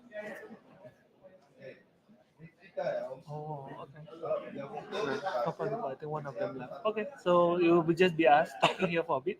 Okay. Yeah. So that's from the Syndra side. Do you have like any insight from how OD as the Slippy might want to approach this matchup? I think Do we? I think it's highly okay. We know this matchup is highly favored towards Sleepy, right? Because Syndra Sleepy, like I think almost most of the people I ask, or most of the Syndra player I ask, they said they don't want to face. I don't want to face Slippy. or assassin because you see this as an aggro that you almost always wanted to no block so that you can have a full hand because I think most of your hand will convert like one card is usually 3 to 4 damage. Yes. If you have to sacrifice one card, especially for those 2 blocks, Two blocks. it feels so bad. So I bad. understand because we can see that earlier from the Syndra mirror match. Yeah. When Every Niall time was Niall blocked supposed to with block, yeah. it feels so bad because it's not a 3 block card, it's just 2 blocks. So sometimes even Exactly. for a 6 attack, you need to use like 3 cards. I think it feels horrible. Well, that's the thing. Sleepy always like okay. I won't say only Sleepy, but assassins in general, even Uzuri back then. I think the only exception will be Arachne, the Huntman, that was the first earlier iteration of the assassin. Aside from that, like they don't play. How do I put this? They play to play these mind games, just like our Exactly. assassin. Because they have the reactions, especially with Sleepy with the Gogan. Yes. You don't know if he's gonna react on top of the current attack or this just is- okay, go next. Yes, exactly. Okay, so There's a starting. The loadouts are pretty standard. The massive perdition, especially being a huge one, Yep. because it first of all, it enables an easier bonds of agony. Oh, sorry. Yep. An easier bonds of agony. Plus, it's recurable. If you have enough silvers, you can buy it back, which means another easier activation and another point of block. even the black tag as well, right? If And you the have black silver. tag. That's why So- the 2 pieces are very important, along with the flick knives. A single bonds of agony, you don't need cards in hand. You just need to activate those 3. It's And already threatening it's enough. always threatening, true. Okay, Say- so okay. OD Odie's playing, Playing first, first. so Theodore chooses to go second. The loadout is standard. We see momentum instead of links. I don't even know if Theodore has links in his sideboard, but I think Lynx is one of the ways that Syndra could approach the Sleepy matchup. Try to make the match go fast. Like you don't want it to be a long game versus Assassin. Assassin, true. Theodore Okay. blocking very cleanly here. Fully clean Full clean blocks, not leaking a single point of damage, especially to that Leave No Witnesses, which can banish the top card of the deck, which means an extra card loss. But Spreading Flames, one of the key cards to have a big turn, has been used to block already. Yep. So he's just hedging on, more spread. He's hedging to draw the spreading flames on the later turn, I believe. He has 2 left in deck. Yep. Okay, starting turn with Brandford Cinderclaw. So the next 0 for 3. 0 for 3. Your standard makes the next one also I think I draconic. see Ancestral Empowerment in hand. Yeah, his hand is Art of Dragonblood, Ancestral Empowerment, and I can't see the last card. I think it's Demonstrate Devotion. Demonstrate Devotion is a little bit hard to use here because you need to pitch 1, right? I believe. But since he already started with Brand with Cinderclaw, the Art of Dragonblood will discount if he has any one-cost draconic cards. True. So he can actually. Oh, he's using the Ancestral here since Odie's blocking cleanly for 3. So Odie's gonna take one. He drew a card. I did not see what the card is. Okay.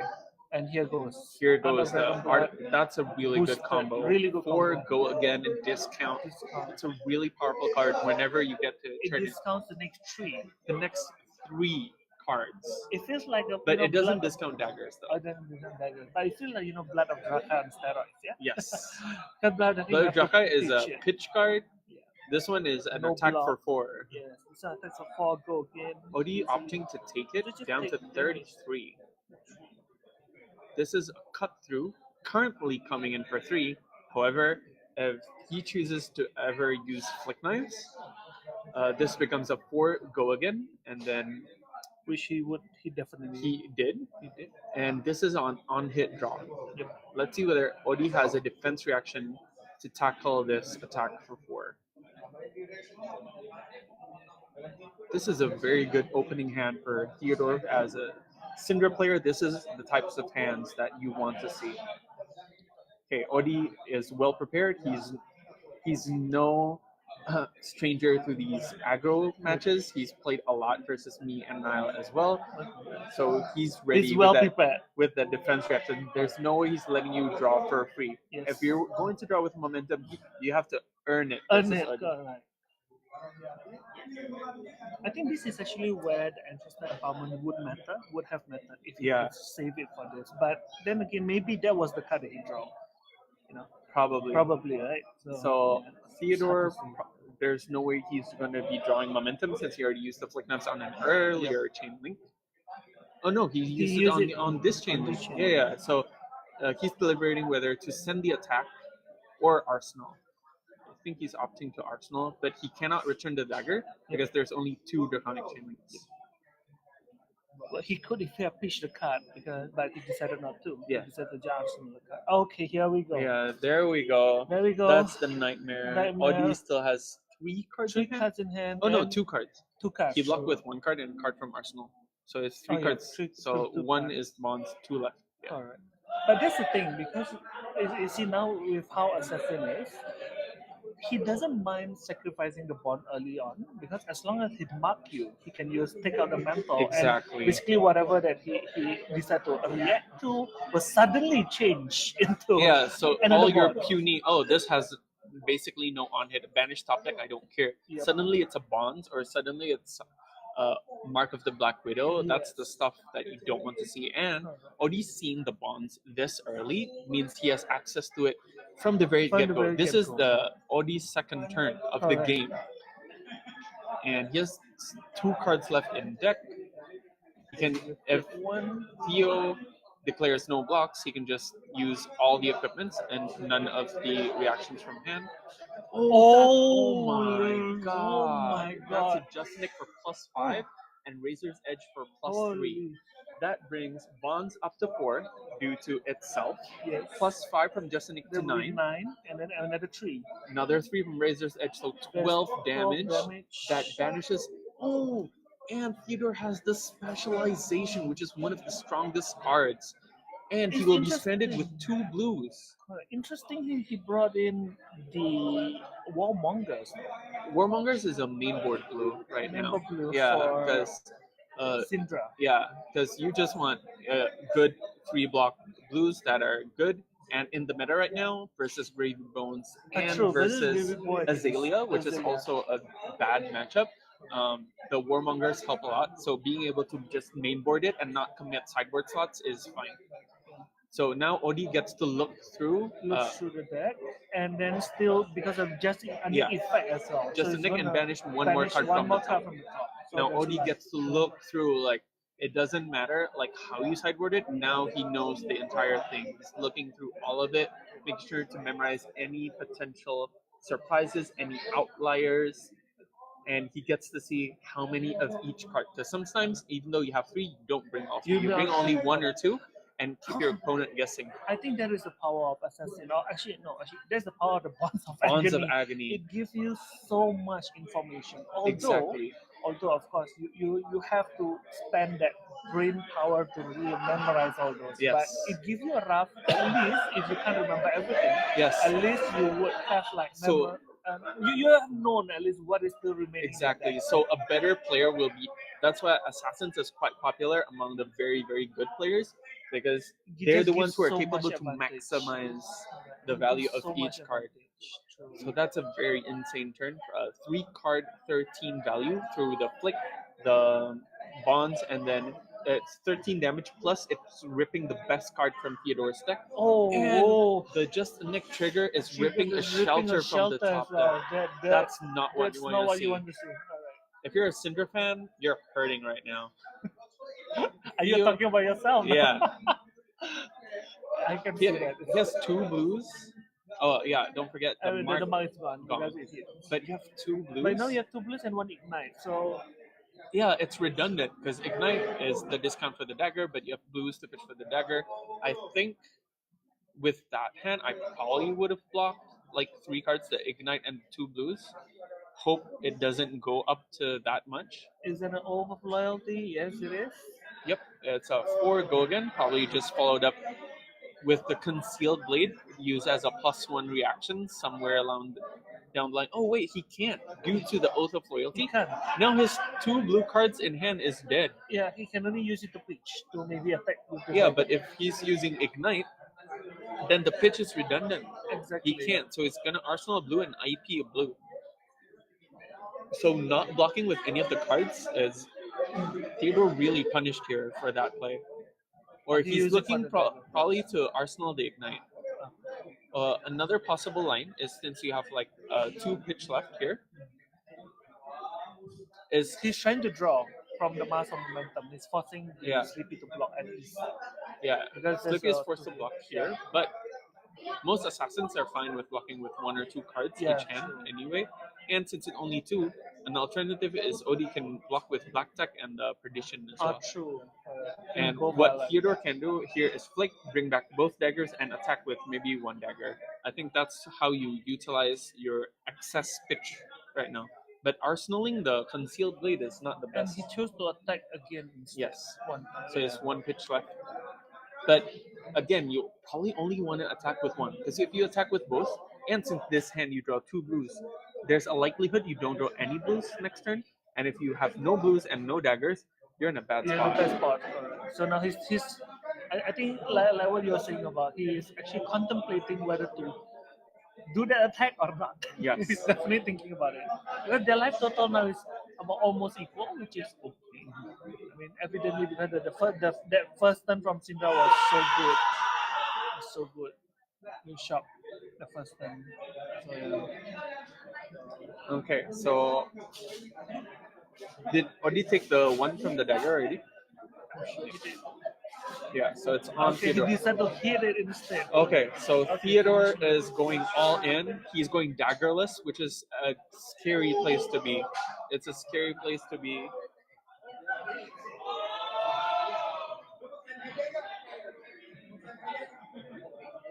Okay, so now the tuning is online. Yep.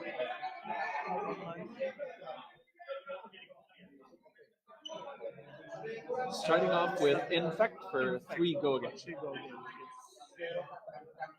We see Shelter, Throw Dagger, Demonstrate Devotion, and an Oath of Loyalty in Theodore's hand.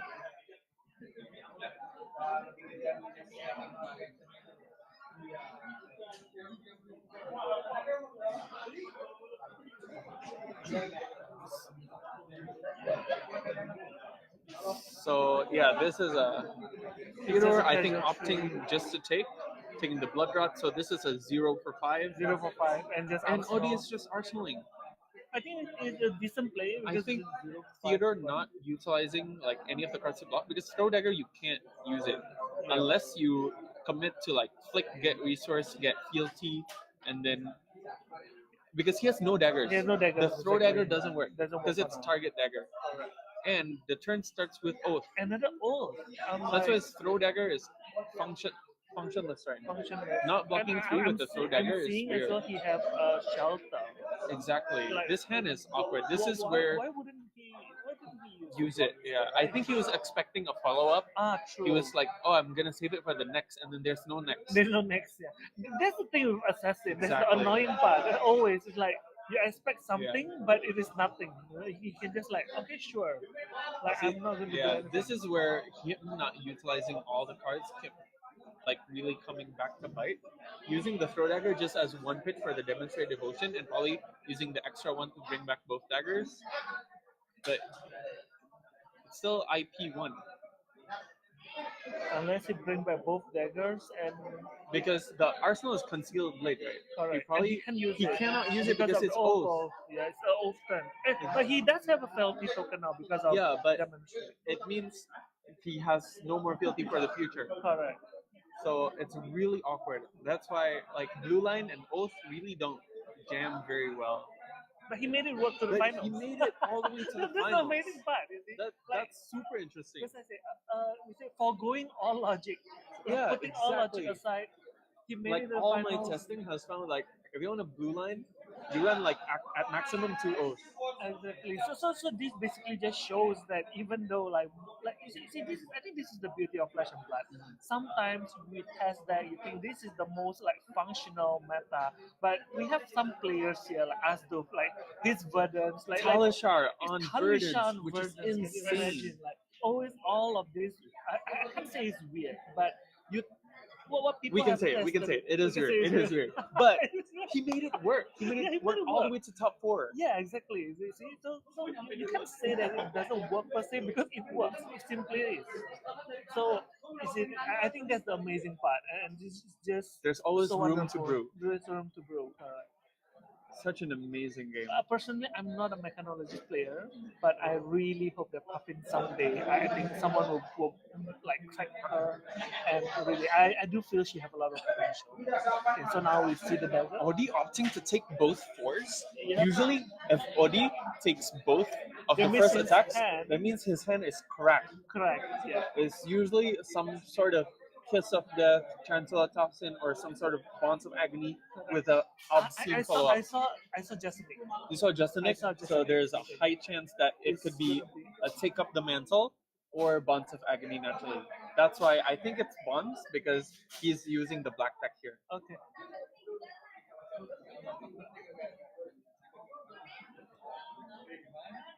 Okay. But this is the IP one. Yeah. He ended up not using the card. But it's Oh, but a it's shelter, so yeah. which is actually very important in this turn. Because if it's a Take Up the Mantle, and he can prevent the flick, starting out the kids of that. but we're starting out with and he also has a Tarantula Toxin. That's There why we go. Is it gonna Odi be is at a life deficit right now, but he kept all 5 cards.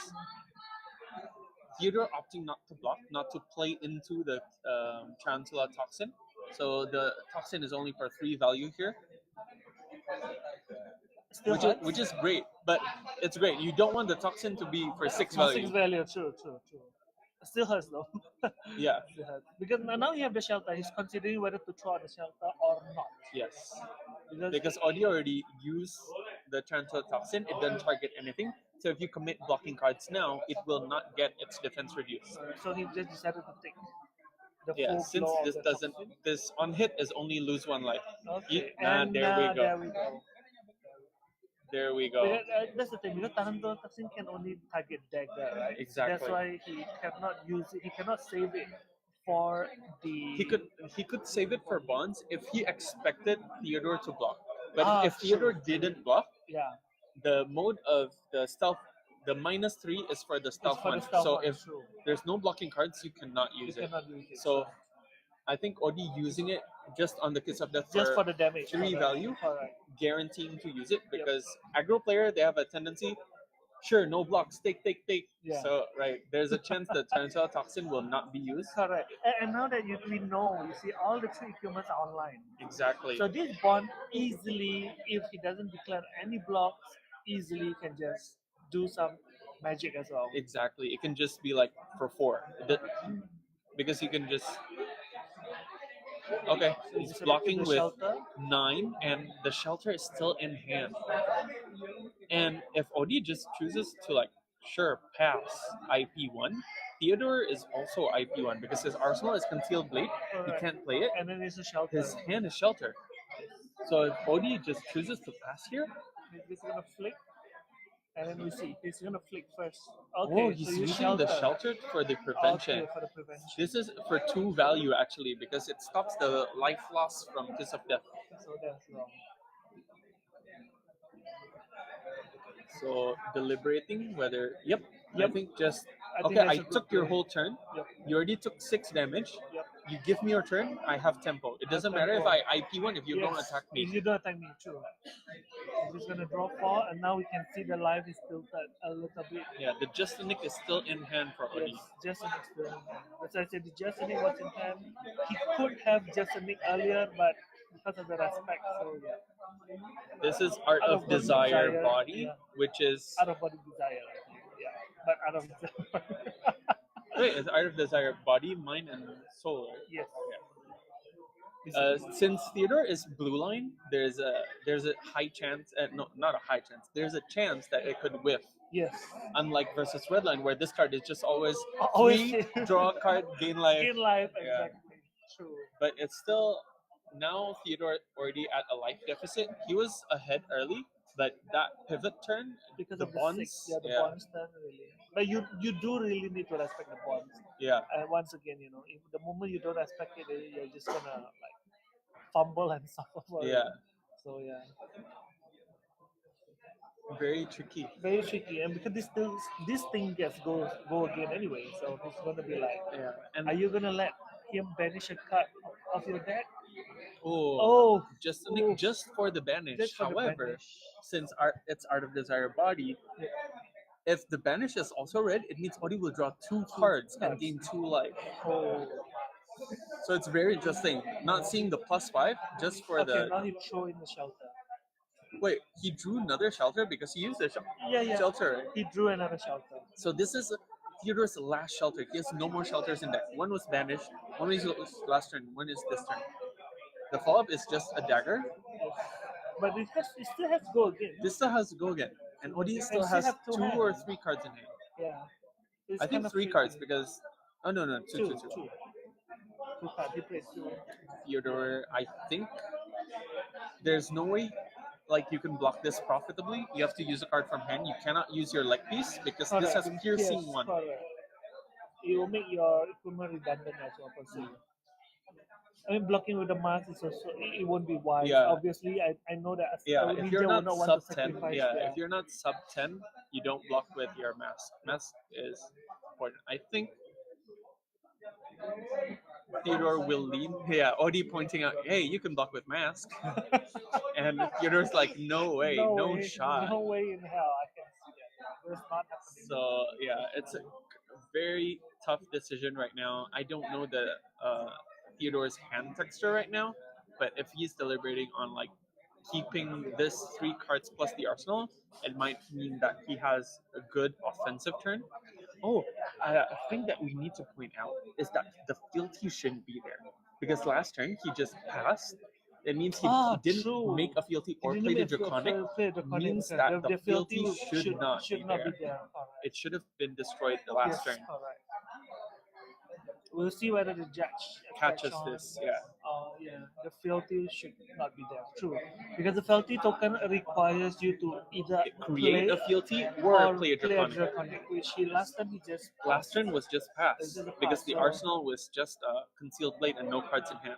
Okay, Theodore opting to block, and this is an infiltrate for 3 that has an on hit of banishing the top deck and stealing it.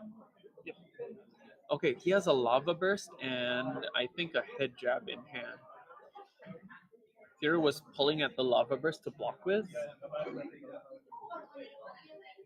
If Theodore blocks with both, Audi just arsenals. If he blocks one and this is a reaction like a +3, Audi's just gonna play it. Yep, he's just gonna block it. Yeah, sure. Okay, so Theodore has 1 card in hand, probably just a single head jab. And if I'm him right now, I'm gonna use the concealed blade. Like, get it out of your arsenal because Actually, it's clogging up. You want an attack in your arsenal, not a +1 QD reaction. No, instead he chooses to play this, which is okay. I Okay. mean, but we know that now all shelter is out. Yeah. Okay. There we I go. think he remembers. Okay. It was catch, It the was fealty the was... fealty was not there. supposed to be Yeah. there. Yep. Okay, I think the concealed blade needs to be played here. Else, the arsenal is going to get clunked up. You want to arsenal something more impactful. You don't want 1 value in your arsenal. Concealed blade is very good against decks that can banish daggers, like consistently. Like for example, a new previously, or in the current meta, like Gravy, you might want it to like fetch it, right? Fetch it, correct. But against assassins, you don't have the runway. Okay, I'm seeing an ancestor empowerment in the hand. Here we go. Or he's starting with Pain in the Backside for a 3 go again. Yeah, I think Pain in the Backside is a really good card because first it doesn't consume your Stealth, sleepy yes. stealth go again. So it's a very good starter. Oh, and it's opting to block with The Ancestral using to block instead of the Throw Dagger. Throw dagger. Both is 1+1 and both is 1 value and draw card, but the Ancestral is more consistent Okay. usually as long as you have a ninja attack. So The now Throw Dagger can be used on any attack, but it's not consistent. If Odi shelters your Throw Dagger, it means you don't get to draw. he banished a sing below, another D-React Another gone, D-React gone. So from that's the 4 out range. of the 6 and D-Reacts he gone. used up 3 shelter already. Yeah, so that's 4 out of the There's 4 out of 6. 6. So he left 2 more. Another +3. Okay, Okay, at least it's Theodore with blooded. So this is an advantage of the blue line. You have more 3 locks, yeah, which true. means you can block more cleanly than the red line version. Just a And the casual turn is for 4 no go again, which is good value. I mean, you blocked out the disruption, you blocked out the on hits, just sending we're 4. sending 4 damage to the face. I think that this is excellent. So we just see whether. But see, now Odis does have the life advantage, so he can consider that, okay, you know what? If I want my forehand to be available, which is like, he have the arsenal as well, he can choose to like, okay, you know what? I'll take 4, and then, I'll just swing bigger the next round with all of the things that I have next round. So I think this is looking a little bit bleak for Sindra, but let's see how it plays out. Yeah, if Odi has the cards that he wants to keep, He can just take the 4. he can just because take the it's 4. just He has a- the life he has the total. life advantage for now. So I see a CNC in hand and a Saber Bloodshed. So the hand texture is kind of weird because with the Saber Bloodshed, you want your blue to use for the dagger, yes, not for sending CNC. not for selling CNC. Yeah. So I think Odi's caught up with an awkward hand right now. He's deliberating which card to block with, which line he wants to take. CNC and taking 1. Tuning up to 1. Odi's turn, he has the Double Trouble and the Bonds of Attraction, I believe, in hand. And Double Trouble is, I think, a very underrated card. Sure, the on hit is not scary, like, oh yeah, banish 2 from the top of my deck. But versus Slippy, it really gets to you. The It gets to banishing you. 2. Even though it doesn't like, oh, I'm not disrupted, I get to keep my hand. Yep. And the +2 damage, yeah, sure, I'll take. But losing 2 cards out of your deck means Means a lot. means a lot in Means this a lot in matchup. this matchup. So, yeah. Especially when you get to lower life total, you tend to block more because you have to respect the reactions. Correct. Okay, here we go. It's the dagger line again. Savor Bloodshed into Huntsman for 5 For 5 Gorgon. Gorgon. Okay, Theodore's hand is also interesting here. I think we see a Spreading Flames and Ignite. Yep.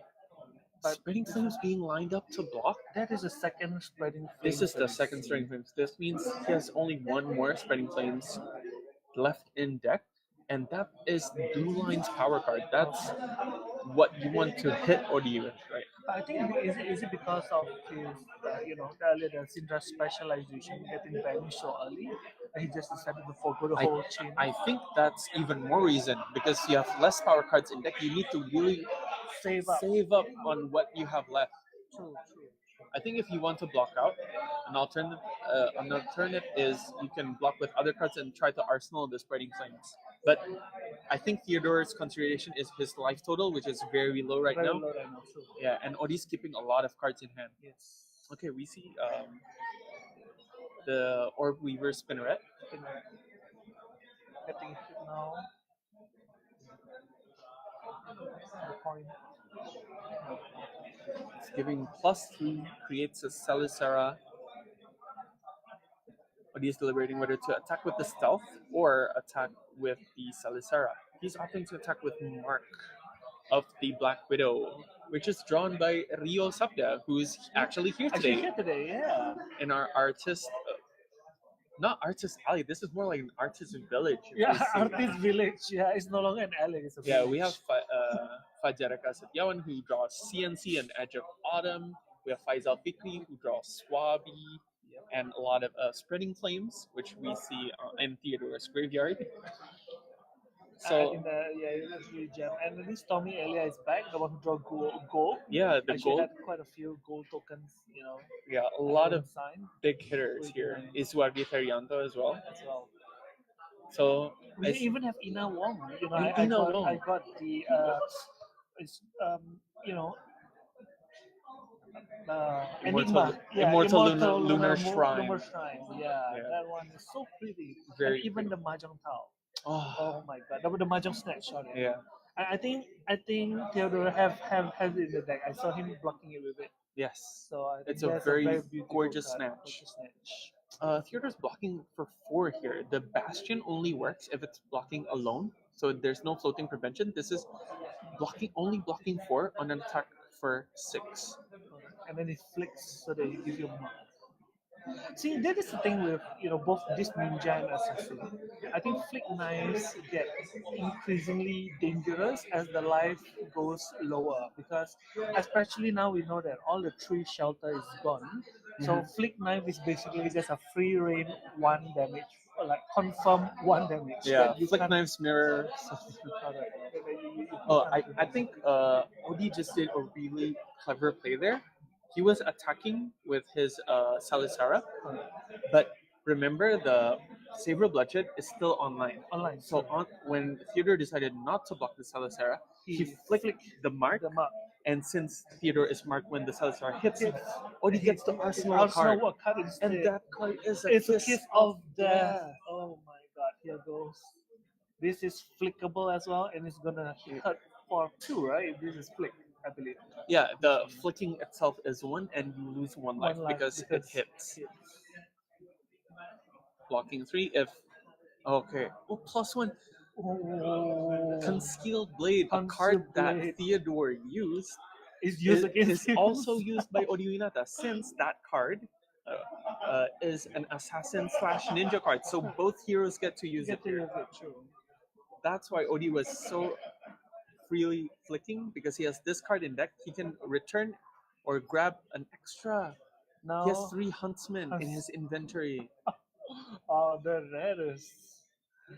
This is what we call an assassin that's well prepared to Yeah. hunt you down, literally. He just want to mark Exactly. you And since fully. Kiss of Death hits, Hits.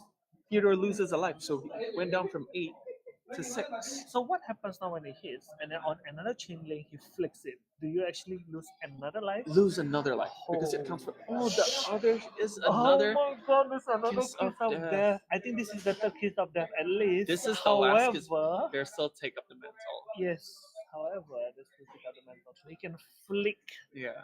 Theodore's lining up Demonstrate Devotion and another card to block this out. However, if Odi draws his Tarantula Toxin, Yep. it's so bad. Oh, he has Brand with Cinderclaw as well in the hand.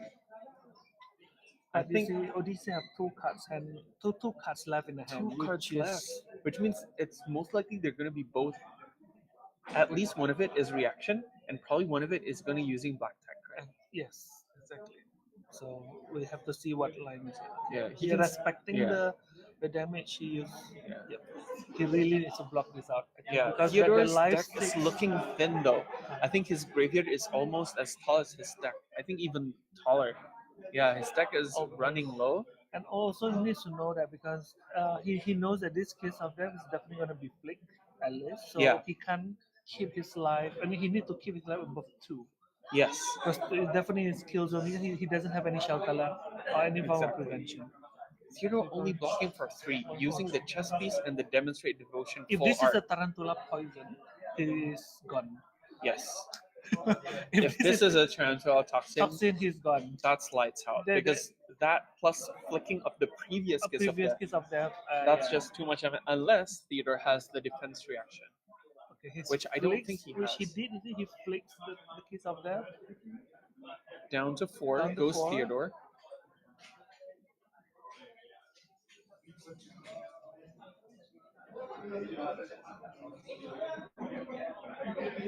Odi's deliberating whether he have a reaction in hand to pump this up, and he's sussing out whether Theodore Have a has defense reaction. Because if you commit black deck and an attack reaction and it doesn't hit, it doesn't get go again.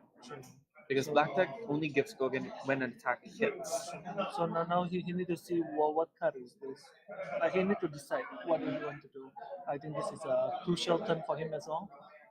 Is it a Tarantula toxin or is just a It's a take up the mantle. However, this is only coming in for 1 for 2 plus Yeah, 2. +2. And Odi needs to pitch a card because take up. Oh no, take up the mantle is cost 0. Never mind. Make a 0. Yeah, but it's only +2. But is that enough to get this through? Because if this hits, gets go again, Theodore loses 3 life going down to 1. Means he's just virtually dead because He's Odi virtually has next flick turn, knives correct. next turn. He will just have to flip next turn. And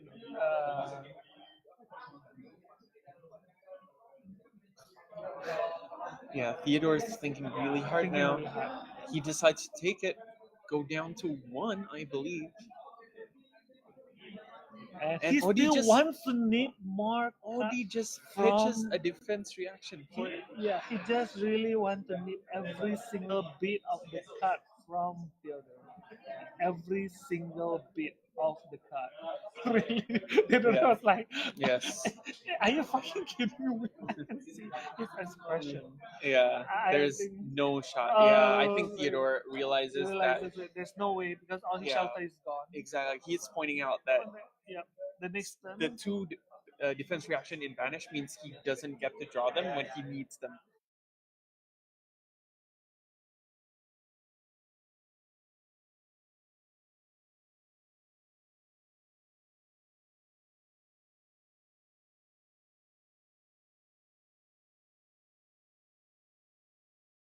Matchup. But for Odi to draw that well and we can see that the life difference at first. I thought that Cena was getting a really good tempo at the start. Really, he opened the way he opened on turn 2. It Yeah, was so good. Very strong. It's a very because Brand with Claw with the Art of Dragon Blood Blood into another and 4 attack. I It was think a that very was strong like- start. Yeah. However, Odi is just a true assassin master, and he's played this matchup I believe more than 100, 200 times. 200 times. It's like really you can see the the class, it's like I think when you play enough, I think he played enough assassin that he Yes. knows.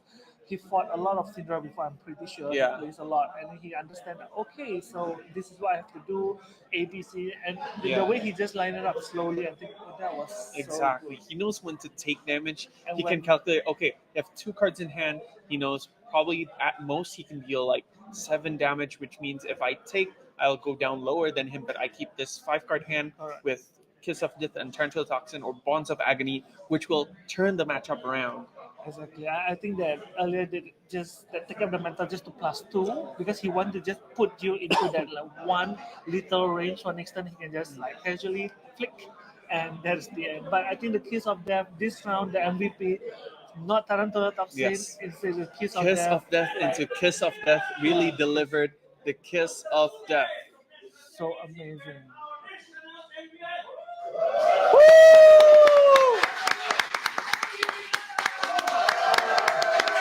There's yeah, that's the tournament organizer announcing the winner to the whole room.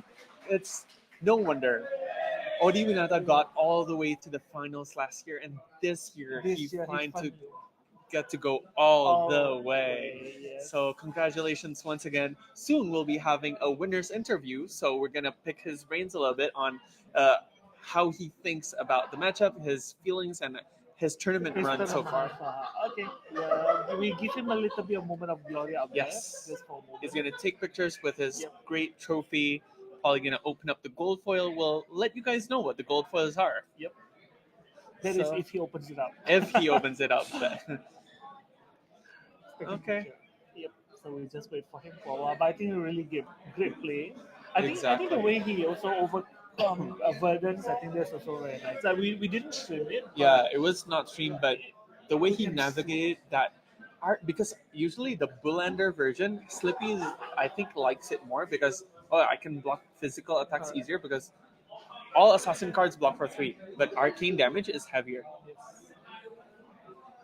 So being versus an arcane heavy version, yeah, with mind warp, with the emeritus scolding and arcane twinning, like he has a bunch of 1 and 2 of arcane attacks that a lot of decks wouldn't expect, and it's a lot more arcane damage with Channel the Millennium Tree as well and Surgeon Aether You Tide. got double channel. Double Yeah, I got broker, double Channel the Millennium Tree into Surgeon into an arcane spell.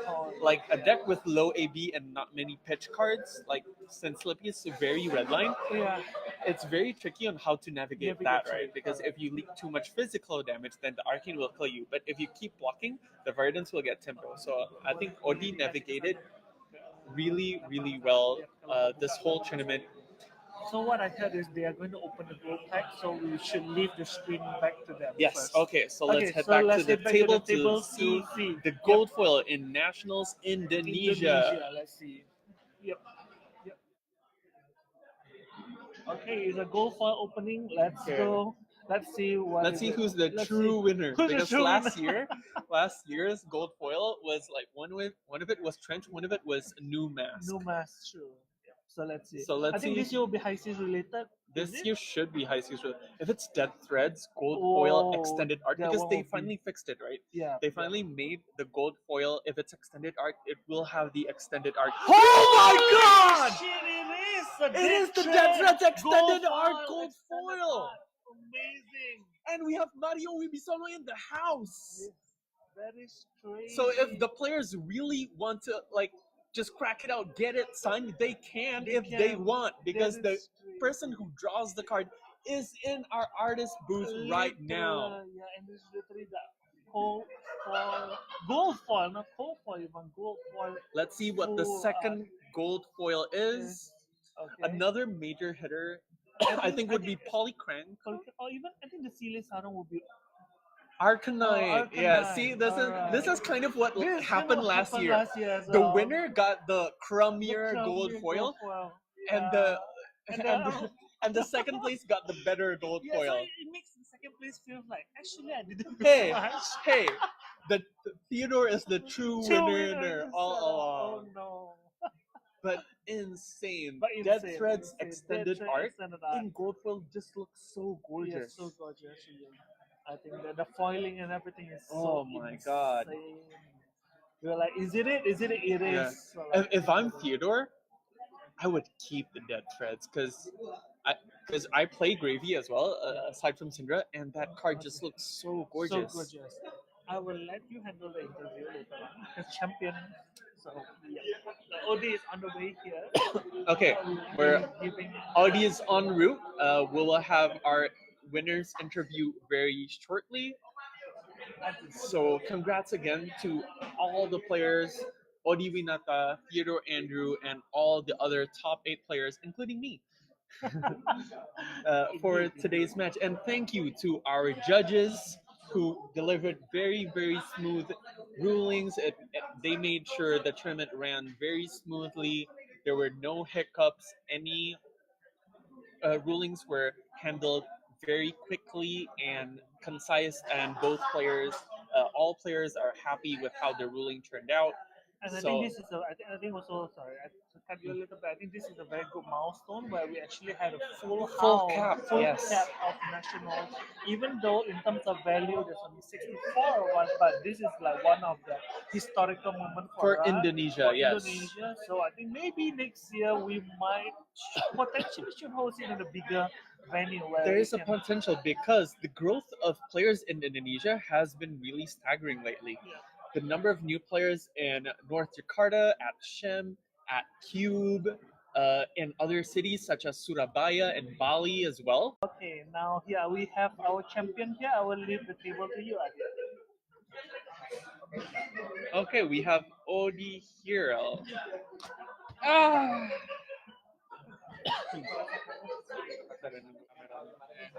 Okay, welcome Odi. Congratulations. thank you so much. Thank you so much. So how do you feel? How do you feel right now? I feel so happy, especially after series of hard-fought battles. It was an insane top 8, to be honest. Yeah, all the matches were difficult. Yes. So throughout your journey so far, which single match has got you most excited? Oh which my is God. the Sadly is the Verdance in the versus top 4, Azul. yeah, which is not stream, but I think that is one of best match of my life, to be honest. It was an Really? insane player, Azul, the top 20 in the whole world, right? yes, top 20 elo in the world. So how did that matchup? What's in that matchup? Like, was it the blocking? Was it how to strategize pitch stacking? What is it? What is it about? Oh, it's just actually just one of us high roll to the max, It's like he have 3 what's the M1, the 3 million tree? Channel Millennium Yeah. Tree.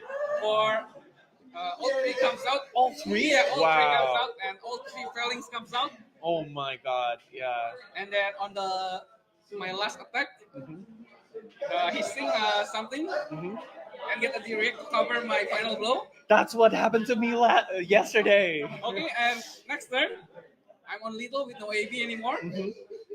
He puts spiders, Mhm. but I have sigil on my hand. The heal 3 sigil. Yes, oh and I my. survive. And then I do it a double triple red.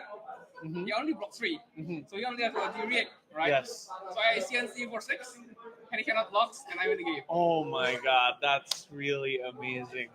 So, okay, what made you choose Slippy? Because from what I know of you, you're really comfortable with the assassin class. But I heard that since last year you were a Bolton player. Like, Yes. did you even consider like the new Bolton, right, with the NIMBY and Nimbalism? Well, just for a brief moment, yes. But I think it still needs expand a lot of luck from the one of 3 sets, I think.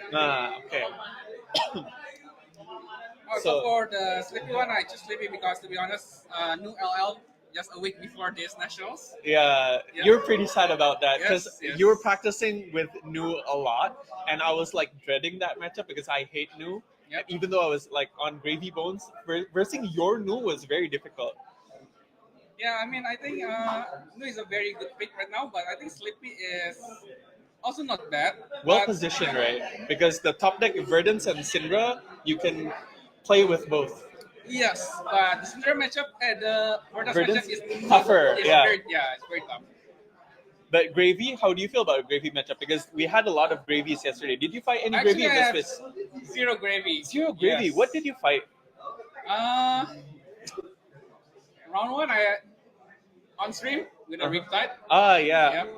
It was almost time, but I nailed it. Mhm. And second round, I lost against a Syndra, surprisingly. You lost against a Syndra? Yes, I lost against a Syndra. How did that happen? What did the Syndra do? It never Arsenals, and I put Commandant player on Arsenal, and I never so got Arsenal is replaced. stuck. Yes. Yeah. Okay. And round 3, amazingly, I won against a Mario instead. Oh, Mario, Yes. which is one of the tougher matchup for Slippy because Slippy's ability gives Mario the go again Yes, as well, right? But I rolled my friend from Bali. So sorry to him. And then I draw one in draft, and then I lost. And then I fight Rahman with Florian.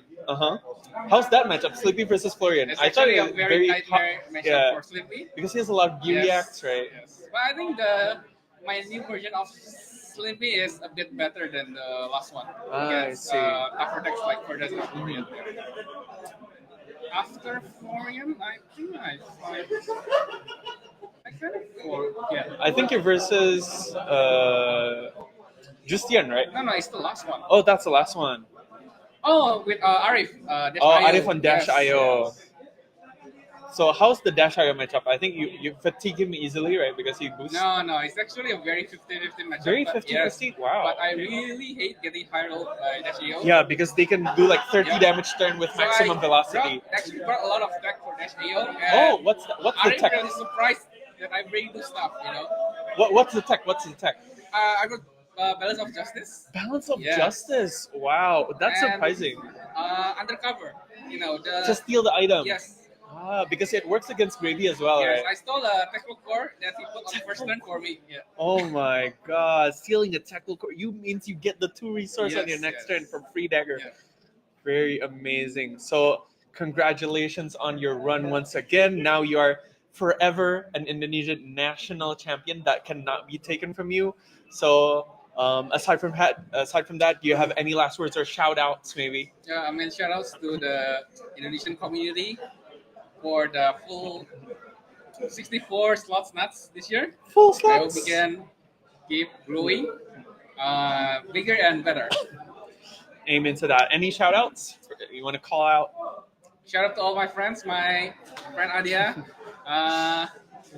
and everyone who does with me at Grocery One, from Handi, Julio, Justian, etc. Okay, so shout out to Handi and the gang. Okay. Oh, what's this year? Is this your playmat? Did you get Oh yeah, playmat? this is the a special gift from the Special artist. gift. So Faisal Fikri, the artist of Swabi, is here. He gave Odi a signed mat. That's so awesome. So on top of the Conquer mat, he also got a mat from the artist. Yeah. Thank So you that so much. thank you very much to all the artists. So thank you, Odi, once again. Thank you. So we'll see you in the nationals next year, I believe. I hope so. I think, that's it from us today at the Indonesia's National Championship. I've been Adia Lauder. I've been subbing in for the true caster of Luke. Yeah, look. Goodbye. All right. Okay. It's okay. My name is Odi for once. So yeah, I think it has been an eventful weekend. Very, very much so. We get to see really like people full on Steam playing, and then there will be another side event. Later All on the to be side playing. events are packed. Like even the Super Armory. Usually, like the Super Armory before like the Battle Hardened PokeQuest is usually not that filled up in Indonesia. But this time around, the Draft Super Armory was like super packed. All the side events are like firing off. Very All the players are all the coming players back, so here, new all the players, casual and giving competitive. support. Some are here like I know one player who brought like 100 cards to get signed from all the artists here because we have like 15 artists, and if each artist draws like 3 cards, that's so many cards if you bring 3 copies. So yeah, shout out to everyone, all the artists, the judges, the tournament organizer, Blibli as the venue, And then the Invaders as the tournament organizer. Also the HighRollers actually. HighRollers production for the bringing on this stream, and the quality has been improving from last year. Although there's some hiccups, but we will get to that. Yeah, we're getting better each year. Okay, so thank you, and we'll see you guys soon. I'm Luke, and this is I'm Adia. Adia.